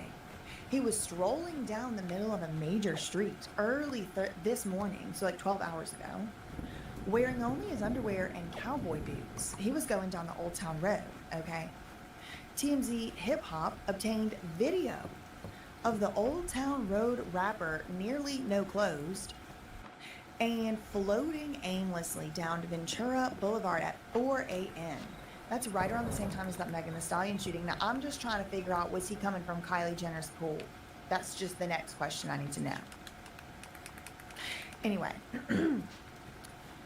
someone driving past him recorded him. And then Lil Nas X repeatedly pointed at the camera and muttered something about heading to a party. And at one point, he placed an orange traffic cone on his head. Okay, TMZ's sources say others in the Studio City area noticed Lil Nas X and thought the whole thing was weird enough to report it to police. So there's police reports. We'll never see them. LAPD doesn't let those be public. Unless, of course, TMZ gets them, then we'll see them. Or Radar Online. As it turns out, several people in the area had reported to LAPD that they saw a nude man walking in the road. We are told officers responded and found him still walking down the middle of the road. And after he charged at officers, they subdued him and put him in handcuffs. Officers told paramedics it was a possible overdose, and Nas was transported to a hospital. Is it the same officers that responded to the Megan Thee Stallion and the Kelsey Harris? I need to know. Law enforcement sources tell us Nas could still face charges. Yeah, for charging at the police, probably. But for now, he's getting treated at the hospital. We've reached out to his reps, but no word back. Now, this brought to my mind something that happened several months ago, earlier this year. This was in the spring, April 2025. This, Lil Nas X was hospitalized then too, a few months ago, because he lost control of how he had facial paralysis. Do y'all remember that? Maybe they have the video here. Yeah, look at him.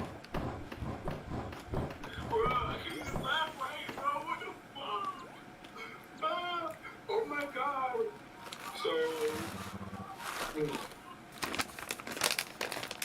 And this like facial paralysis thing also happened to Justin Bieber, remember? Oh my God, bro.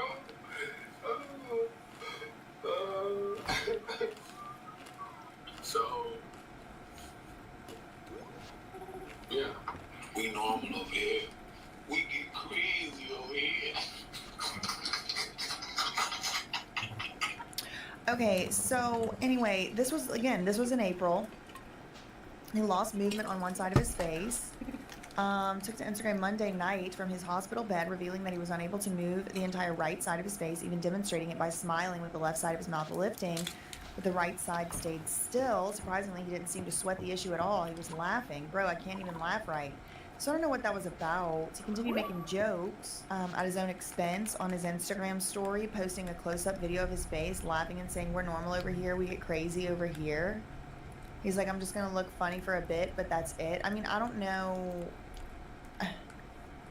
It didn't really say why, you know, it's just like, haha, half his face don't work. But I mean, like, you know, why? I don't know. I mean, it seems like he got it back together by now, but then, you know, did he really? Because he was wandering the streets this morning at 4 a.m. about the same time as the Megan Thee Stallion thing, and around the same stomping grounds as all of that. I mean, Hollywood seems strange, y'all. Look at the photos. I mean, here's the thing though, y'all. Whenever you celebrate this stuff, that's what he does everywhere he goes and gets paid to do it. So, I mean, why does he get a 5150 and not Bianca for Sensori for showing up how she showed up? You know, it's like, I think it's all degenerate. But then what are you gonna do? Like, what was it? Well, he can't be charging at cops, that's for sure. I mean, is it a publicity stunt?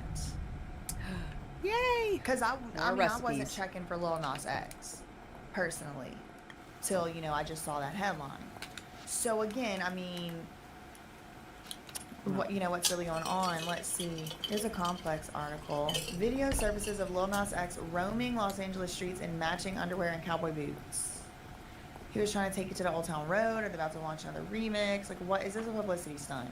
Should we be concerned? A bizarre video showing Lil Nas X roaming a street in Los Angeles at night wearing just cowboy boots and his underwear has surfaced online. The 26-year-old artist was reportedly seen walking on Ventura Boulevard at 4 a.m.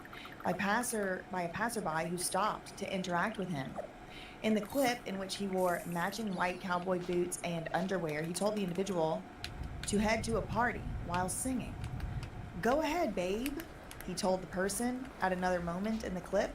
At one point, he told them that he would grab their phone and throw it if they stuck around, so he placed a traffic cone on his head. Oh, he was trying to, like, conceal his identity, maybe? I mean, it looked like he was prancing to me, but I didn't see the video.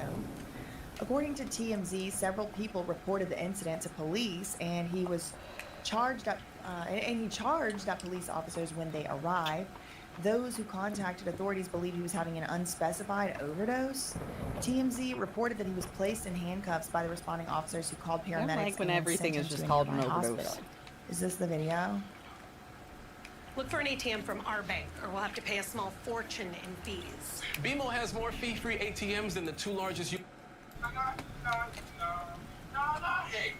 We'll be late to the party tonight. Where at? You know where it's at. No, go ahead, babe. No. This could have been the Megan Thee Stallion story had Tory Lanez let her sit on that bus stop that night. No. Go ahead, babe. No. I tell you to put the phone down. Body T. I mean, he looks good to me. Like what my question is like, how is this not just like typical Hollywood behavior? That's what I want to know. Like, where exactly is the rule book for these people? Because some people are allowed to do this behaviors and some people just aren't, and I don't know who's allowed to do and what. You know, like for example, just hold on. One popped in my mind. This, you know, I mean, argue with your mama, don't argue with me.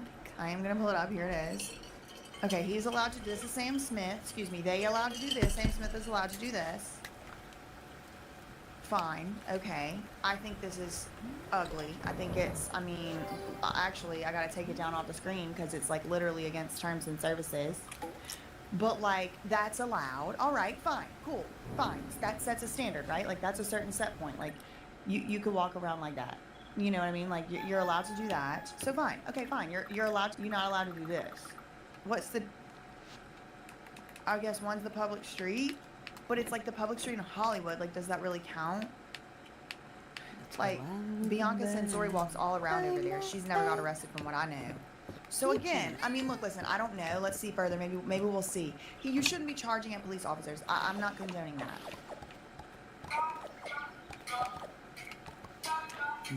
I mean, he should get out of the street, but what is that, jaywalking?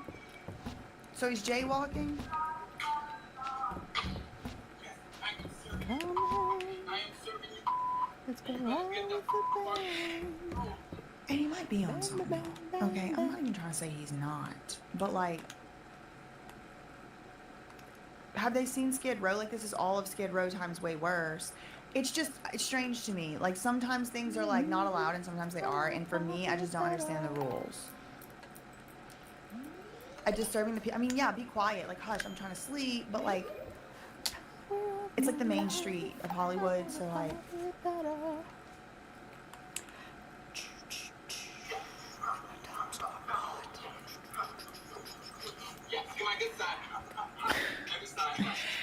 he's kind of funny. Ka-chow, he said. Pow. Hit. 5, 6, 7, 8. Look, I think he's having a great time. He should get out of the street. It is dangerous to walk in the street. But truly, like, is this like get arrested by the cops worthy? No. Like, go home. Like, go home. Sleep it off. Get out of the street. It's dangerous. Oh, come on, Y'all. What if he was like, what if this is somebody he was hanging out with? Like, what if this was just like a date and they were just being silly and it wasn't just a random passerby or something? Like, what if this was a honeypot? I'm always just like so skeptical of stuff. Suspicious, I should say. He also wasn't like, give me that phone, I'm gonna throw it. The way that the TMZ article made it seem like. Party tonight. Why are you still here? You need to be telling everybody about the party, girl. Like, he could be making a music video for all I damn know. Okay, look, listen. Thoughts and prayers to Lil Nas X. I don't think it's normal behavior by any means at all. I am not saying it's normal behavior. Please, do not misconstrue. I think that is, he needs to be at home asleep. I certainly would be at home asleep at 4. Or just waking up, you know, to do my little morning prayers or my meditations. But, what I'm more saying is, like, there's a lot of this type of behavior that's like something's not normal, but like it just gets selectively applied to people. Like, sometimes some places, I mean, we see this with Britney Spears too, when she's like, you know what out, you know what else out on a stage dancing, twirling for, the Money Changers in Las Vegas, that's fine and good. But when she does those same exact dance moves with her grown out, acrylic nails and grown out hair extensions and her grown out tape ends, I mean, all of a sudden it's a problem. She's doing the same exact choreography that y'all paid thousands of dollars to travel to Vegas.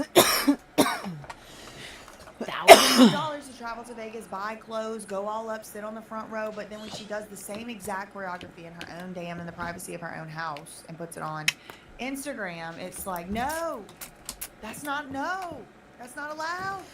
It's like, I don't know the rules. I just need somebody to tell me, like, very specifically, because it's just not, I don't get it. For me, I don't get it. Okay, so I think that's about all I had to say about that one.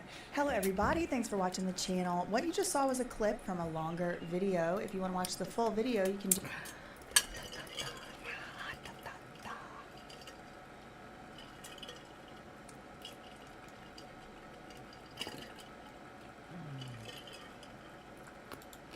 brutal character assassination. For the social media smear campaign to be successful, Desiree says, the media and online, quote, content creators played a significant role in the dissemination of biased and false information. On May 28, 2025, within a month of the case being filed, an interview of Mr. Napoleon, that's the lawyer, and DeMore aired on NBC, in which they promoted their false narrative. The same day the story aired, Ms. Hadley implored her social media followers to watch part 1 and part 2 of her interview and like and share. How dare she? How dare she? How dare DeMore tell people to watch her interview and like and share? That brat? Stating that she has stayed silent for too long. Later that day, Javon posted DeMore's interview on NBC6, urging his followers to please help get the story out there. The next day, May 29th, 2025, DeMore reposted the NBC6 interview and urged, please share. I appreciate all your support. Cinnamon. Shortly after that, she began posting clips of the interview and, quote, vicious lies related to the case daily. Examples, beginning on June 12th, she participated in at least 10 online interviews by social media content creators who are known to spread scandalous stories and who are not credible bloggers or reporters. Well, I don't know what to tell you, because, yeah, actually, you know what? No, I'm not credible. You're right. I'm not credible.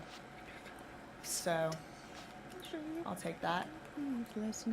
So whenever they try to, I don't know, sue any of these social media content creators, any of these content creators will be able to say, wait, hold on, you said they're not credible, so why would you be worried about what they said? The titles included Defending Your Freedom, the DeMore Hadley story, Betrayals Unveiled, Exposing the Web of Deceit, Power, Psychiatry, and Surveillance, Rock Nation CEO's daughter speaks out, alleged abduction, and Baker Act corruption. Okay, so this, thank you for letting me know for whenever I need to launch my own personal defamation lawsuit against any of these people.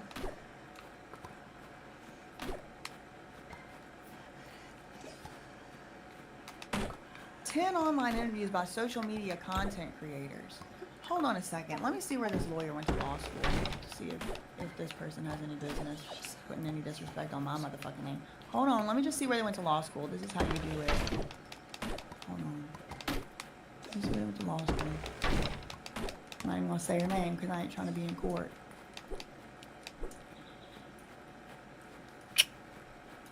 Holland Night, Miami.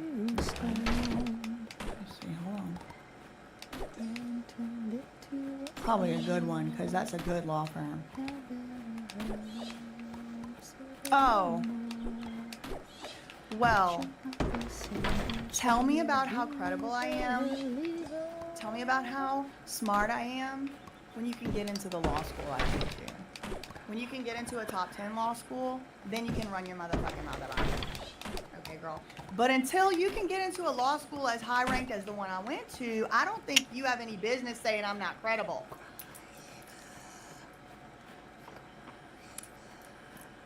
I went to the number 5 law school in the country, okay? So if she went to Harvard Yale, I would have had to kiss the ring.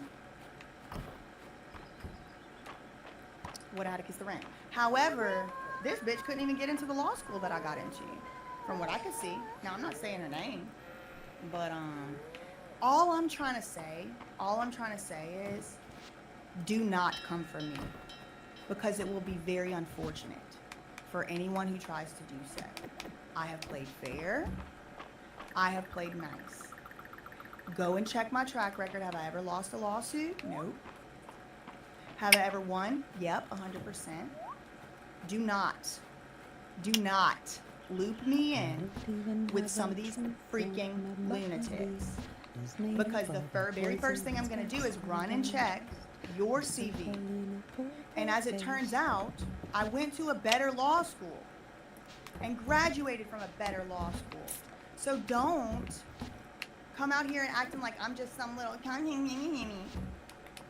Leave my name out your mouth. And they did. And I will say thank you. That was very tasteful. That was very tasteful to leave my name out. They redacted it.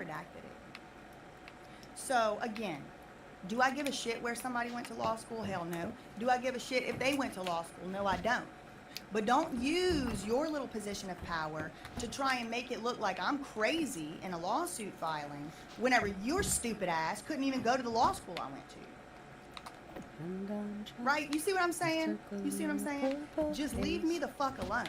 Just leave me the fuck alone. Love BJ. Sweetie. Just gotta check the CV. Is made up of poison. Nobody send any hate.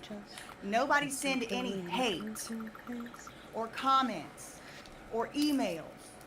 Nobody send any hateful comments, emails, DMs. And if you do, I hope your ass gets fucking sued. If you send something threatening, I will testify against you.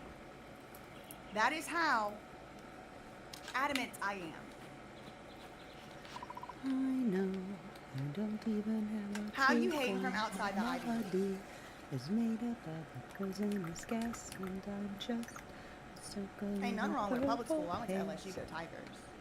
But how you hating from outside the Ivy League? Just leave me the fuck out of it. Thank you. Imagine being able to build an app with your name on it, just by thinking about it. Meet Base 44, a complete... Hating from outside the Ivy League? We have a crest, sweetheart. Y'all have a cow. Fitting.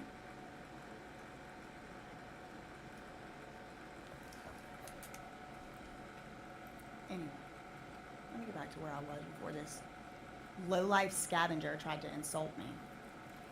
Okay. Made up of a poisonous gas, and I'm just... Thanks so much, Real Life Hooligan, for the $10 super chat. Thanks so much. Yeah, this is what you have. I have a crest. So just don't try to make comparisons about content creators. Just leave me out of this. But however, I am not a credible blogger. Nothing I say is credible. Nobody listen to me. That's true. I'm not credible. I'm not a journalist. I'm not a credible blogger. I'm not a credible reporter. That's true. You're right. I'm not. You're right. Don't nobody listen to nothing I say. It's all just opinions. Go read stuff for yourself. That's true. I'm not credible. That is true. All right. Anyway, one of the quote content creators who interviewed Demore and launched a multi-part series based upon the interview. Now this one ain't about me, because I didn't have a series. I had one interview.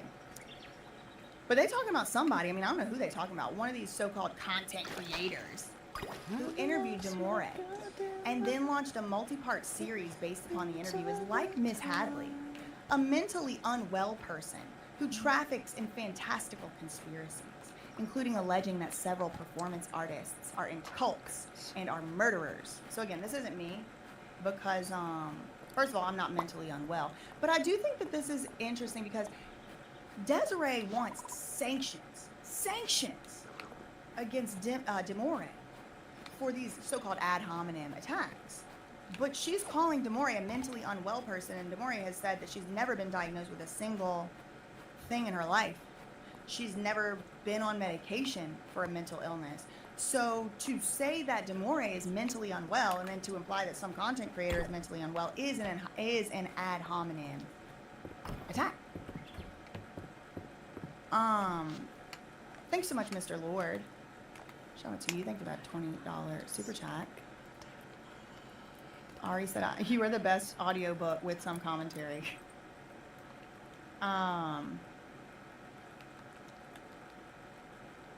I see. I'm reading some of y'all's comments. Okay. Okay. Moving on.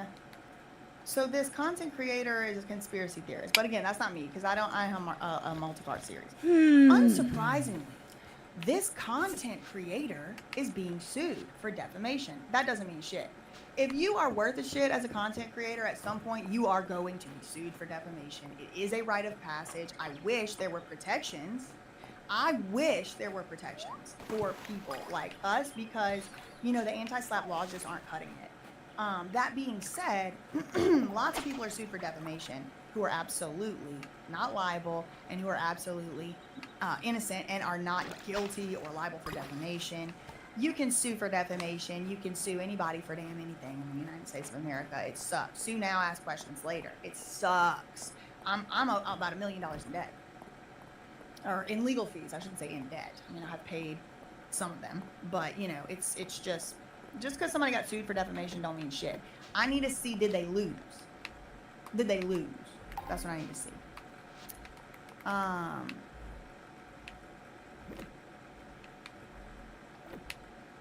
I'm not the subject of that accusation.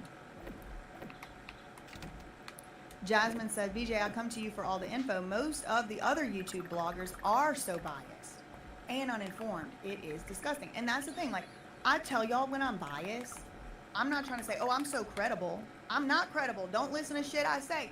Everything I say, go fact check it. Don't listen to everything I say. Go fact check me. If I'm wrong, let me know. Not everything I say is a fact. Most things I say here are opinions, beliefs, jokes, hyperbole. But don't put me in the same bucket with people that are out here, you know, shilling for people. And that's what I don't like. That's what I don't like.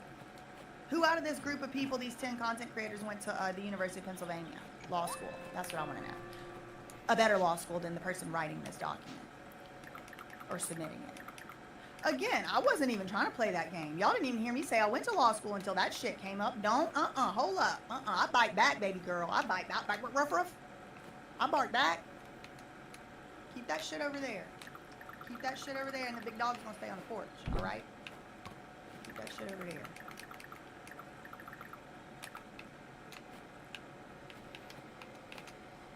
What is notable, however, is that all the interviews of Miss Hadley were released after Rock Nation filed for a gag order. Who gives a shit? Who gives a shit?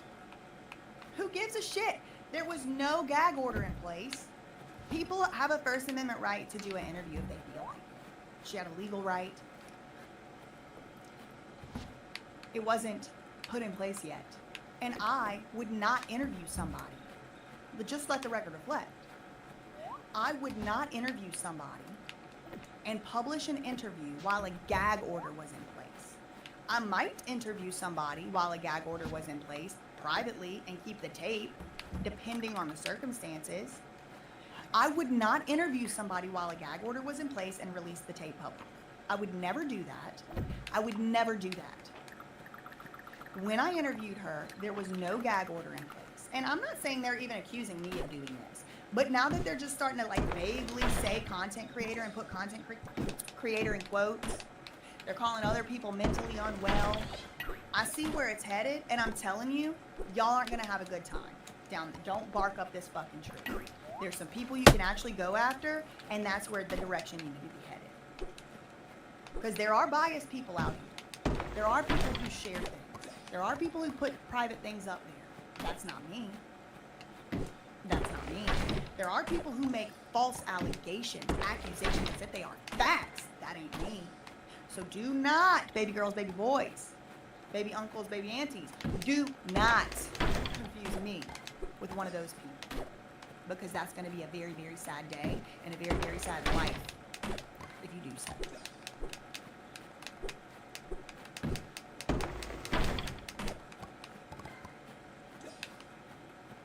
Leave me out of this. I did one freaking interview and I hadn't even talked to the girl. I barely even retweet her shit because they have us so goddamn scared. It's ridiculous. It's ridiculous. Now we're on the edge of our seat like, who's the 10? It ain't motherfucker, ain't me. Huh. It ain't me. And I promise you, federal judge has already agreed. The stuff I say over here is not actionable. It's opinions. Leave me out of this shit.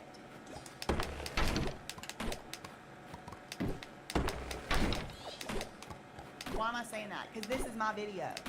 Rock Nation CEO's daughter speaks out. One clause later, they call somebody mentally unwell. It's almost like they real close to calling me mentally unwell, so I'm just going to caution. I'm just going to caution not to do that. Because all I'm doing is reading. All right, I'm reading, I'm giving opinions. In the United States of America, where I'm a citizen, that's allowed. If you want to live somewhere that ain't allowed, move there, bitch. Because I'll get riled up. Critically, Mr. Napoleon refused Rock Nation's request. Oh, also one more other thing. I don't practice law and I'm not a licensed attorney. This is not legal advice. You see what we have to do because you see what they do. They will take anything and make it anything. And that's what makes it seem less credible. Because I can't really tell you about Demore and a listening device and what their relationship, and Javon never have spoken to Javon Hadley. So I can't tell you about all that. All I can do is say I don't know what's there. But what I can certainly tell you is the person who's trying to make it seem like maybe I'm a mentally unwell content creator, maybe I'm just in the same bucket with all of them, didn't go to as good of a law school as I did. So since we're wanting to pull out ad hominem insults, I got a few in my pocket too, buddy. I got a few in my pocket too. From the trailer park to the Ivy League, so there's really nobody and nothing I really can't square up with. I'm trying to be nice to y'all, but you're gonna leave me and my good name the fuck out your bullshit. That's what you definitely gonna do. Mr. Napoleon refused Rock Nation's requests that Demore asked that the interviews not be released, given the court's order regarding extrajudicial statements. So Rock Nation told the lawyer to get in touch with the content creators that had still not released their video. I think that was the Xavier, or respectfully Xavier, some other one, Tasha K, I don't know, whoever else. But the lawyer for Demore said, I'm not reaching out to them people and telling them not to put them interviews out. They can do what they want. Now, again, this doesn't apply to me because my interview was already out. And I didn't talk to her since. Or her lawyer. I've never spoken to her lawyer either. Miss Hadley even created a name for her social media campaign, Justice for Demore, and provided information about how to get specific updates on her case and interviews. That's fine. Nobody cares. Like, you're allowed to update people on your case if there's no gag order. Did you know that you can call your soulmate into your life right now? Here's how. This is the soulmate sketch. In online interviews, Ms. Hadley specifically encouraged hosts and other online users to support her campaign and help spread the word about her version of events surrounding the lawsuit. In one interview, Demore admitted that her false online profiles had always been private until the lawsuit. Ms. Hadley clearly made her online profiles public on various social media sites to specifically further her false claims. The social media smear campaign comprised of millions of posts. So tight. Okay, is this true? Millions of posts. Many made by bots, not real humans. Well, they would know. In my opinion, I don't really know. Miss Hadley's online interviews, and they echo the false claims made in pleadings and other filings, including that Desiree sought to have Javon arrested and separate the Hadleys because she was a racist, because she planted a listening device and a recording device in Demore's bedroom, and that there was no basis for Desiree or others to be concerned about Demore's mental health. And this is the footnote. Contrary to the false narrative, Demore's own recorded notes, text messages, and saved notes confirmed that she felt dead inside and was suffering from depression. Moreover, close family members were reporting that Demore was covered in bruises and was not acting like herself. Like, God forbid the girl take a jujitsu class or something, you know? I mean, goddamn. Finally, and most alarmingly, family members observed that Demore was both paranoid and delusional, telling wildly exaggerated and fictitious stories that were so outlandish they were obviously false. Again, no proof. And this is where a little bit of my bias does come in, and I want to just say, this type of stuff has been said about me in court, and it was false.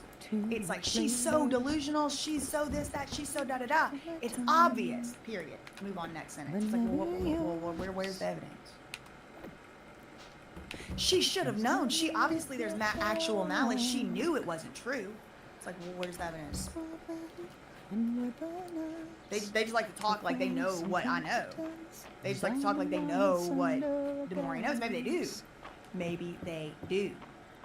But it does make my antenna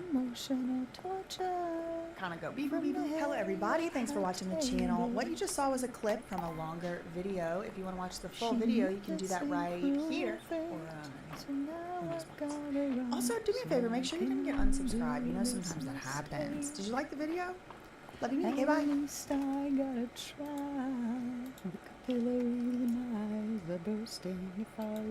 Milagro saying she's a liar, or she lied at the trial. And the things they're posting are, among other things, posted by people like you, saying she's a liar and she lied at trial, right? So these are two different statements, right?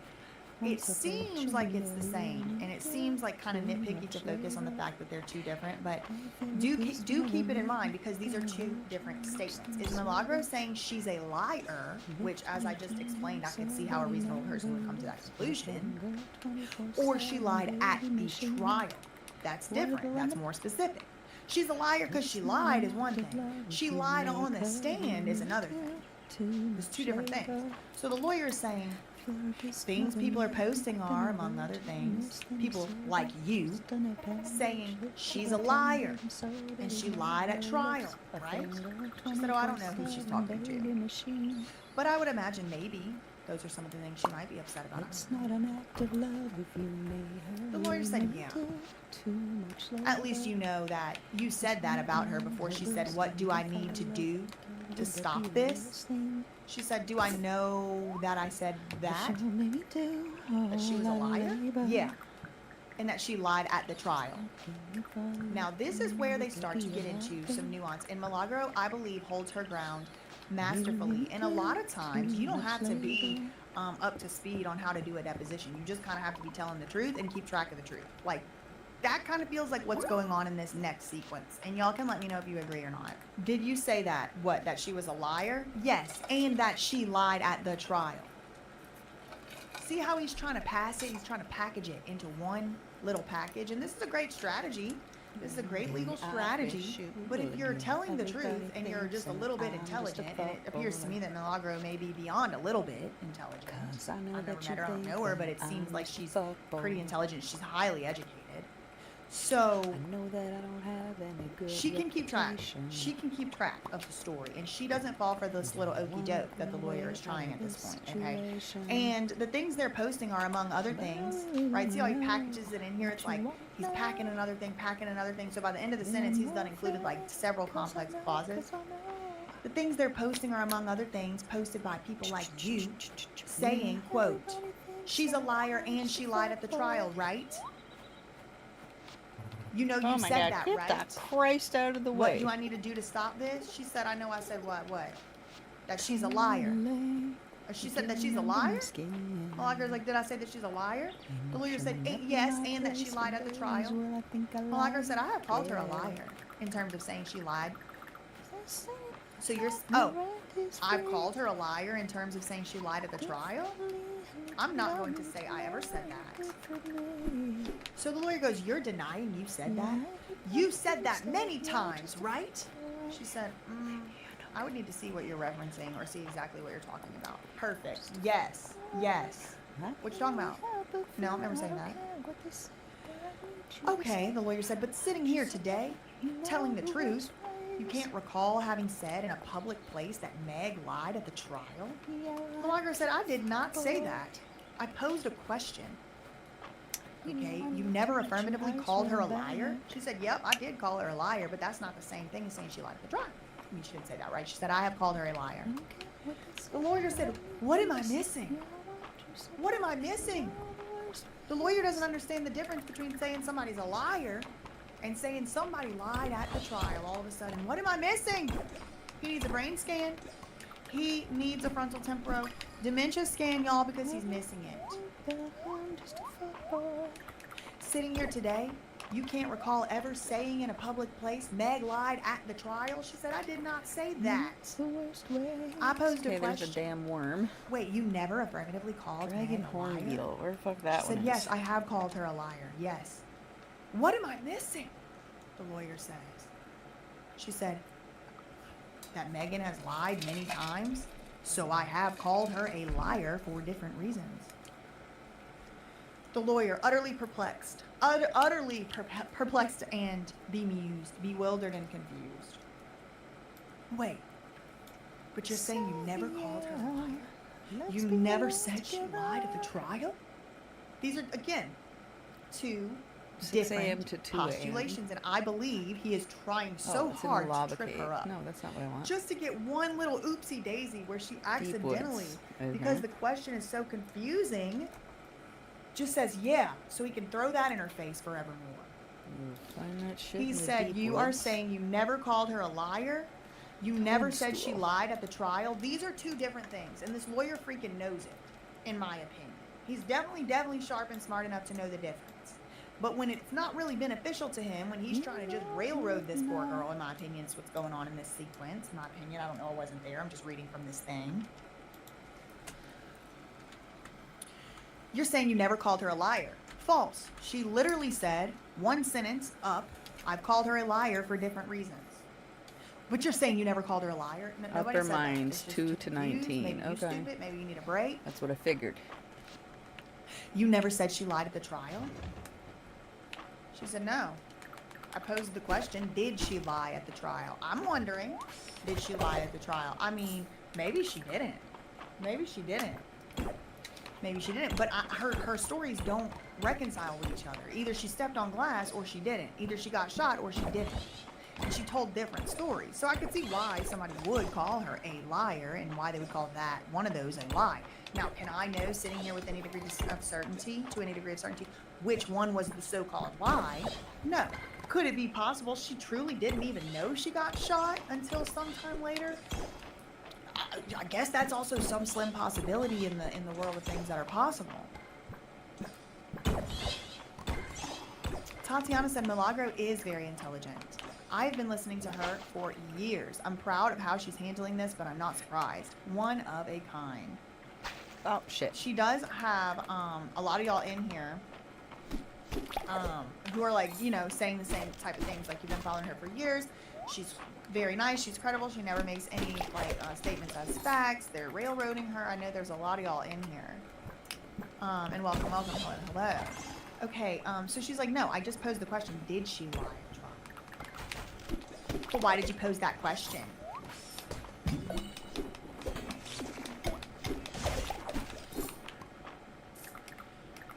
Because the stories don't add up, that's why. Okay. She said because there was a witness testimony or an expert testimony that she had nerve damage from her. I'm sorry. Megan said she had nerve damage. The expert said she did not. That's a contradiction to me. Okay, but you just read part of the stuff, right? She said, I was there. Oh. He said, but you don't know the whole story. She said, what do you mean? Well, did you see the medical evidence? She said, yeah, I saw a medical report. Did you see the medical report? Did you see an x-ray with bullets in her foot?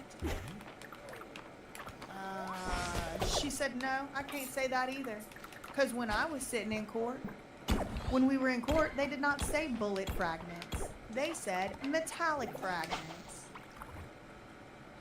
The lawyer said, but metallic is not glass, right? She said, I'm not an expert. But you're casting an opinion on whether Meg told the truth based on forensic evidence, right? She said, well, bullet fragments did go missing, as it was reported. So no, I couldn't tell the truth. I couldn't tell or make an opinion on whether Megan told the truth because the bullet fragments were missing. That's another good point. It's just, I mean, shot after shot after shot he's taking, and I don't think she's really going for it. I think she's kind of navigating it pretty good. She's kind of Heismaning right on through. The lawyer said, but you sat in the courtroom and you saw the doctor who worked on her foot show you the x-ray that had the metallic fragments in her foot. Yes? She said, yep. And TMZ reported that glass was broken. And she did tell cops that she stepped on glass. And a medical report also stated that she was actually just treated for broken glass stepping on. So there's some real evidence for you. The lawyer says, but what does one have to do with the other? If there's actually bullet fragments in her foot. She said, I don't know. A professional should probably know the difference between glass and bullets.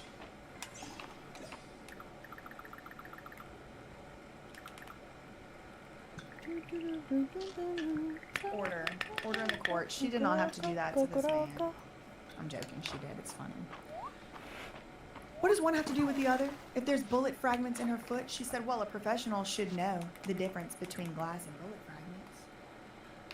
And that the people who responded on the scene outside of her claiming she stepped on glass. Where is and her? that TMZ report saying that there was glass in the vehicle. Her wound also did not look consistent to me with a gunshot wound. And I looked up what gunshot wounds look like. I mean, by the time we got to court, there was a medical report put out by another outlet. I believe Myron Gaines, spook, in my opinion. That means working with the federal authorities. If you don't know about COINTELPRO, that FBI infiltrated the Black Panther movement, the Black Panther Party. It's called COINTELPRO or COINTELPRO. Yeah. I think they still do that kind of stuff. Anyway, completely unrelated. I don't know. I don't know this man from Adam. I don't know. Okay. But he likes to go to court cases and things too. It's interesting. Myron Gaines. The medical report stated she was treated for glass. So to me, that was very questionable. Did somebody need to be removed from the hospital? I don't want to go to the hospital. You can't tell the difference between glass and bullets? Okay, the lawyer said, well, do you have any personal knowledge that she wasn't shot? She said no. Do you have any evidence, admissible evidence, suggesting she wasn't shot? No. Did anybody at the trial, did Tory at the trial say, I didn't shoot her? No, and he doesn't have to. He has a Fifth Amendment right against self-incrimination. He doesn't have to do that. Has Tory ever said to you, I didn't shoot her? No. And Megan said at the trial that he did. Right. Okay. So she said, but Tory has also publicly stated he didn't do anything wrong online. Yeah, but that wasn't under oath, right? The lawyer says. He wasn't willing to say that under oath. Yeah, because then if he said that under oath, it would open him up to cross-examination, which would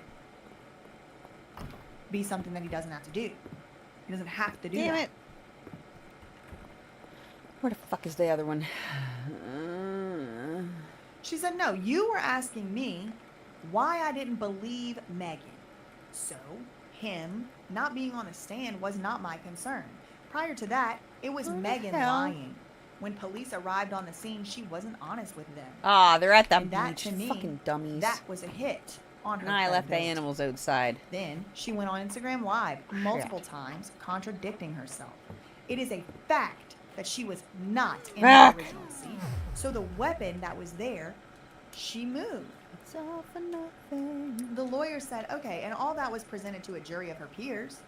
And the way we do it in America, and he was convicted of having shot her, right? She said, yeah, but thank God for the appeals court. The lawyer said, but they haven't done anything with that conviction. She said, not yet, but thank God for it. That's why they appeal. Okay, and you're going to be saying the same stuff, even if the appeal is dismissed or the conviction is affirmed. She said, I can't really tell you what I'm going to be saying in the future, but right now, I don't believe a case was proven. I heard prosecutors say DNA was a wash. I don't believe that DNA is essential. What do you mean you don't believe that the case was proven? They put on a case and the jury convicted him. What's the definition of proven if it's not that? She said, well, for me, and I find her to be pretty credible on this too, because she was there in court. She said, for me, I believe that the Court of Appeals, it exists for the reason that if something didn't go the way you believe, you have a chance to argue it. And many people have been found innocent after having originally been convicted, especially black men. He said, okay. Quote, Cardi won her case because Tasha K handed it to her. Hello everybody, thanks for watching the channel. What you just saw was a clip from a longer video. If you want to watch the full video, you can do that right here or You're losing up to 1% of collagen every year starting in your 20s. Bank your glow. New Neutrogena. She said no. Okay, and other than this money through Zelle for the lawyers, did you ever make donations to Unite the People? She said no. Do you know who the principal members are of Unite the People? No. Do you know who any of the members are of Unite the People? She said yeah. Caesar McDowell, Michael Hayden. Oh man. So these lawyers that work for Unite the People who are going to represent her are members of Unite the People. Maybe member just means like, you know, I'm a member of it. I'm one of the lawyers they use or something. She said, the lawyer said, so wait, Michael Hayden and Walter, these are the lawyers that were representing her at some point, I think. He's like, those two lawyers are members of Unite the People? Milagro said, I believe so. Okay. Anybody else who was attached to Unite the People besides Caesar and Michael and Walter that you know of? She said, yeah, I mean, they do have other people in their office that I've spoken to, but I don't know their names or exactly who they are. Okay, and where is their office? She said, I've never been to it, but I believe it's somewhere in California.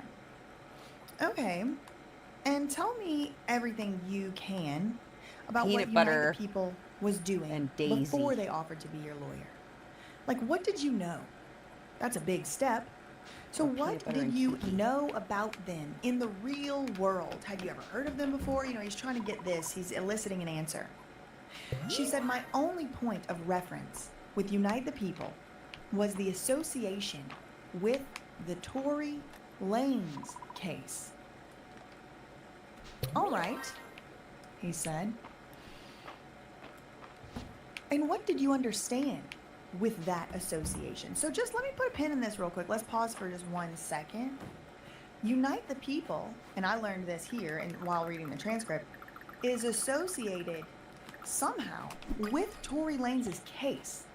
Remember how Milagro met this guy, Caesar McDowell, the principal, whatever, maybe, I don't know if he's a principal, but the guy who Milagro alleged was over the Unite the People, he was at the Tory Lanez trial.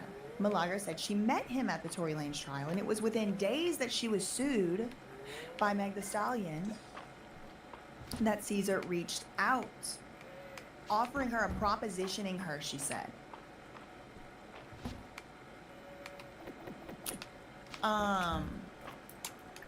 O'Wright said he was trying to get her to say Tory was paying her lawyer fees. Maybe. Okay, Alexis, thank you. This is good context to know.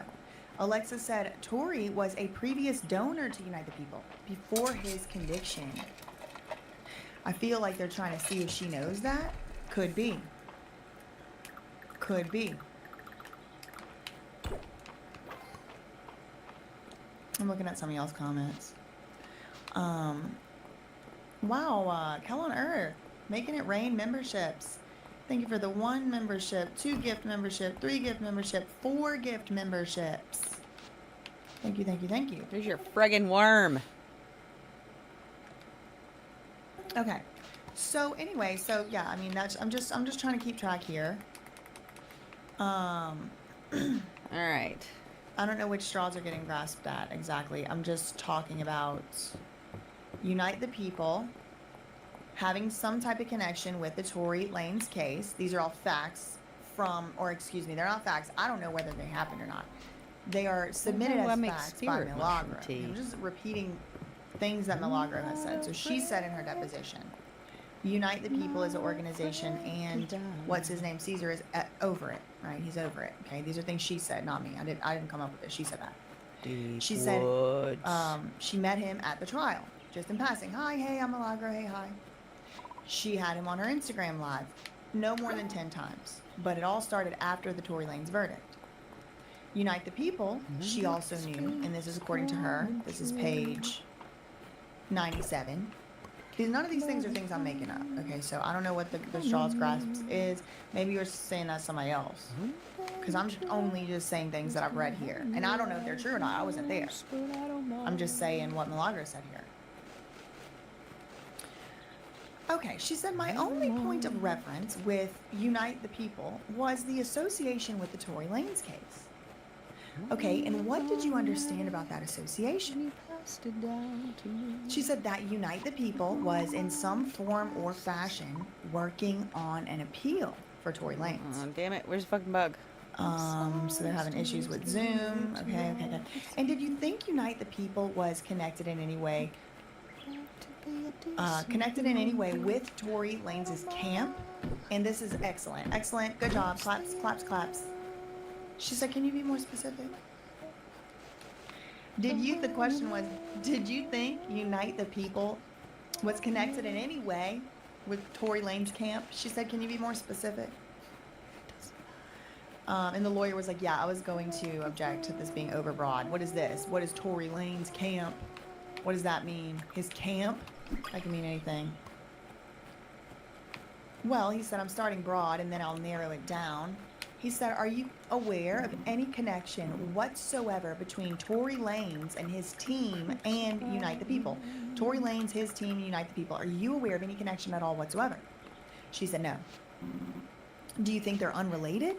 Because I thought you told me the reason you knew about them and their prior work, meaning Unite the People, was because they were involved with Tory Lanez's appeal. She said, yeah, but you just asked me about a group, his camp. You said Tory Lanez's group, camp. He said, I'm asking about two things. Does Unite the People have anything to do with Tory Lanez? She said, yes. Per my understanding, they are working on appeal for Tory Lanez, so that would be the connection. The lawyer said, all right. So tell me everything you know about any connection or work between Unite the People and anyone attached to Tory Lanez. She said the only thing I'm aware of is the Tory Lanez case and documents that were filed after the verdict. Shit. And he said, which documents were filed after the verdict? She said, I do not know the names of these documents. But, you know, the things that were filed to help with the appeal. Whatever those different documents are that were submitted to the court. He said, okay. And do you know who those lawyers are?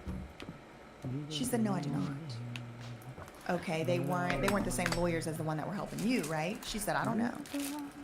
Okay, so you understood that Unite the People was involved in Tory Lanez's appeal, and that Tory Lanez appealed his conviction. Maybe yes. For a retrial? She said no. I mean, all Sapphire. is about the appeal for sure. The lawyer said, okay, I don't know why I put a box around this. I must have thought it was important. Okay, have you ever discussed Unite the People or their work with Tory Lanez's dad? Okay, so Tory Lanez's dad enters the chat, enters the deposition transcript chat around page 99. Have you ever discussed Unite the People with Tory Lanez's dad? Yes, I have, she said. How many times? How many times has that come up in your conversations? Expect news this week from the king. I would say. Right. Okay, and when is the first time you communicated in any way with Tory Lanez's dad? She said it was in 2020. Okay. The lawyer says, I'm going to call him Sunstar. That's his name. Saving. That's his name, Sunstar. So Sunstar is Tory Lanez's dad. Okay. So what were the circumstances? All right, I've had enough. Communicated with Sunstar. That's it Tori for Lance's dad. tonight. Thanks for stopping by. Appreciate you said, being well, here. he Don't had forget to sent check me a out message on social medias Instagram.